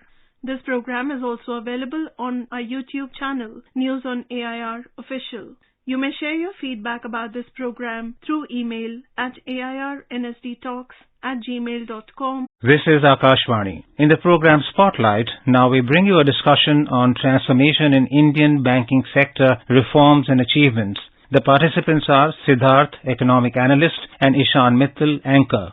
Speaking at the Rozgar Mela on Friday, Prime Minister Narendra Modi hailed the revival of India's banking sector under his government. To discuss this, we have with us economic analyst Mr. Siddharth. Mr. Siddharth, welcome to the show. Thank you. I'd like to ask you, the PM hailed the bankruptcy code as a step to minimize bank losses. Could you talk about how this has worked to the banking sector's advantage?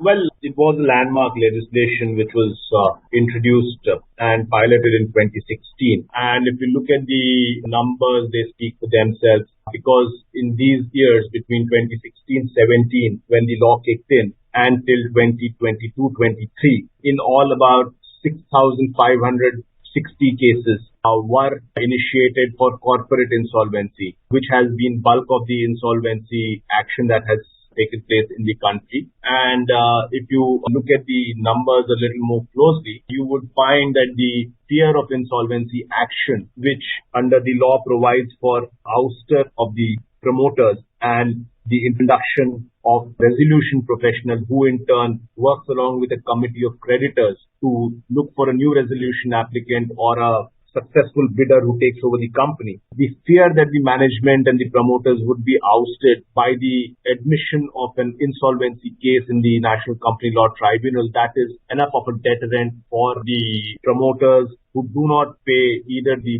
banks, who are classified as financial creditors, or the operational creditors, who are, the vendors and the other creditors. So just the fear that they would be ousted has resulted in a large number of cases getting closed even before they are taken up for resolution. And if you look at the total number of cases which have actually yielded results, it has been quite high. 1/3 of the claims of the creditors have been resolved. And if you look at the liquidation value, it works out to about 168 or 169% of the liquidation value. So if the liquidation value was 100, banks are actually getting about 168 or 169 rupees, banks and the other creditors.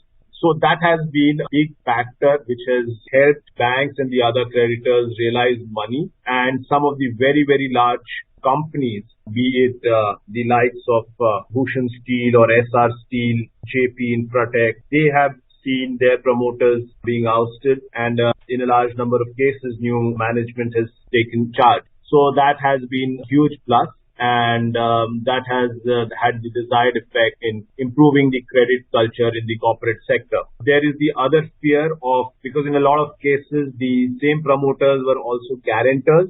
So the law also provides that, say, if you recover 40 rupees out of the 100 that is owed, the banks and the other creditors can approach courts to recover the remaining 60 from the guarantors. So the promoters then have to pay from their own side because they were also guarantors to those loans. So these are things which have really helped. Thank you for that. Those numbers are truly speaking for themselves. Since the 2008 financial crisis, Indian banks were understood to be plagued by the twin balance sheet problem. Recently, the finance minister said that India has not only resolved that, but also come to a point where the banks have healthy balance sheets. Could you discuss these issues in detail? All right. So if you remember, the biggest problem for public sector banks, and it has been traditionally been a problem, is this problem of non-performing assets. So non-performing assets are basically loans that remain unpaid for 90 days at a stretch, and banks then have to make provisions or set aside money for a possible loss from these accounts. If you look at the latest RBI Financial Stability Report, it says that the scheduled commercial banks have seen their net non-performing asset ratio fall to a 10-year low of 3.9% at the end of March, which at one point of time had gone up to 6.1%. And so it had hit, and at the gross level it was at 11.5%. So that has come down, and it is a huge help to the banking sector. What has also happened is that the government and the regulator, which is the Reserve Bank of India, they have insisted on banks recognizing loans and the problems to these loans wherever they have to, which means setting aside more capital for losses. And simultaneously, the government has been getting banks to improve their lending practices, has reduced or done away with the interference that was there in sanctioning of loans. And it has also provided capital to the public sector banks to ensure that their balance sheets remain healthy and they can meet the requirements of a growing economy. Simultaneously, what has also happened is that in times like the COVID crisis, the Reserve Bank of India has also been proactive in terms of allowing for restructuring and things like that, extending some regulatory forbearance on provisioning, and also insisting that banks stay adequately capitalized. So the whole regulation and supervision of these banks have also undergone a change at the RBI level, which is keeping much closer tabs on how banks are performing. And if it sees that there is any segment where the pressure is building up or where the growth is high, then it steps in, speaks to the management and tries to get it fixed. So all these factors have worked to the advantage of Indian banks whose balance sheets appear healthy at this point of time. Speaking of the RBI, it has recently suggested a measure called expected credit loss. How is this expected to help in banking regulation and helping liquidity in these troubled times economically for the macroeconomic situation? So what it has done is a proposed framework for provisioning by banks. And banks will have to classify these financial assets depending on multiple stages. So this is basically, these are assets that have, even for assets which have not experienced significant increase in credit risk and things like that. So basically this is, as we discussed, increased supervision that we are seeing and preparing banks to take on the possible credit risks that arise. So this is, a provisioning system which has been put in place to check impairment of credit that they may face in the years ahead or the quarters ahead. While the final guidelines will be implemented in due course, the final, recommendations, but it is seen as more tight regulation so that these losses are taken care of well in advance. Speaking of the buoyancy of the banking sector, and as you had mentioned earlier, the banking sector not only survived the COVID crisis and the after effects of the Russian-Ukraine war, but it also survived the kind of financial tightness that led to the liquidation of several banks in the US. How have Indian banks survived the repo rate tightening despite the broader, tighter financial environment?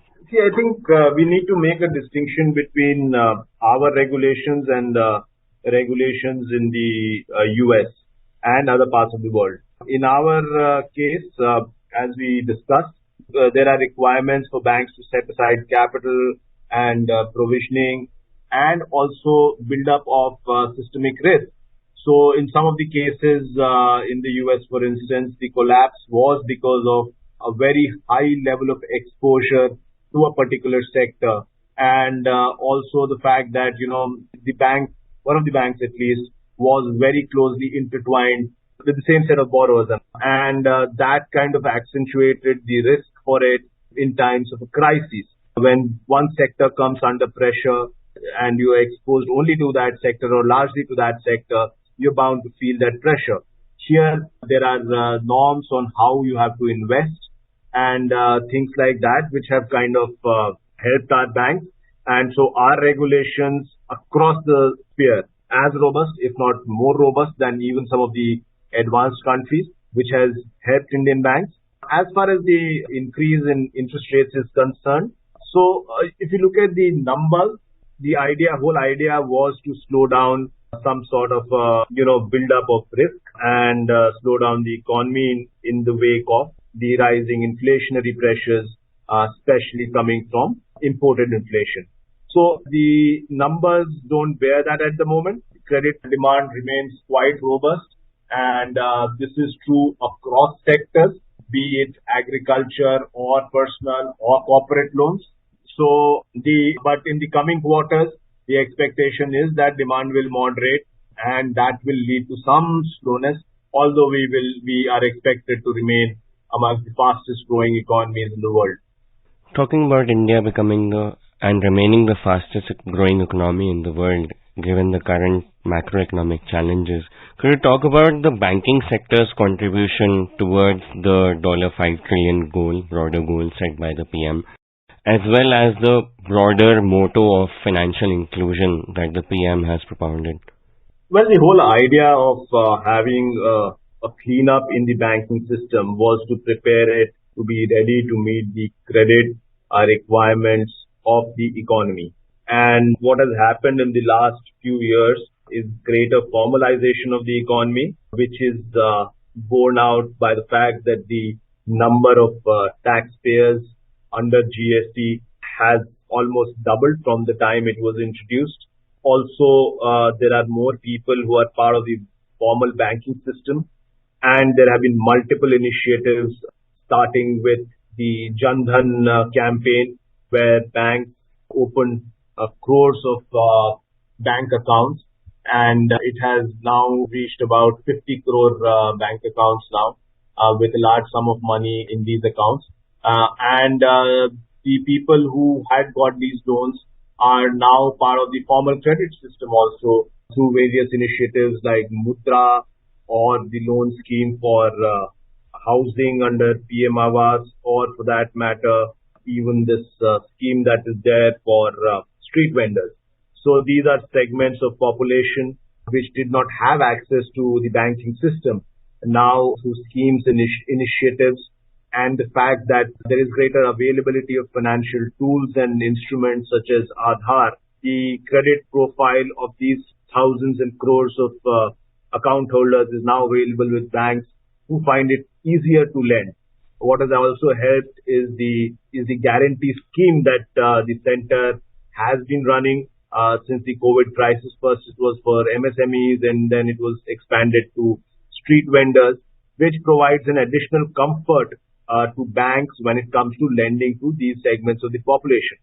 Besides, there are new tools being tried out after UPI, which has been such a successful, initiative. A similar thing is now being tried out by RBI, which has prepared a platform of sorts where people without a credit history, but with some sort of landholding records and, government issued identity card, can get loans on the basis of their landholdings. Or if someone is selling milk to, say, Amul, it can, depending on the amount of milk she or he sells, can get access to credit from banks, which can use this platform to access data and give loans through what RBI is calling frictionless credit. So these kind of initiatives have helped the unbanked get into the banking system and is formalized credit, reduce the dependence on money lenders who were charging exorbitant rates of interest. So it's been a win-win deal for banks as well as the borrowers. A UPI for loans truly sounds revolutionary. Going forward, I want to ask you that the S&P has forecast that Indian banks' bad loans may moderate to 3 to 3.50% by 2025. What does that kind of figure say about the banking sector's upcoming forecast, about the future of the banking sector in the coming couple of years? Well, it suggests two things. One is that, the current initiative of cleaning up banks is going to persist, number one. And number two, the chances that the economy is doing well, so the chances of loans turning sticky or bad are reduced. So it is both an indicator of how our banks are going to perform and how our economy is going to perform. But on both counts, India seems to be doing well at the moment. Thank you for your time, Mr. Siddharth. Thank you. You were listening to a discussion on transformation in Indian banking sector, reforms and achievements. The participants were Siddharth, economic analyst, and Ishan Mittal, anchor. This program was produced and presented by the News Services Division of Akashvani. You can listen to it on our mobile app News on AIR. This program is also available on our YouTube channel News on AIR Official. You may share your feedback about this program through email at airnsdtalks@gmail.com or WhatsApp on 92890 This is Akashvani. In the program Spotlight, now we bring you a discussion on 164th Income Tax Day, a journey towards nation building. The participants are Kamlesh Vashni, Joint Secretary, Ministry of Finance, and Anubha Rohatgi, Anchor. The month of July is associated with filing income tax returns, and today, July 24th, is the Income Tax Day.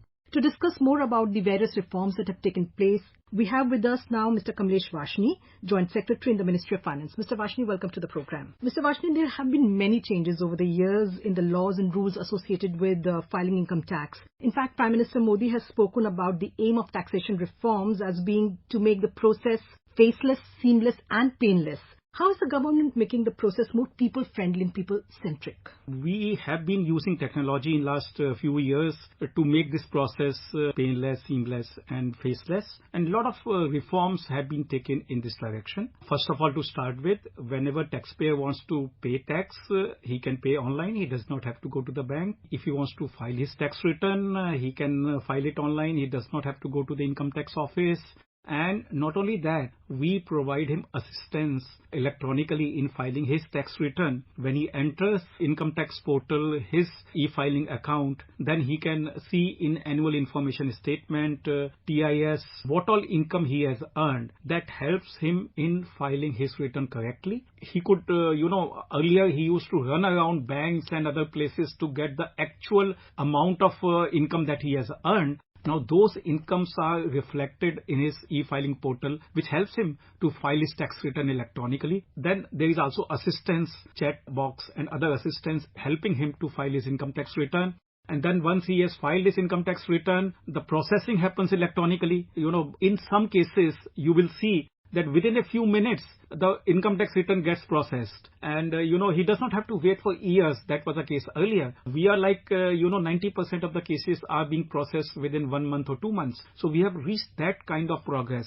And then once the case has been processed, the refunds are also issued immediately. The average processing time, average days for getting refund has reduced drastically by using this technology. And that is what the Prime Minister is referring to, the painless and seamless process that we have undertaken. Then once the tax return has been filed, in 99.5% of cases we do not select it for scrutiny. Only 0.5% cases get selected for scrutiny. And in those cases also, earlier taxpayer used to have multiple visits to the income tax office, wait outside the room of the officer waiting for his turn to come to have a discussion on his case. Now he does not have to do all that. He can sit in his office and file all the document electronically. Whatever information the officer wants, that also will get communicated to him electronically. And he can also file the information electronically, what was referred to as faceless. So even that process has taken this ease of doing business one step further. And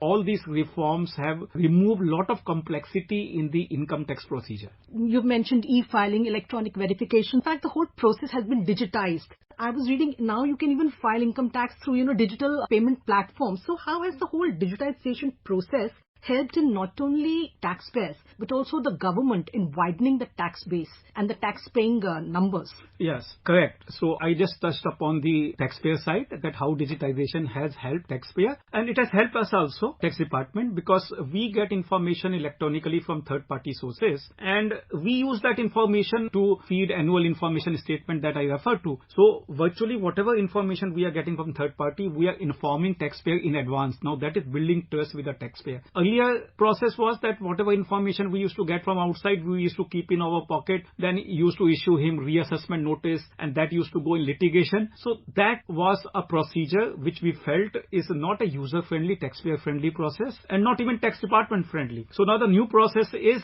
that when we get the information, we communicate it to the taxpayer through annual information statement, so that he is nudge him help him to file his income tax return correctly. Sometimes the information comes to us later on that he has spent so much money at that particular place, or he has bought this property, or he has invested here, and then we try to match with that his tax return, and we feel it does not match. Now we have started this e-verification scheme, so we communicate politely to the taxpayer that this information has come to the knowledge of the income tax department. What do you have to say about it? In many cases, taxpayer come and say, explain that it is already reflected in my income tax return. Then nothing has to be done. Not even order has to be passed. But sometimes taxpayer feels that yes, this information probably is not reflected properly in his income tax return, and he needs to update his return. From last year, we have provided him this facility to update his return, or if he has not filed return earlier, to file return now. But obviously with some extra tax, because the main thing is that you should file your tax return correctly within the due date. And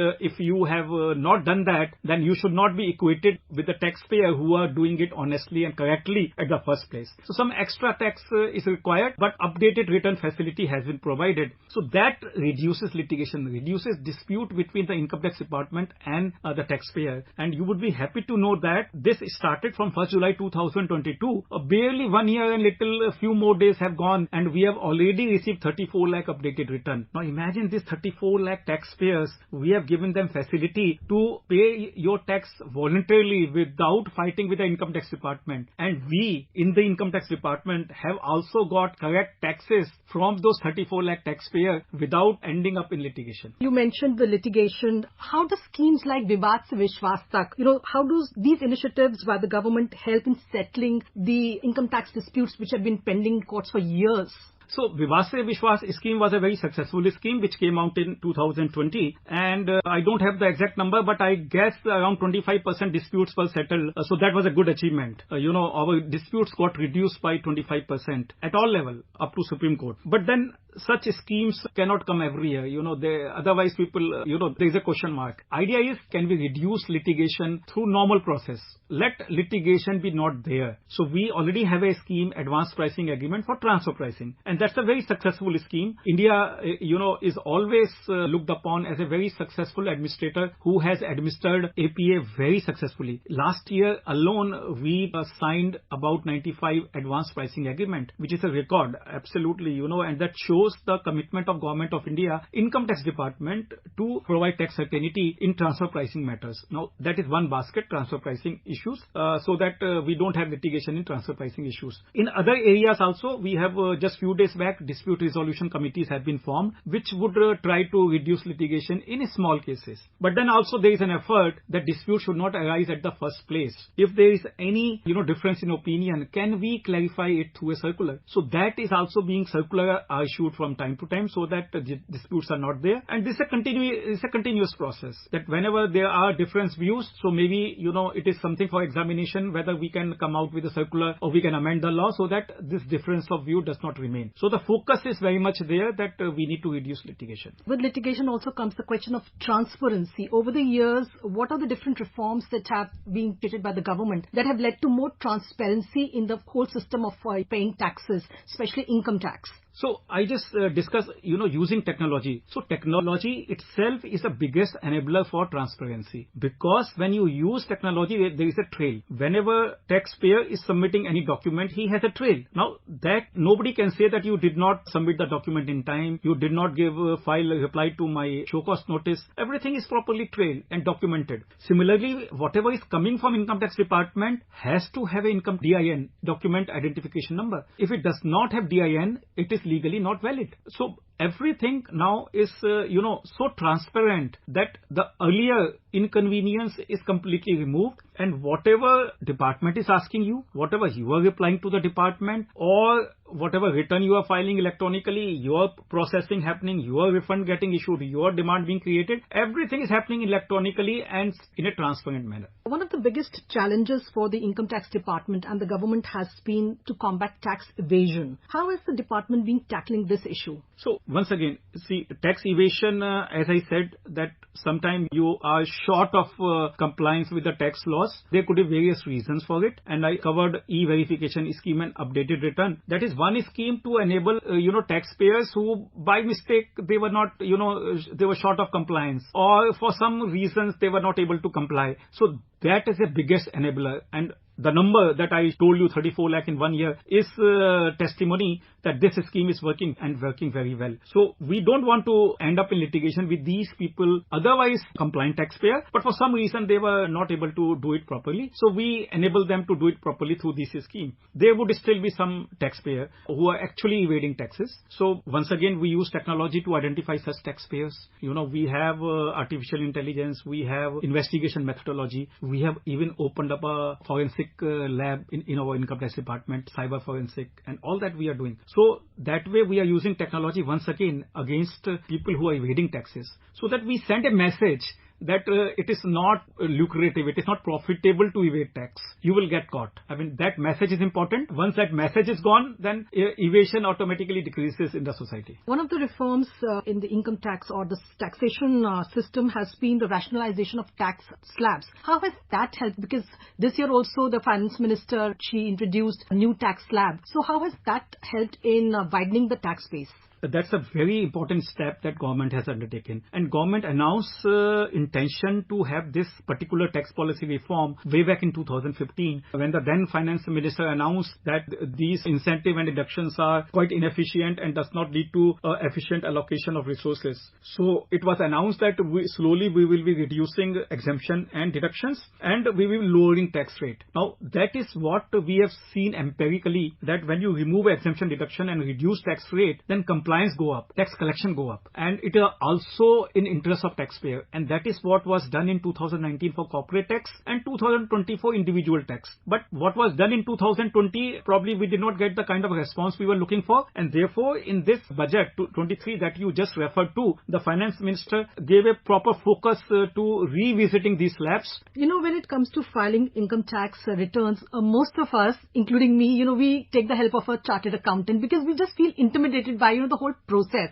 So what has the income tax department done to simplify this, and so that the common taxpayer can just go ahead and do their own taxes? Yeah, so what we have done is that first of all, ITR1 currently, ITR1 is very simple tax return form, which is very easy to fill. You just go on the income tax website and all that information is required, already available there, and you can just fill it up, and it's very easy to fill. Once you get in there, it's such a user-friendly website that you will find that it is very easy to file income tax return. And ITR1 is applicable to most taxpayers who do not have business income, who do not have a capital gain, and have income below 50 lakh. Generally, I'm saying, and as you move to other ITRs, the difficulty level rises. That I agree. But what we are proposing to do now is that instead of having 7 ITR, 1, 2, 3, 4, 5, 6, 7, and one has to even see which one to file, and all that difficulty will no longer be there from next years. And probably it is expected that next year we will actually have CTR implemented. Once we have CTR, then we have just one form. And that one form will ask you simple question that what income you have, are you a director in a firm, are you unlisted share, do you own unlisted share. Only the schedule which is relevant to you will come before you, and then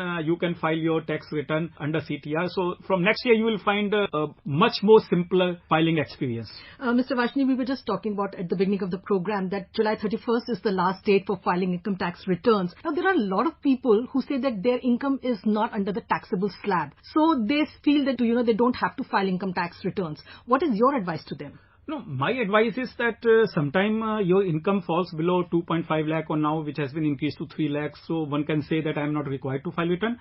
But then there are other criteria also that you have a foreign visit, you have electricity expenditure, you have credit card. So sometimes you don't know you actually have it, so you may have to file return without knowing. So it is always better to file your tax return, even otherwise, when you have been filing it regularly without a break. And sometimes it helps you also in other areas, economic activity, if you have to go to the bank to take a loan, or you have to obtain a visa of a country.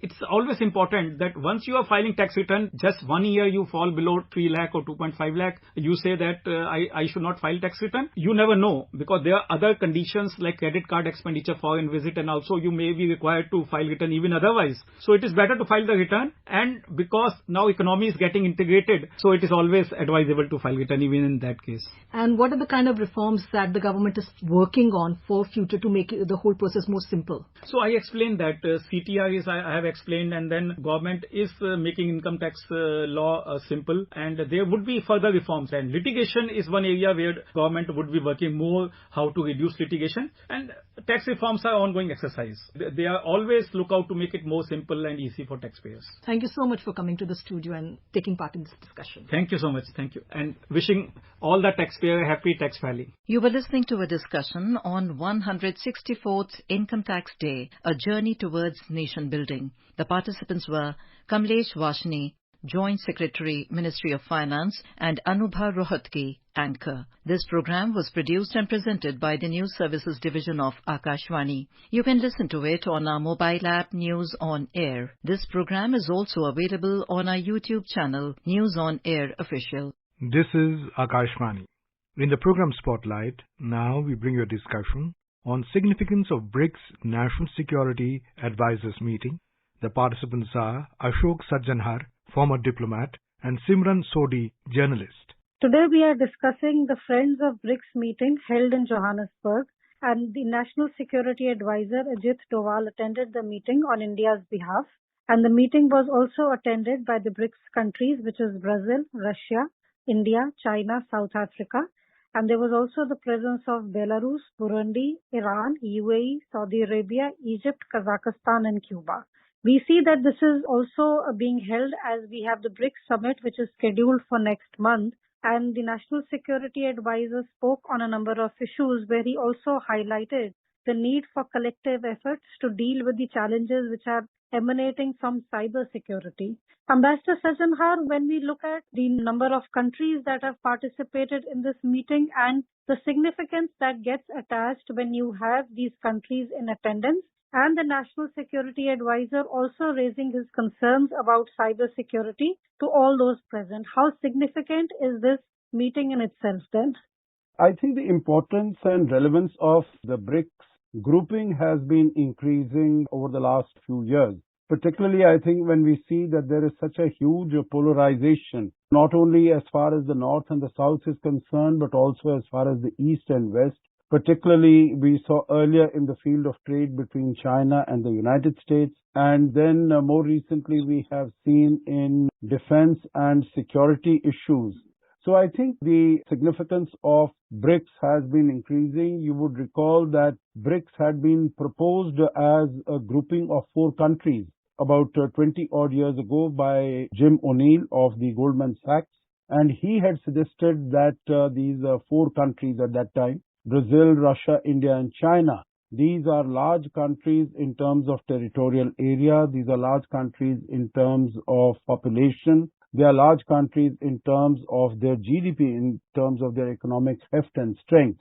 So they will have a much bigger role to play as the world advances. And then in 2011, we had seen that South Africa was also added. Of course, we have seen over the last few years that some of these countries, for instance, the economy of Russia has not been doing too well, even before the Russia-Ukraine conflict. Brazil and South Africa have also not been performing well. It's only China and India, the economies that have been doing well, notwithstanding the COVID-19 pandemic or the Russia-Ukraine conflict. But still, as the fissures between different major players in the world, they have continued to grow. So there has been a much greater interest in different countries to associate themselves with BRICS. So this is what China had started, in fact, in 2017, an attempt to expand the BRICS. This is what we see that now increasingly more countries are inviting friends of BRICS, and this time we have seen about 7-8 countries, some of them very significant countries like Saudi Arabia, like the United Arab Emirates, like Egypt. So these countries have been invited. And of course, the list of countries which wants to become members is also very large. And China is looking upon this as setting up a new grouping, which would be more of an anti-West grouping. It would give both Russia and China support amongst these countries. The second issue that you mentioned, Simran, about cybersecurity and terrorism and radicalization, of course, that is a very important element. That's a very important issue.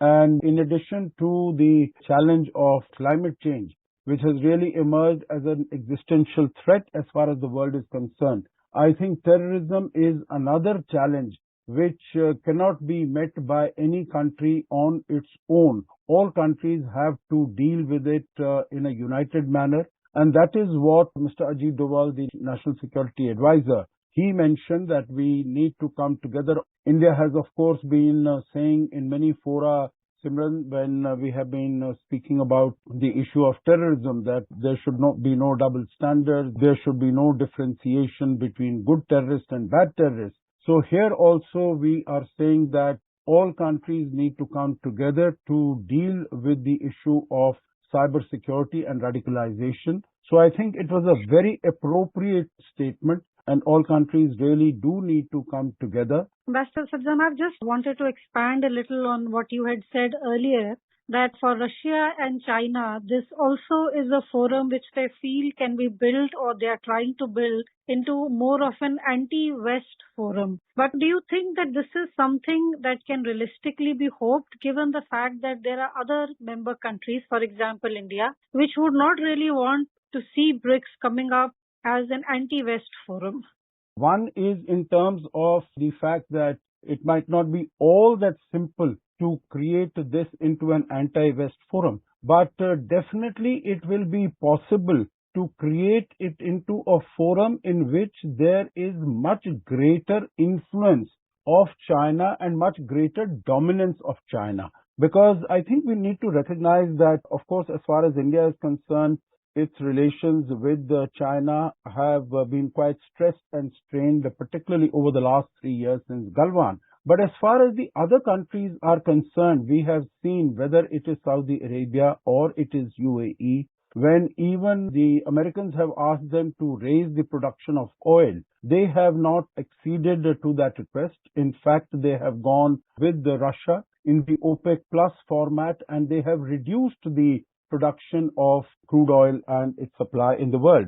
So I think some of these countries, those which have been very strong partners of the United States in areas of their interest, they would be quite willing and capable to take decisions which might not be to the liking of the West. The second aspect here is that these countries are all looking for investments, they are looking for connectivity, they are looking for markets for their energy production. And in that context, there is no better place than China. So we have seen in the recent past, in the Friends of BRICS, we have seen Iran was also present, Venezuela was also present. So all these countries have very adversarial and hostile relations with the United States. And they have signed, Iran has signed, for instance, a $400 billion deal with China, even as far as UAE and Saudi Arabia are concerned. They are very strong partners in the BRI initiative, the Belt and Road Initiative of China.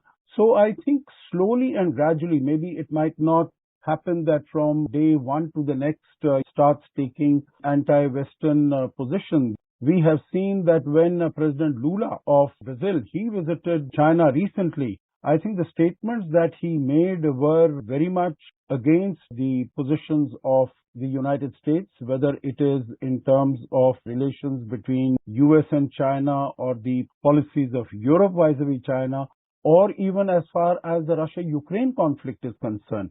So I think slowly and gradually there is that possibility, and that is what both Russia and China have been looking at when they have been looking at the expansion of the BRICS to include many other members. Ambassador Sajjan, we see that another important development that has taken place is the National Security Advisors meeting with the top Chinese diplomat Wang Yi. And this meeting took place on the sidelines of the Friends of BRICS meeting in Johannesburg on July 24th. And bilateral issues have been discussed. And this meeting also comes in the backdrop of the tense relationship which India and China are currently having. And to the extent that the External Affairs Minister has recently also said that this is the most complex challenge in his long diplomatic career. And we see this military standoff with China, which has now lasted for more than 3 years. So given this background, how do you see this meeting that has happened between the NSA and the top Chinese diplomat? Two things here. I think the first, looking at it in a positive aspect, It is good that both the countries are engaged with each other, that both the countries use all possibilities, all formats to meet with each other and to share their thoughts, their perspectives. Because just before this, we had seen that External Affairs Minister Dr. Jaishankar had also met Wang Yi in Indonesia on the sidelines of the foreign ministers of the East Asia Summit grouping. So there also similar discussions on the sidelines had taken place about bilateral relations and so on and so forth. And before that, we had seen the visit of Xingang, the Chinese foreign minister, to India. He had come both for the G20 foreign ministers meeting as also he had come for the SCO foreign ministers meeting. So on both those occasions also there was meeting at the level of the foreign ministers. We've seen that meetings have been taking place, though not all that frequently as were taking place in the past, amongst the military commanders, amongst our diplomatic representatives. So the first thing I would like to say is that it is a positive feature that the leadership of both the countries is meeting with each other. And of course, there has been some speculation that when the BRICS summit takes place in August in Johannesburg in South Africa, that both Prime Minister Modi and President Xi Jinping might be there, and then there could be some sort of a meeting between the two. I think the last interaction that had taken place between the two leaders possibly was in Mamallapuram in October of 2019 when Xi Jinping had been invited for the second informal summit meeting. After that, there has been no meeting, I think, and maybe there has been only the conversation that has taken place was in Bali last year in November on the sidelines of the G20 summit meeting. So the first thing is the leaders are meeting. That is positive. But I don't see any forward movement really taking place because India has been maintaining steadfastly that we need to revert to status quo ante, and whatever areas China has occupied, they need to vacate them. While the position of China seems to be that there is a relative tranquility, peace and balance on the border, and both the countries need to get together, work together to manage the situation there.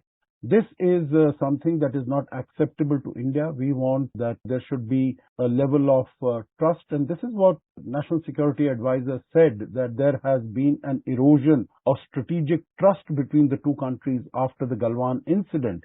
I think the conversations should continue, but the message should have gone to China that India is not going to relent on its security, on its territorial integrity, so that they should make changes in their positions on the borders, and only then can there be some modicum of normalcy restored in bilateral relations.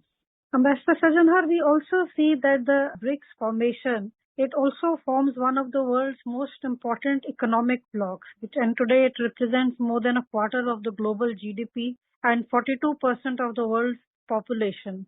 Do you feel that BRICS also has the potential, as we see the meetings happening and as you elaborated on the India-China meeting, do you feel that BRICS also has the potential to graduate not just as an economic bloc, but also as a bloc where important geopolitical decisions or shared perspectives are taken?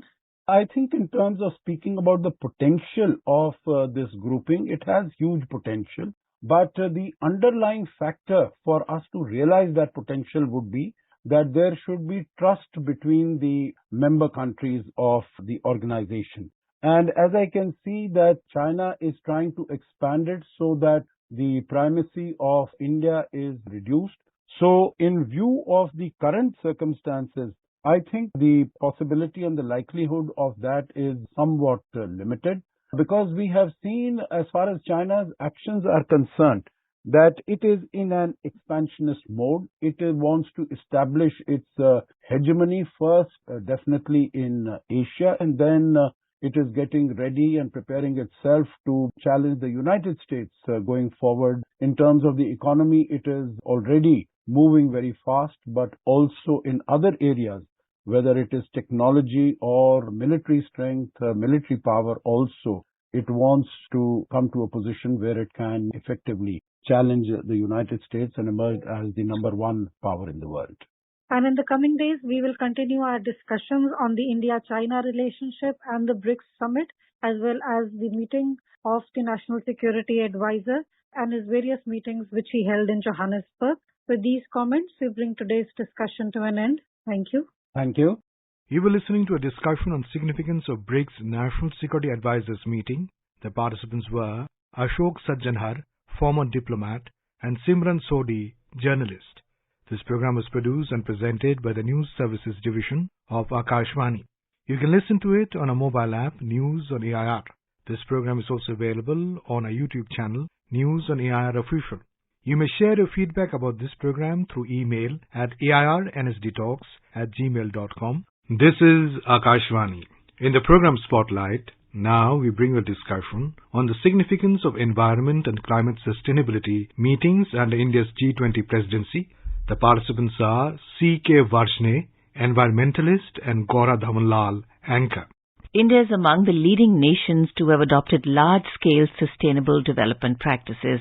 In fact, building resilient and sustainable socio-economic infrastructure that is reducing our carbon footprint even as it is uplifting millions of citizens from poverty is one of them. And we are very clear, as our Prime Minister has repeatedly said, that environment sustainability and economic progress definitely go hand in hand. Against the backdrop of the 4th Environment and Climate Sustainability Working Group and Environment Ministers meet in Chennai, which is 26th-28th of July, our topic for today is significance of the environment and climate sustainability meetings under India's G20 presidency. Professor Varshne, could you please give us an overview of the key outcomes of the 4th G20 climate meet in Chennai under India's presidency?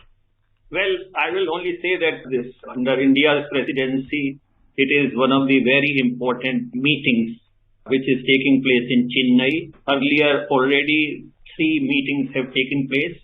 So I think these are the inputs of the past 3 meetings and also identifying the issues as well as possible roadmap to overcome the problems created by climate change and the issues that are needed for at least the preparation that is needed for sustainable economic development and human well-being.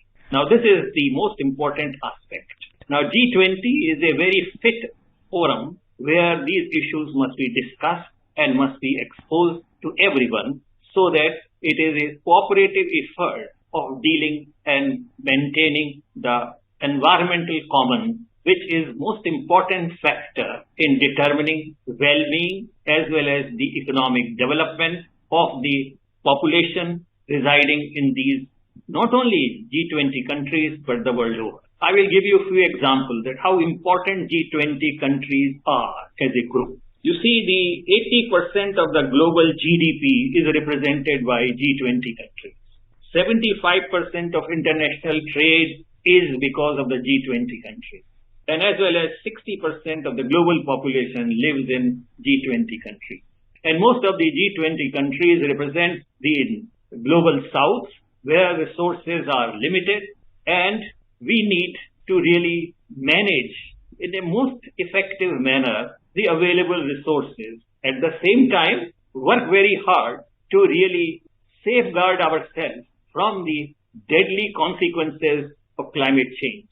You have already seen that in recent years or in recent days, past days or past months, what kind of flood situation we have faced in the country. And not only that, it is only India we have faced. The same kind of a situation, which is described in the same manner, but it only location varies. Most of the countries are facing. In some of the countries, even the forest fire is becoming very, very difficult to contain. In fact, human beings are at war with forest fires. Right. You see the Australian fire, you see in Europe that is what is happening, and so on and so forth. So I'm saying that the climate change is a very important factor which has come because of the luxurious consumption made by the global north. Global north is developed, they are more economically well off, simply because that they have deposited huge amounts of carbon dioxide. Now, this excessive luxury that they have enjoyed has really serious implications in creating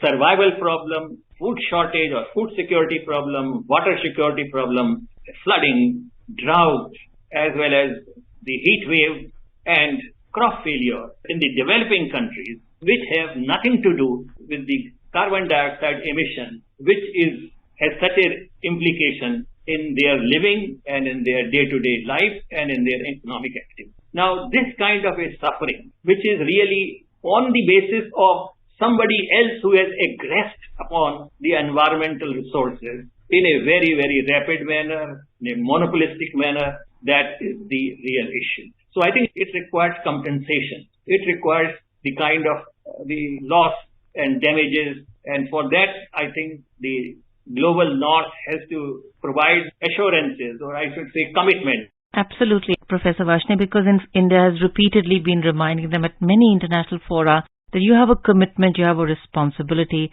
and you need to fulfill them, even if it is providing finance. Taking the context you just spoke earlier of the disruptive consumption patterns of the global north over the years, we often hear about the differences in perspectives among G20 member countries on environmental issues. How does India plan to foster collaboration and consensus among the diverse group of developed and developing nations to drive meaningful action? I mean, another window for Indian diplomacy? You have raised a very important issue because people have a different situation, the geography changes, and I think issues are different. But the fact of the matter is that the entire global environment is one. It cannot be dissected according to nationality, which unfortunately is different from the economic system. And I think most of the previous meetings and the global management issues are largely, the overriding factor is nationality. And I think the environmental issues transcend those nationality issues. So I think it is a different kind of a management culture that has to come. And if the global south suffers, the global north is going to suffer because most of the things, the supply lines or the supply chains are such that they are provided with the necessary requirement. You see that in the war that is taking place between Ukraine and Russia, I mean, the food that is being distributed, which really Ukraine was supplying, there is a halt in that, and you will find that most of the developing countries are suffering. Not only developing countries, even developed countries are suffering. The food prices has gone up. India has restricted the export of the rice because the global warming issues have created a serious problem for the growth and for the yield of the rice. And I think all these things are affecting not only India, but also in the global north. And I can give you the latest example that since India restricted the export of the rice, there was a great, I should say, hoarding of the rice by the people in developed countries. And now they have said that no, one bag, one family. So you can see that these things are not nationally controlled. These are international. And you cannot have any control on that because this is something beyond the national boundaries, beyond the national policies where the environment operates.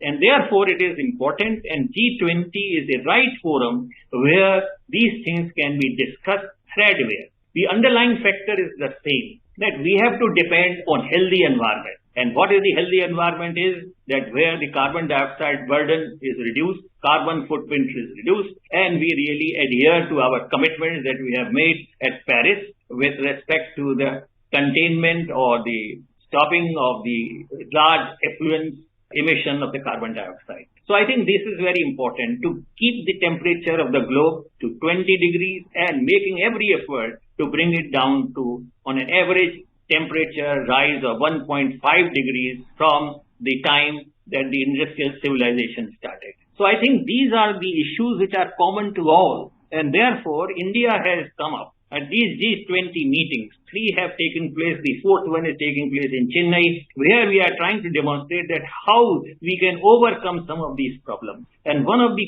brilliant example is that how we have created the Solar Alliance.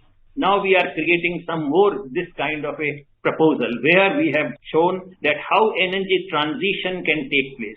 So our energy transition is taking place fairly rapidly and it is really getting accelerated. And this is what we want to demonstrate, that people can have freedom from importing and therefore saving their precious resources and thus deploying it for more sustainable economic development of their people, of their country. And I think these are very practical examples.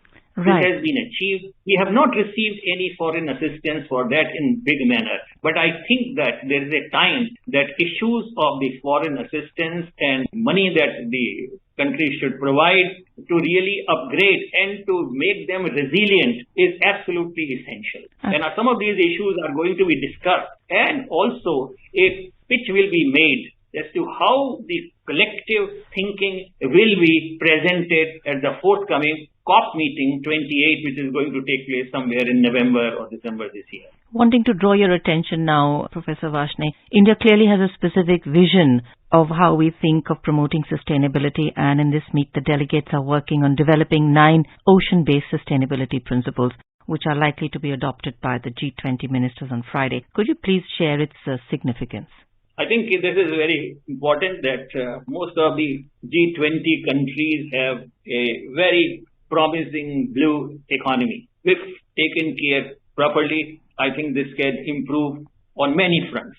And I can give you a few items very clearly. For example, it can reduce the global warming to a very great extent because we can have offshore wind turbines, we can have floating solar panels, and thus we will not have the need to import large amounts of fossil fuel, or at least our need for importing fossil fuel will go down to the extent we develop these offshore resources along our coast. This is number one. Number two, that since we are not going to emit carbon dioxide, so I think this is something to which what we have contributed or committed at the Paris meeting, we are going to really make our commitment work more significantly, or at least it will contribute towards that meeting those commitments. And the third and fourth thing is that most of the mangroves are highly productive systems of the world. They produce on a per unit area basis, if we compare with the best forest and the mangrove, then mangroves are 5 to 6 times more productive.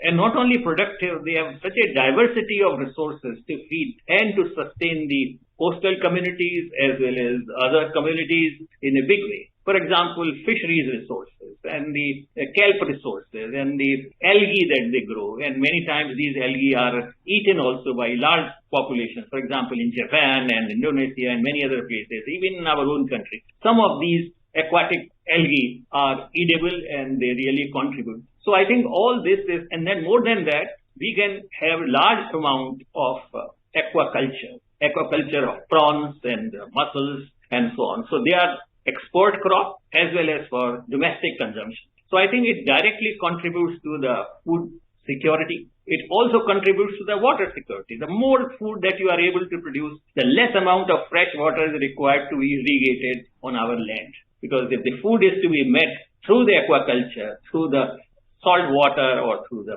marine water, then I think we are saving water on that. It's very interesting, Professor Varshney, that you mention also the mangrove forests, because we're also celebrating the International Day for the Conservation of Mangrove Ecosystem. And, wanting to quickly draw your attention, if you could briefly talk about some legacy issues. What do you think India hopes to leave behind in the field of environmental sustainability once its G20 presidency is over? I think the most important thing will be discussed on the basis of the alignment that is taking place through these 4 meetings. And the final meeting is going to take place on 28th, where ministers will be meeting. And that will be the termination of the environment issue under G20 under the Indian presidency. And it is here that the alliances will be made in terms of sharing the experience from one country, and I think this will become available to all partners, where also there will be cooperative systems are likely to be evolved, where one country who has developed or who has mastered something can really share that. For example, we have a large amount of success in terms of gobar gas plants. We have got a great success in terms of aquaculture, and we have got a great success in terms of really managing our ports and shipping yards, where we have done huge amount of work in reducing carbon dioxide emission through energy efficiency. And we have also been successful in offshore energy generation. And at the same time, with respect to 2-3 things, I think India is going to demonstrate that how we can have these fuel, that is, we can generate methane, and from that the green hydrogen we can produce. or how green hydrogen can be helpful in really replacing the fossil fuel and reducing carbon dioxide emission. It is a path. Here actually we are meeting. It is only the concept which are going to be clarified. It is only the strategies which are going to be made. It is only here that the policies are going to be evolved on that. And I think this is one of the very important factor where India is going to contribute in a big way. Professor Varshney, thank you so much for your time. Thank you. Thank you. You were listening to a discussion on the significance of environment and climate sustainability meetings under India's G20 presidency. The participants were C.K. Varshney, environmentalist, and Gaura Dhawanlal, anchor. This program was produced and presented by the News Services Division of Akashvani. You can listen to it on our mobile app, News on AIR. This program is also available on our YouTube channel, News on AIR Official. This is Akashvani. In the program Spotlight, now we bring you a discussion on G20 Energy Ministers Meeting, Collective Action and Energy Transition. The participants are Anil Razdan, Energy Expert, and Rajesh Lake, Anchor. No talk about the future, sustainability or growth and development can be complete without energy. It impacts development at all levels from individuals to nations. In light of this, Mr. Razdan, what is the objective of the G20 Energy Ministers Meet? The G20 Energy Ministers Meet has been preceded by an energy transitions meet also, to the best of my knowledge. The world is beset, you see, with two problems. First of all, is availability of adequate energy to the developing countries and its citizens. The other is that the right kind of energy which will not lead to global warming, in which renewables are in the forefront. You need to replace petroleum fuels. You need to replace coal as a source of heat for generation of electricity and for other industrial purposes. And at the same time, you want to use appliances which are energy efficient, will consume less energy. But all this can only happen if you have availability of technology, availability of finances, the personnel to run those institutions of energy production or distribution or maintenance, and global cooperation. Because if you are moving into an era of renewable energy, you may be moving in situations which is directly connected to the time of day and sometimes geographic location, unlike your old fossil fuel resources. Now, to transmit this energy, you cannot transport the sun or you cannot transport the wind. But the electrons that you get out of this, these sources of energy, you can transmit through transmission lines. That is electricity. Here you need investments. And investments can only come if they're affordable. If we are looking for a just world, for a habitable world, for a sustainable world, I think we've got to look at an equitable world also. Now, this is where the role of countries like India, which is in the process of development, which has a large workforce of highly skilled technocrats, engineers, and other personnel, is there. It has seen poverty. It understands the pain of the developing countries, and I think it can be a perfect bridge between the developed and the developing countries in an era of energy transition. Mr. Razdan, India is the most populated nation and the fastest growing large economy in the world, and yet it is strongly moving towards the climate commitments it has made to itself and to the world at large. And India's efforts in green growth and energy transition is commendable. Would you like to throw light on that? I think it goes to the credit of our policymakers that in spite of the fact that our energy consumption is only 1/3 of the global average, in spite of the fact that we have tremendous hunger for energy, we took up this challenge and in fact have declared our zero date, that when we shall be carbon free, I would say neutral more or less in our energy operations.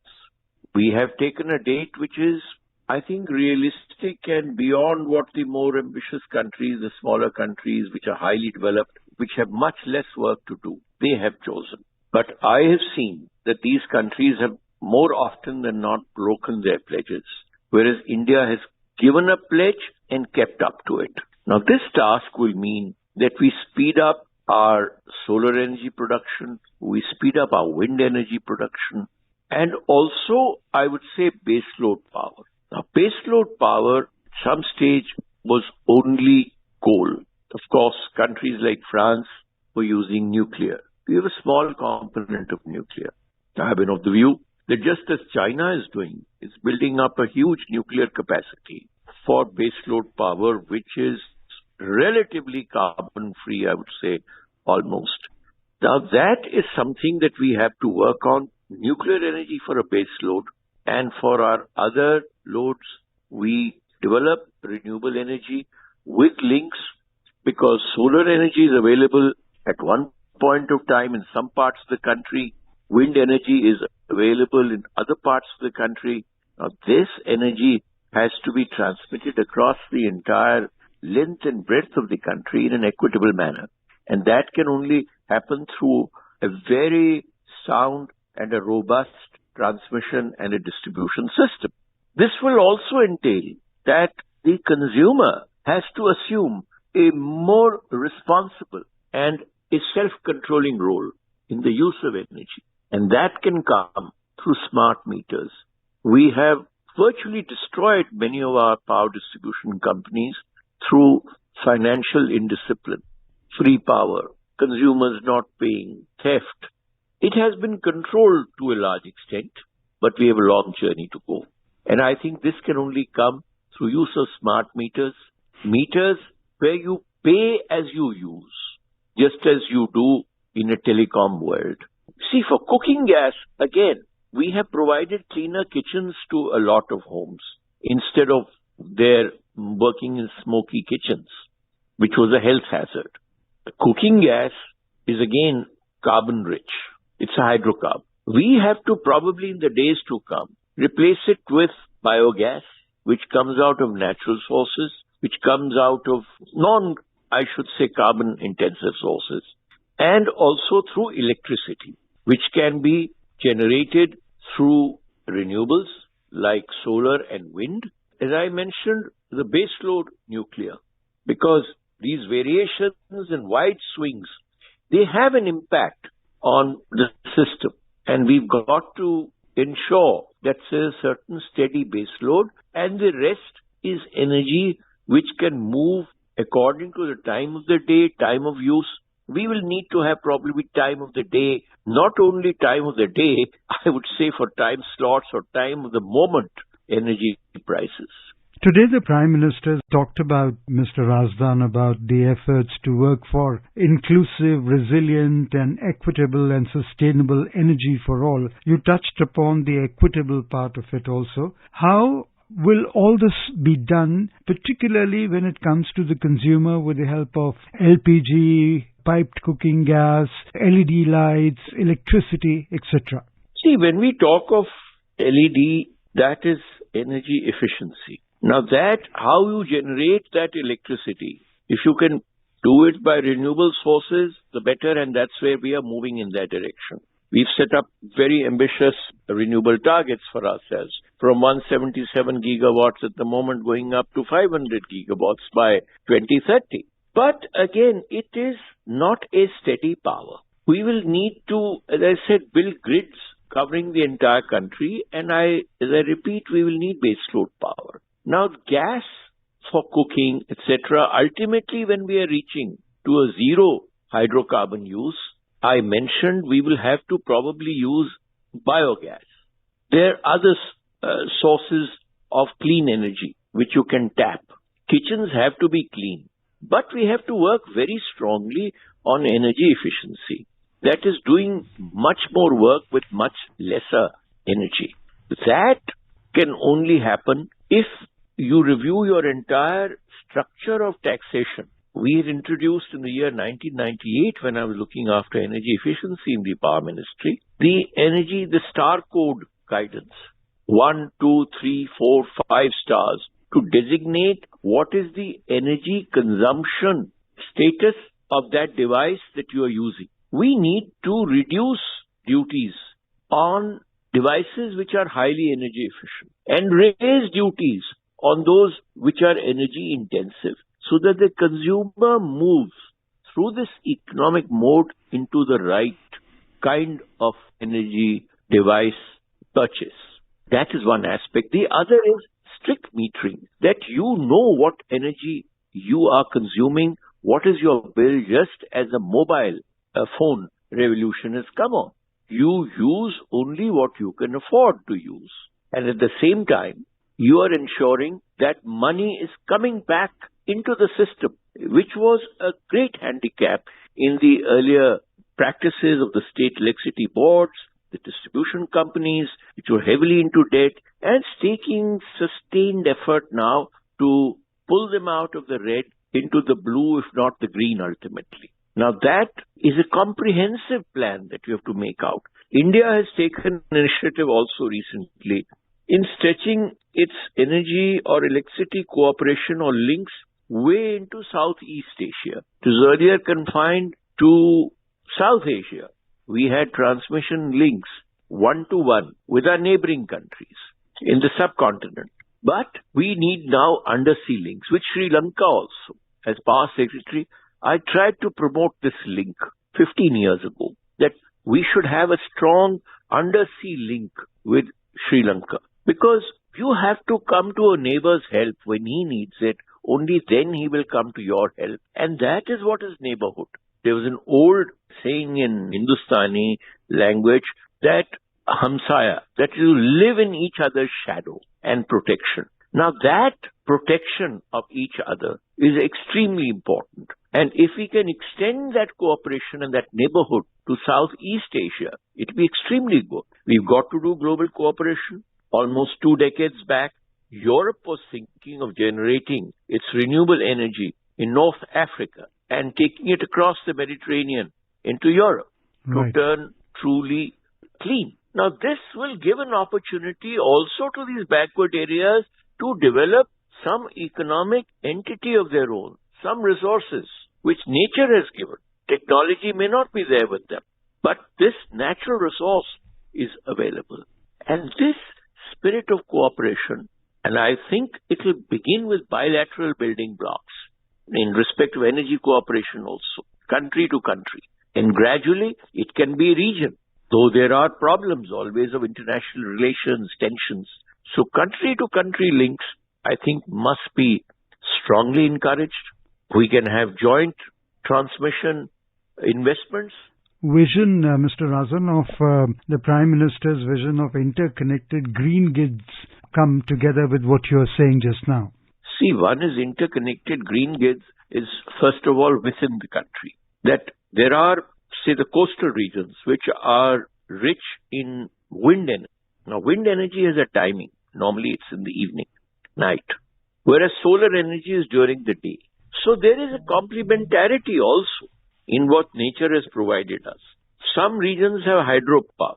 Now, hydropower, again, if they are in a reservoir, it is extremely good because it serves two purposes. Number one, you're storing water. Also, you may need it. Take the Bhakra Dangal project in our case. The Tehri Dam, some project which I was closely associated with. It has electricity, it has water. And what is very critical is in electricity management, that you are able to immediately pump in power when there is shortage somewhere through a hydro storage system. I would surely strongly support the move in hydrogen and cooperation in that field, because hydrogen is the fuel of the future. It's the cleanest fuel for transportation. But here again, we will need a lot of work on batteries also. That's an area which may be discussed some other time.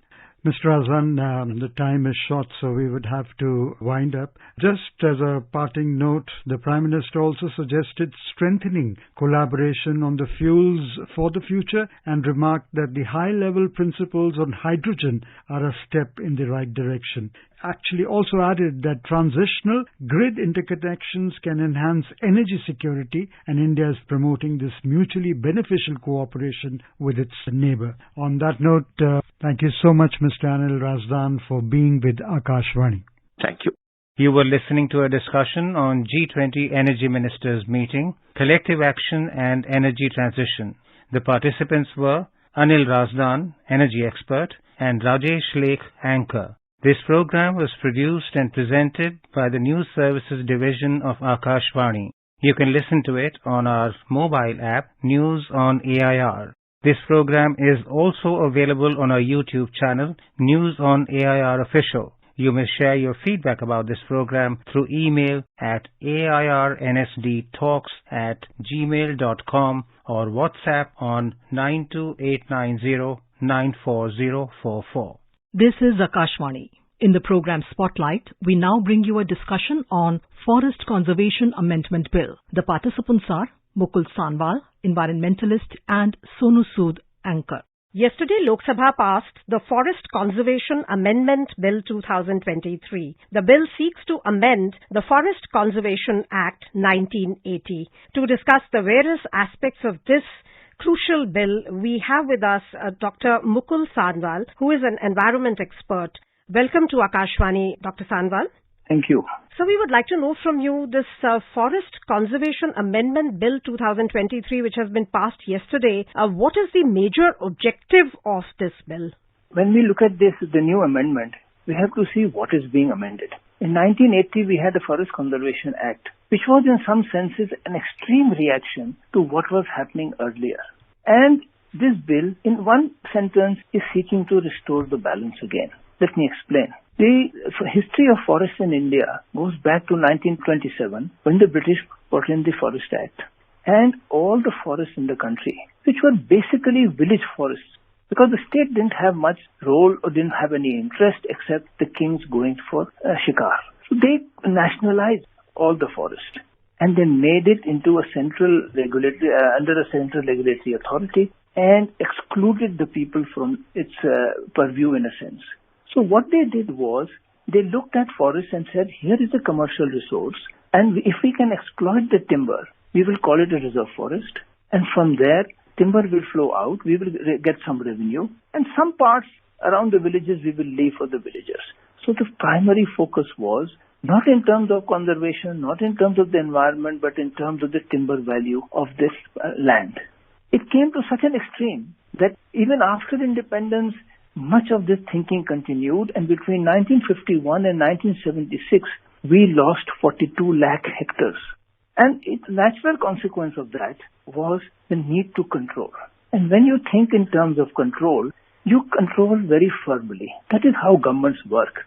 So the Forest Conservation Act of 1980 put a stop to all activities in forests, had a very expanded definition of forests, and said very clearly that for the sake of the environment, we have to protect this forest from the people.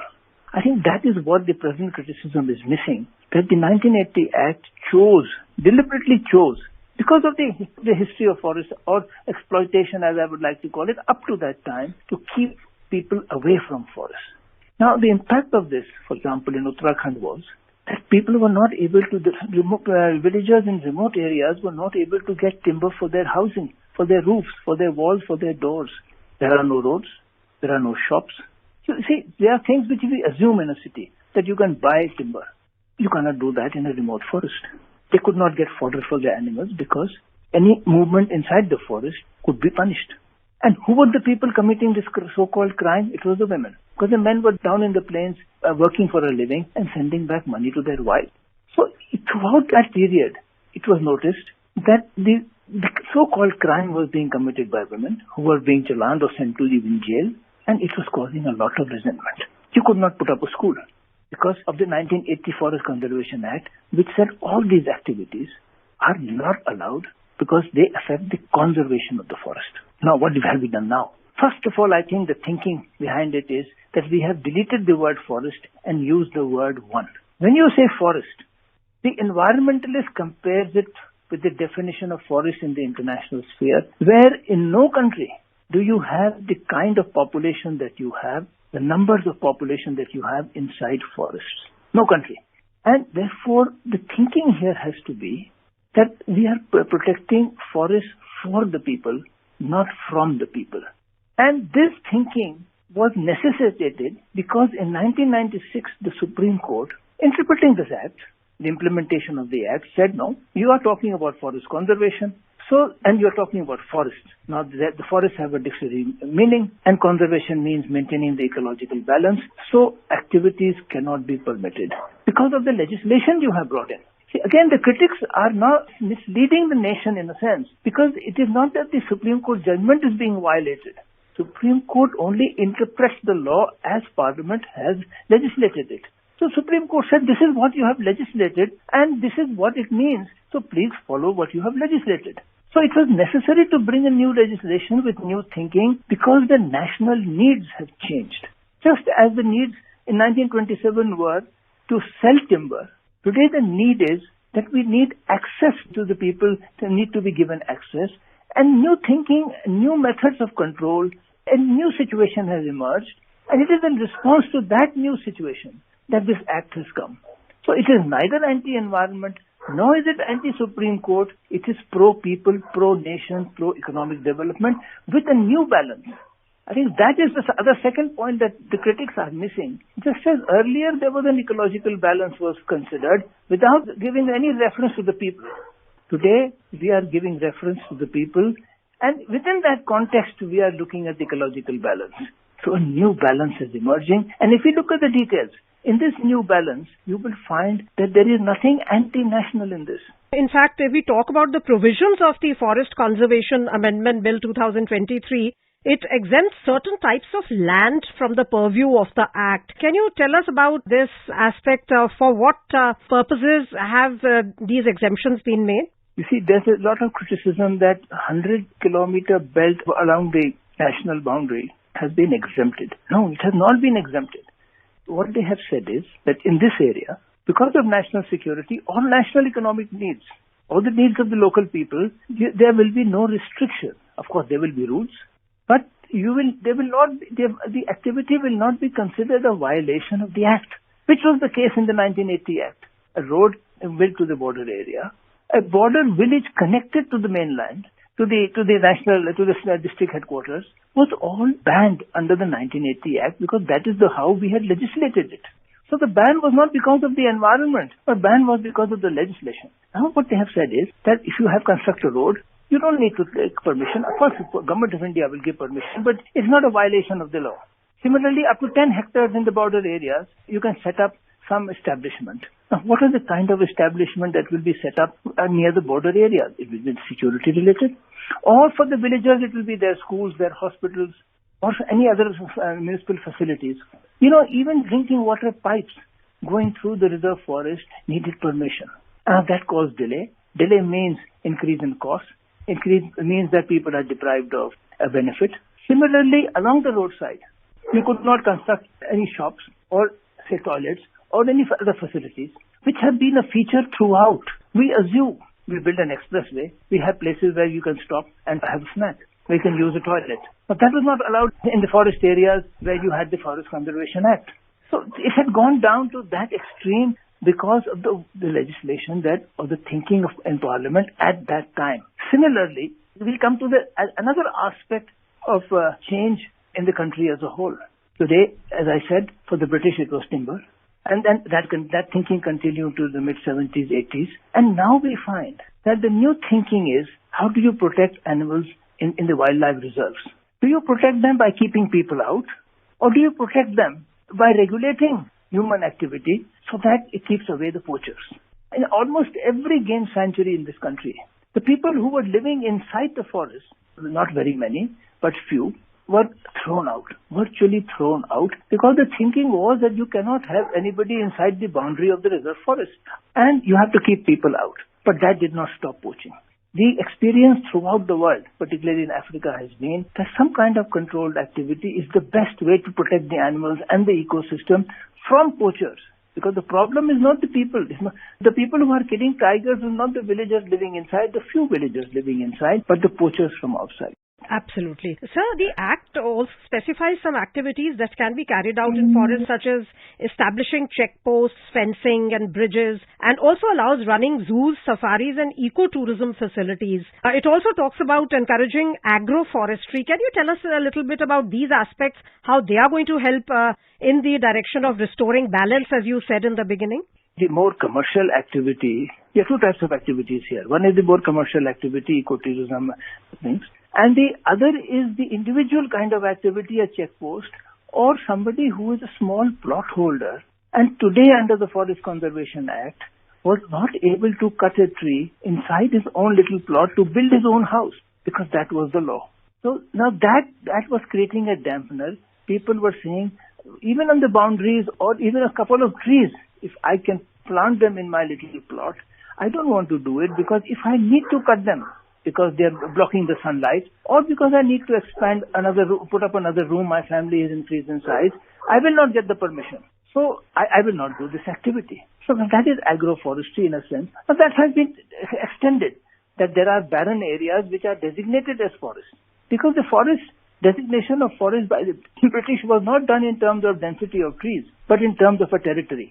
This entire area is designated as a forest, whether it has forest cover or not. Now, some of those barren plots can be handed over to the private sector, to NGOs, to plant trees. And they can exploit them to a limited extent, regulated. And in that manner, we can extend the forest cover and regulate it, as I said. It is not that you will sell this land. Similarly, for mining. Yes, there is some destruction, but we need the coal. For example, imported coal is expensive. It means more expensive electricity. It means people can't afford electricity. Half of India is almost developed country, but the other half is poorer than Africa. So when we look at our policies, it's not just the urban middle class who is concerned about that this area must remain pristine so that I can go for a hike or I can go for travel. But what about the other half who lives around these forest areas, because they are spread up throughout the country, and who need these resources for their own livelihood? The new act will allow people to enjoy the forest, the urban middle class, ecotourism, but that will be controlled. The mining will be permitted, but that again will be controlled. So what we are basically saying is that as the development of the state has taken place, as half of us have urbanized and half are still very poor, we need a transition in our policies. I would say basically this is a transition from what the British did to the 1980 Act, which went to another extreme, and now some new balance is emerging. And what we have to really see is not in terms of how the Western thinking has developed with respect to forests, because their forests have virtually no one living inside the forest. Here we have a huge population living inside or dependent on forests, for one. And two, we have needs of infrastructure development, because there is no other way you can develop a remote village, whether it is in the forest or in the Himalayas, without connecting it to a road. When people say that public projects and 100 kilometers of the border area is destructive, the question I want to ask them, have you visited that site? Do you know what the condition of the people is? Do you know what will happen with that couple of hectares of land which will be used by security agencies, and will it make a difference? Or if take up 5 hectares and plant trees on the boundary, will it be beneficial? So without asking these questions, people are criticizing a bill which is part of the evolution of the country, which has checks and balances inherent in it. So you feel that this controlled development will benefit the forest dwellers, the rural population, the tribal habitations especially? See, I have not come across, in the newspaper at least, any criticism by tribals living inside the forest areas about this bill. It is people who are living in cities who are complaining. Second point is that this is a democracy. If the people are upset, you will find out during the next election. There will be complaints in the panchayat. And this is what was happening in Uttarakhand. In Uttarakhand, there was a concept of village forest where people were allowed to go and collect daily needs, bona fide domestic use. Any timber that went out was regulated and was not allowed. But their bona fide domestic use was taken account of. The Forest Conservation Act put a stop to that, and there was resentment. There is still resentment. Ultimately, what is happening is that government is taking a blind eye and saying, if you want to use it yourself, go ahead, we will not say anything. But when it comes to construction of a road, someone goes to the court and gets a stay. Not because it is anti-environment, but because it is against the law made at that time. I think that distinction the critics have not understood, that the new development is not anti-environment. It is only redefining the law, because the courts enforce the law. Supreme Court has never said that this activity is bad or wrong. They have only said your own law says this is the criteria that has to be followed, so I am following it. It is because of that you needed a new legislation to have a new balance and have a new kind of thinking coming up, which goes down, as I said earlier, by changing the name of forest to one. that is the right approach. That this is what this country needs, and this is how we will evaluate it. Absolutely. So important to change with the changing times, adapt, and that is what this Forest Conservation Amendment Bill 2023 is trying to do. Thank you so much, Dr. Sanwal, for this enlightening discussion on the various aspects of this path-breaking bill. Thank you. You were listening to a discussion on Forest Conservation Amendment Bill. The participants were Mukul Sanwal, environmentalist, and Sonu Sood, anchor. This program was produced and presented by the News Services Division of Akashvani. You can listen to it on our mobile app, News on AIR. This is Akashvani. In the program Spotlight, now we bring you a discussion on significance of new national education policy and its various aspects. The participants are Ashok Tandon, political analyst, and Diksha Saxena, Akashvani correspondent. The new National Education Policy NEP was launched on 29 July 2020. Today, the policy completes 3 years, and to mark the occasion, Prime Minister Narendra Modi inaugurated Akhil Bharatiya Shiksha Samagam in New Delhi. The Samagam is a summit of education in which educationists, teachers and students are participating from across the country, and it will go on till tomorrow. To discuss more on new national education policy and its various aspects, we have Ashok Tandon with us. Welcome, sir. Thank you. One of the major highlights of the new national education policy is the change in the basic pedagogical structure. Instead of 10 plus 2, it is now 5 plus 3 plus 3 plus 4, covering the age group of 3 to 18 years. In your opinion, how would it help in the overall personality development of an individual, and also how will it benefit the society? First of all, we need to understand why this new education policy was launched in 2020. See, the idea was to groom the youth and prepare them for leading the country in Amrit Kaal. And the aim was to prepare them for meeting the challenges of the future while keeping them grounded in basic human values. That is the basic strength of the Indian culture. During the last 3 years of its implementation, the policy has already brought about a radical transformation in the realms of school, higher and skill education. But now this 2-day program is basically to provide a forum for academics, sector experts, policy makers, industry representatives who run many schools and universities, teachers and students from schools, higher education and skilling institutions, among others, to share their insights, success stories and best practices in implementing the new education policy and work out strategies for taking it further ahead. That was the underlying idea of organizing this 2-day summit. Now, this brainstorming 2-day session will have 16 separate sessions, and there will be discussions on themes including access to quality education and governance, equitable and inclusive education, issues of socio-economically disadvantaged groups, National Institute ranking framework, Indian knowledge system, internationalization of education, among others. Here, I would like to emphasize 2 things. Because of some quarters criticizing this policy continuously with vested interest, the emphasis on equitable and inclusive education, issues of socio-economically disadvantaged groups, these are the underlying parameters of the new policy. Prime Minister, in his speech, in fact, made it very clear that education today is the hallmark and the basic framework for all-round progress and development of the country. If I may add, Prime Minister said that primacy of education among the factors that we can change the destiny of the nation. These are the parameters. So our education system, therefore, has a huge role in achieving the goals with which 21st century India is moving. And then he emphasized on the importance of this particular Samagam, which he said will discuss and have dialogue with among themselves how important the education is. So therefore, it's coinciding with this particular inaugural event. The Prime Minister also released the first installment of the money which has been distributed under the PM Shri scheme Sir, you have very rightly touched upon various points. So coming back to one of the major highlight of Prime Minister's speech, and also it is one of the major point in the new national education policy, teaching students in their regional language.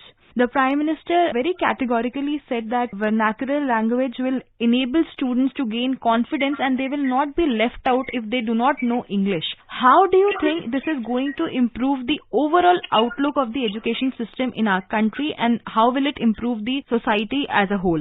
Prime Minister also made it very clear that initially at the age of 3, beginning uniformity in the entire country, the initial education will be in the mother tongue. And that is why the new scheme of 5+3+4, this system has been put in place. Then the national curriculum framework under the NEP will come very soon, and the framework for 3 to 8-year-old students is already ready. The entire country will have a uniform syllabus, and NCERT is preparing new course books in this direction. New books of about 130 various subjects are coming up for class 3 to 12 in 22 different languages as a result of the education being imparted in all Indian regional languages.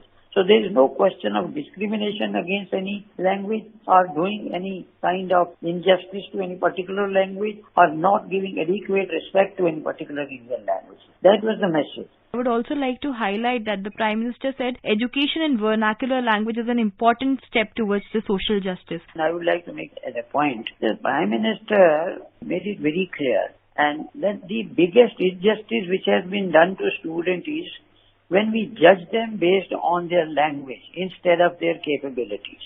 So education in the mother tongue is initiating a new form of justice for the students in India. Is also a very significant step towards social justice. Mark these words, is a significant step towards social justice. That means the downtrodden, deprived section, underprivileged section of the society, they have not got the benefit of the education system earlier. Now the new system, because the education will be in their own mother tongue, it will help them to put their children and also make them some kind of leader in every respect, because they will now get opportunities at par with the other classes of the society. See, the most countries in the world, they use their own native languages. Even though India has an established languages, but they have so far, unfortunately, been presented as a sign of backwardness. And those who could not speak English were neglected, and their talents were not recognized. So as a result, what happened was, that the children of the rural areas remained most affected. The country now has begun to shun this belief with the advent of the national education policy. Even at the UN, the Prime Minister himself said, I speak in Indian language, and people feel proud that the Indian Prime Minister is speaking in his own language. So therefore, the question of social sciences to engineering now will be taught in Indian languages. That is the hallmark of the new education policy. See, when the students are confident in a language, their skills and talent will emerge without any restriction or hindrance. So Prime Minister also pointed out that those who try to politicize language for their own selfish interest will now have to shut their shops, because the national education policy will now give due respect and credit to every language in the country. I think that was the underlying message of the Prime Minister's speech today. Today, the Prime Minister also released the first installment of 630 crore rupees under Pradhan Mantri Schools for Rising India, which is PM Shri scheme, for 6,707 schools. The scheme of PM Shri was approved last year by the Union Cabinet at a total cost of 2,760 crore rupees, and the scheme will be implemented in a period of 5 years up till 2027. Can you please elaborate what is PM Shri scheme and how is it going to benefit students and prepare them for the future along with the modern skills? This program itself, it has helped the schools to nurture students in a particular way that they become engaged, productive and contributing citizens for building an equitable, inclusive and plural society as envisaged by our educational policy. Basically, for the skill curriculum books, etc. So this scheme particularly is to benefit students from the deprived section or underprivileged section, because the emphasis in the policy, as the Prime Minister himself has been repeatedly saying, is to engage, and this will engage them and make them productive. And this is basically for building an equitable, inclusive and plural society. So this is a message which I want to repeat again and again for the benefit of those who have been criticizing this policy as lopsided, one-sided, benefiting only a section of the society. PM Shri Yojana is basically to uplift and emancipate the people who are below the poverty line, the sections which are deprived and underprivileged. That is the idea behind this scheme. Very rightly said, sir. Prime Minister also emphasized and highlighted that the world is now looking at India for new possibilities. Adding on to this, the Prime Minister said that along with Zanzibar and Abu Dhabi, many other countries are now urging India to open their IIT campus in their respective countries. How do you view this shift and change from the perspective of the world towards India? Please also highlight the foreign universities which are about to open their campus in India. How is this big shift in our education system going to benefit the society and the upcoming generation? The Prime Minister also mentioned that the world today is looking at India as a nursery of new possibilities.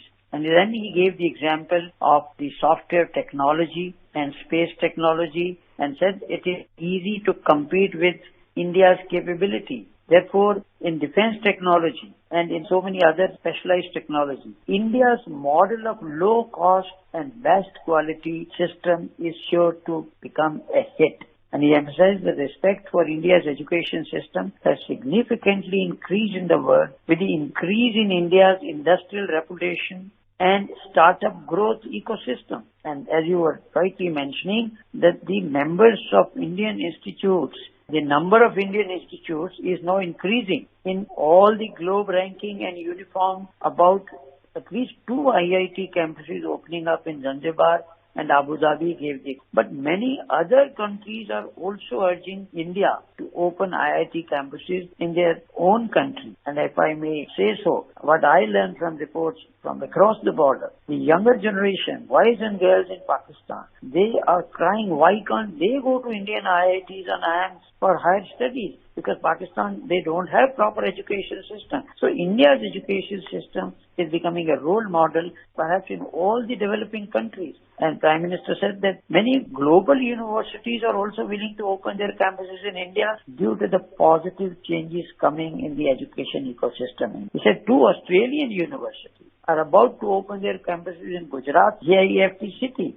And his strengthening educational institution is continuously going on, and we are working toward making them future ready. He said the need to make India's institutes, universities, schools and colleges at the center of this particular revolution, the education revolution which is taking place in India. Now India has to become the center point, of the epicenter of the global and modern education. Sir, moving on, I would really want your thoughts on one more very important aspect of Prime Minister's speech today. He very categorically emphasized that a new energetic generation has to be created in next 25 years, which is free from mentality of slavery and eager for innovation. And as we see, the new national education policy also aims at preparing students for meeting challenges of future while keeping them grounded in the basic human values. How important is this for nation building, also for the development of the personality of an individual? See, Prime Minister also mentioned about this, and he said building capable youth is the biggest guarantee of building a strong nation. And therefore, parents and teachers also play a very, very important role. And in that context, he appealed to teachers and parents to prepare students for confident curiosity and flight of imagination. Said we have to keep an eye on the future and think with a futuristic mindset, and we have to free our children from the pressure of books. That was very significant remark which the Prime Minister said. And also he said, when we are talking about the responsibility, that is why it is growing global curiosity in a strong India, it reminds us about the yoga, Ayurveda, art and literature. Reminded the teachers about the importance of the current generation of students in India's journey to a Vikasit Bharat in 2047. That was the underlying message. The new national education policy in last 3 years has made significant changes in not just the textbook but also the overall thinking of students and teachers towards the education system of India. Whatever the policy underlines, it is for the benefit of all sections of the society, and it is to working or contributing towards building an equitable, inclusive and plural society. With this thought, we conclude this discussion. Thank you so much, Mr. Tandon. Thank you. You were listening to a discussion on significance of new national education policy and its various aspects. The participants were Ashok Tandon, political analyst, and Diksha Saxena, Akashvani correspondent. This program was produced and presented by the News Services Division of Akashvani. You can listen to it on our mobile app, News on AIR. This program is also available on our YouTube channel, News on AIR Official. You may share your feedback about this program through email at airnsttalks@gmail.com or WhatsApp on 928909404. This is Akashvani. In the program Spotlight, now we bring you a discussion on Civil 20 India Summit, Role of Civil Societies in G20. The participants are Professor Swarn Singh, Jawaharlal Nehru University, and Anubha Rohatgi, Anchor. The 3-day Civil 20 or C20 India Summit ended today in Jaipur, Rajasthan. The C20 is an official engagement group of the G20 representing the civil society organizations of the G20 member countries. To discuss the role of civil societies, we have with us Professor Swarn Singh of Jawaharlal Nehru University. Professor Singh, welcome to the program. Thank you for having me on your program today. Professor Singh, the G20 is primarily a forum for international economic cooperation, even though over time we have seen that its scope has expanded to include issues like sustainable development, health, energy, and a lot more. So what is the significance of Civil 20 or C20, which represents the civil society organizations in G20? As you mentioned, G20 has several formal engagement groups, which could include Business 20, Labour 20, Science 20, Think 20, Urban 20, Women 20, Youth 20, and of course, Civil 20, which represents civil society. It is part of the structure and therefore it has enough leeway to influence decision making of G20 at large. Second, I think what makes it particularly interesting is that during India's presidency, C20 is supposed to have an unusual persona. Why I'm saying so? Because India is not just the largest population country or largest democracy. Civilizationally, India has had a very strong tradition of close connection of what we call civil society and the decision makers at all levels.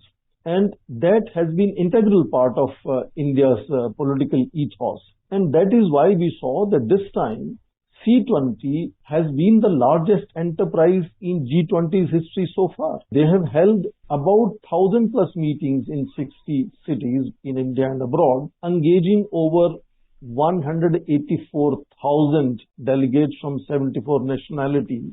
Now, this has never happened before. They have also added additional working groups other than the traditional issues like women empowerment and gender equality, etc. New areas like world is a family, Vasudhaiv Kutumbakam, or Seva, or lifestyle for environment. So India being a very special example of a nation which had a very strong connect between civil society and decision makers makes C20 an unusually influential element of G20, which has seen about 200 meetings of various groups over the last 8 months. And the fact that they have now come about with consensus, with a very voluminous recommendations, which is policy pack and the C20 communique, is a great example of how India has had strong credentials, known how to build consensus of a whole dispirited and diverse groups of nations and people together and still produce very, very solid recommendations at the end of it. So the scale, speed and the style of functioning of C20, I think, will be an example for the follow-up G20 meetings in coming years.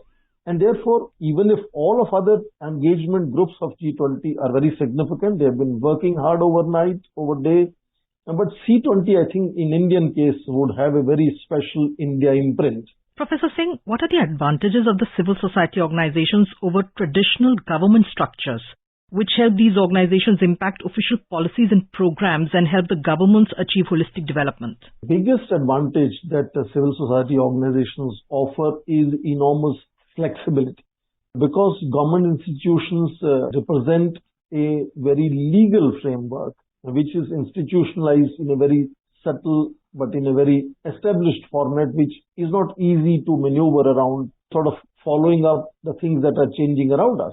Human environment is constantly changing, and institutions very often find it difficult to evolve themselves, to gear up, to engage with novel issues and then new things around them.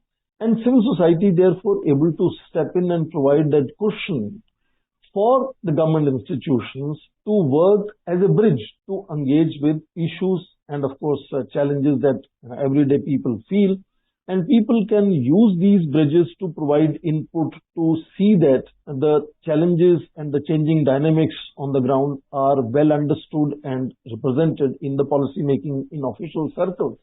So in that sense, that is a very critical connect that civil society has in empowering and engaging the government machineries over a period of time in multiple sectors. And that is why G20 has decided to have multiple engagement groups of this kind, including particularly the Civil 20, which specifically looks at civil society engagement, because that is very critical to understand where the world is going and in what direction the official structures need to move and develop innovative strategies and processes to address those challenges.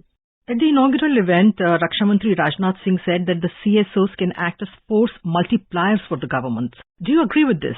Definitely, because the more we empower our citizens, educate them, skill development is something that is brought to them, they become themselves very capable of doing several things that if they are not empowered and educated, they will depend on government machinery to deliver those things. Now, they don't just become partners in implementing various government schemes, but they also become advisors in that inputs that they provide in terms of improvising government policies and initiatives. So an enlightened civil society, therefore, definitely becomes a force multiplier for government to not just conceive of very, very effective and useful, inclusive, sustainable and holistic kind of approach to resolving challenges that they face, but also make it very effective in terms of implementing the decisions that government takes by partnering with civil society. So civil society, therefore, needs to be empowered so that they can be force multipliers for the government to deliver on their policies. Talking about civil society, they work at various levels to bring about inclusiveness in the society. And when we talk about economic equality especially, we refer to inclusion of all the classes of society. So how do you view the role of civil societies in ensuring this inclusion? Indeed, in C20, there are specific working groups which are dedicated to gender equality, dedicated to women empowerment. And again, when it comes to India, India's own approach to empowering women and girl children has been very, very well focused lately. There are campaigns to empower them, educate them. And that can be a kind of an example for several other countries in the G20 to see how a country where you have population of this large scale as India has still seeks to make that engagement possible, where women, which form half of society, must be empowered and allowed to participate not just in implementation but also in decision making at various levels. And in that sense, C20 definitely in their recommendations would have several recommendations to make how to move that momentum of that initiative further forward, accelerate that in ensuring that empowerment of women is done as effectively, as quickly, as efficiently, so that the total nation can benefit from that empowerment of half of civil society or half of society. You've mentioned, of course, schemes for the betterment and for the inclusion of women. In India, government programs such as Beti Bachao, Beti Padhao and Swachh Bharat Abhiyan have been quite successful and have brought about social and behavioral changes at societal level. Though essentially these are government schemes, but how important has been the role of civil societies in their success?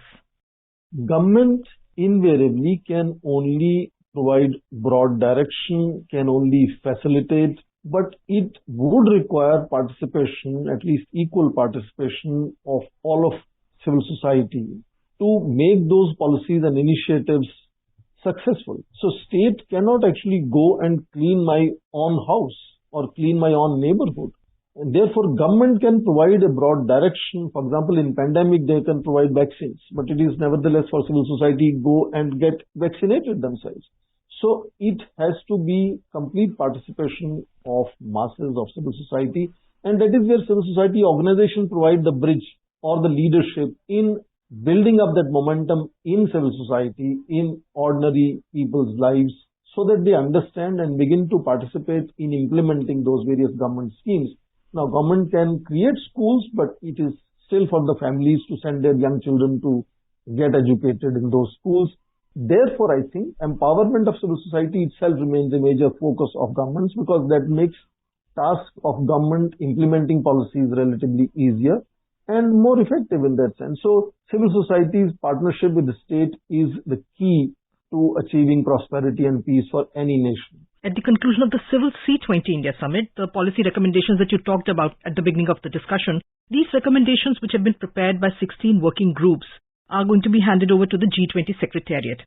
Now, given that the primary role of C20 is policy recommendation, how challenging is it for the C20 to ensure that these are taken seriously by the G20 governments? In fact, first time in G20 history, the policy pack and C20 communique are the most voluminous number of the recommendations that they have presented. So I believe that one can always point out to some recommendation that was not finally accepted at G20, but the kind of enormous work that C20 has done this time in engaging such a large number of people both in India and several other countries shows that they are most enthusiastic, and they have been really working hard to produce their recommendations, and I'm sure large number of their recommendations will get accepted at G20 as well. But that is true of all various groups that will be giving their recommendations, that yes, 100% recommendations may not be finally accepted at G20, because they will be competing between what are the priority areas and how many issues are finally acceptable to the final communique or the joint statement that we might see from G20 summit meeting coming. But the fact that we are talking of G20 in India makes C20 unusually powerful and effective. And I think therefore, hope is that a large number of recommendations made by C20 will be acceptable to G20 summit meeting. You've been expanding upon the role of India's presidency so far as the whole the G20 summit is concerned, and what India is bringing to the table in this whole event. So do you think that India's presidency of G20 has given more voice to the CSOs, given our culture, our tradition, our importance on civil society? I completely agree with what you said, because India is a country which is a continuing civilization with a very strong tradition of democracy, of people's engagement with decision makers. And therefore, civil society in India is unusually effective and alert of their rights and responsibilities. And the fact that G20 has this C20 as a formal engagement group gives them space to showcase that historical tradition of people constantly being watchdogs, but also partners of how state takes decisions and how the policies are implemented. And therefore, the enormity of the size of meetings, of the size of recommendations, of the footwork that these people have been doing for the last 8 months is unprecedented in that sense. And I think that is not going to be unnoticed by anyone, including the summit meeting leaders, and they would be aware of the kind of unusual contribution that India is making on civil society partnering with state, and how together they can resolve the major challenges that the world is facing today. Raksha Mantri Rajnath Singh in his inaugural event speech also called upon to nurture what he called the symbiotic relationship between the C20 and G20 on a sustained basis. How important is this in the present day context? It's clearly a recognition from Raksha Mantri that there is something which is inbuilt and natural in Indian historical traditions. And how, when we talk of what would be India's imprint on G20 for future, just like world is one family is the focus of India's G20 presidency, is very quintessential Indian thinking. All Indian, for example, the ancient scriptures, they all talk of Manav, they talk of man, meaning human. And they don't talk of Indians or any specific region of India.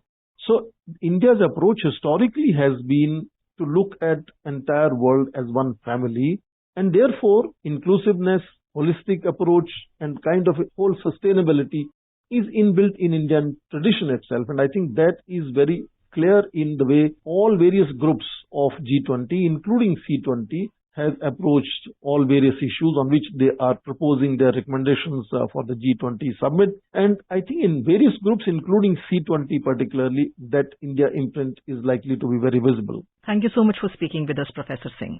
Thank you so much.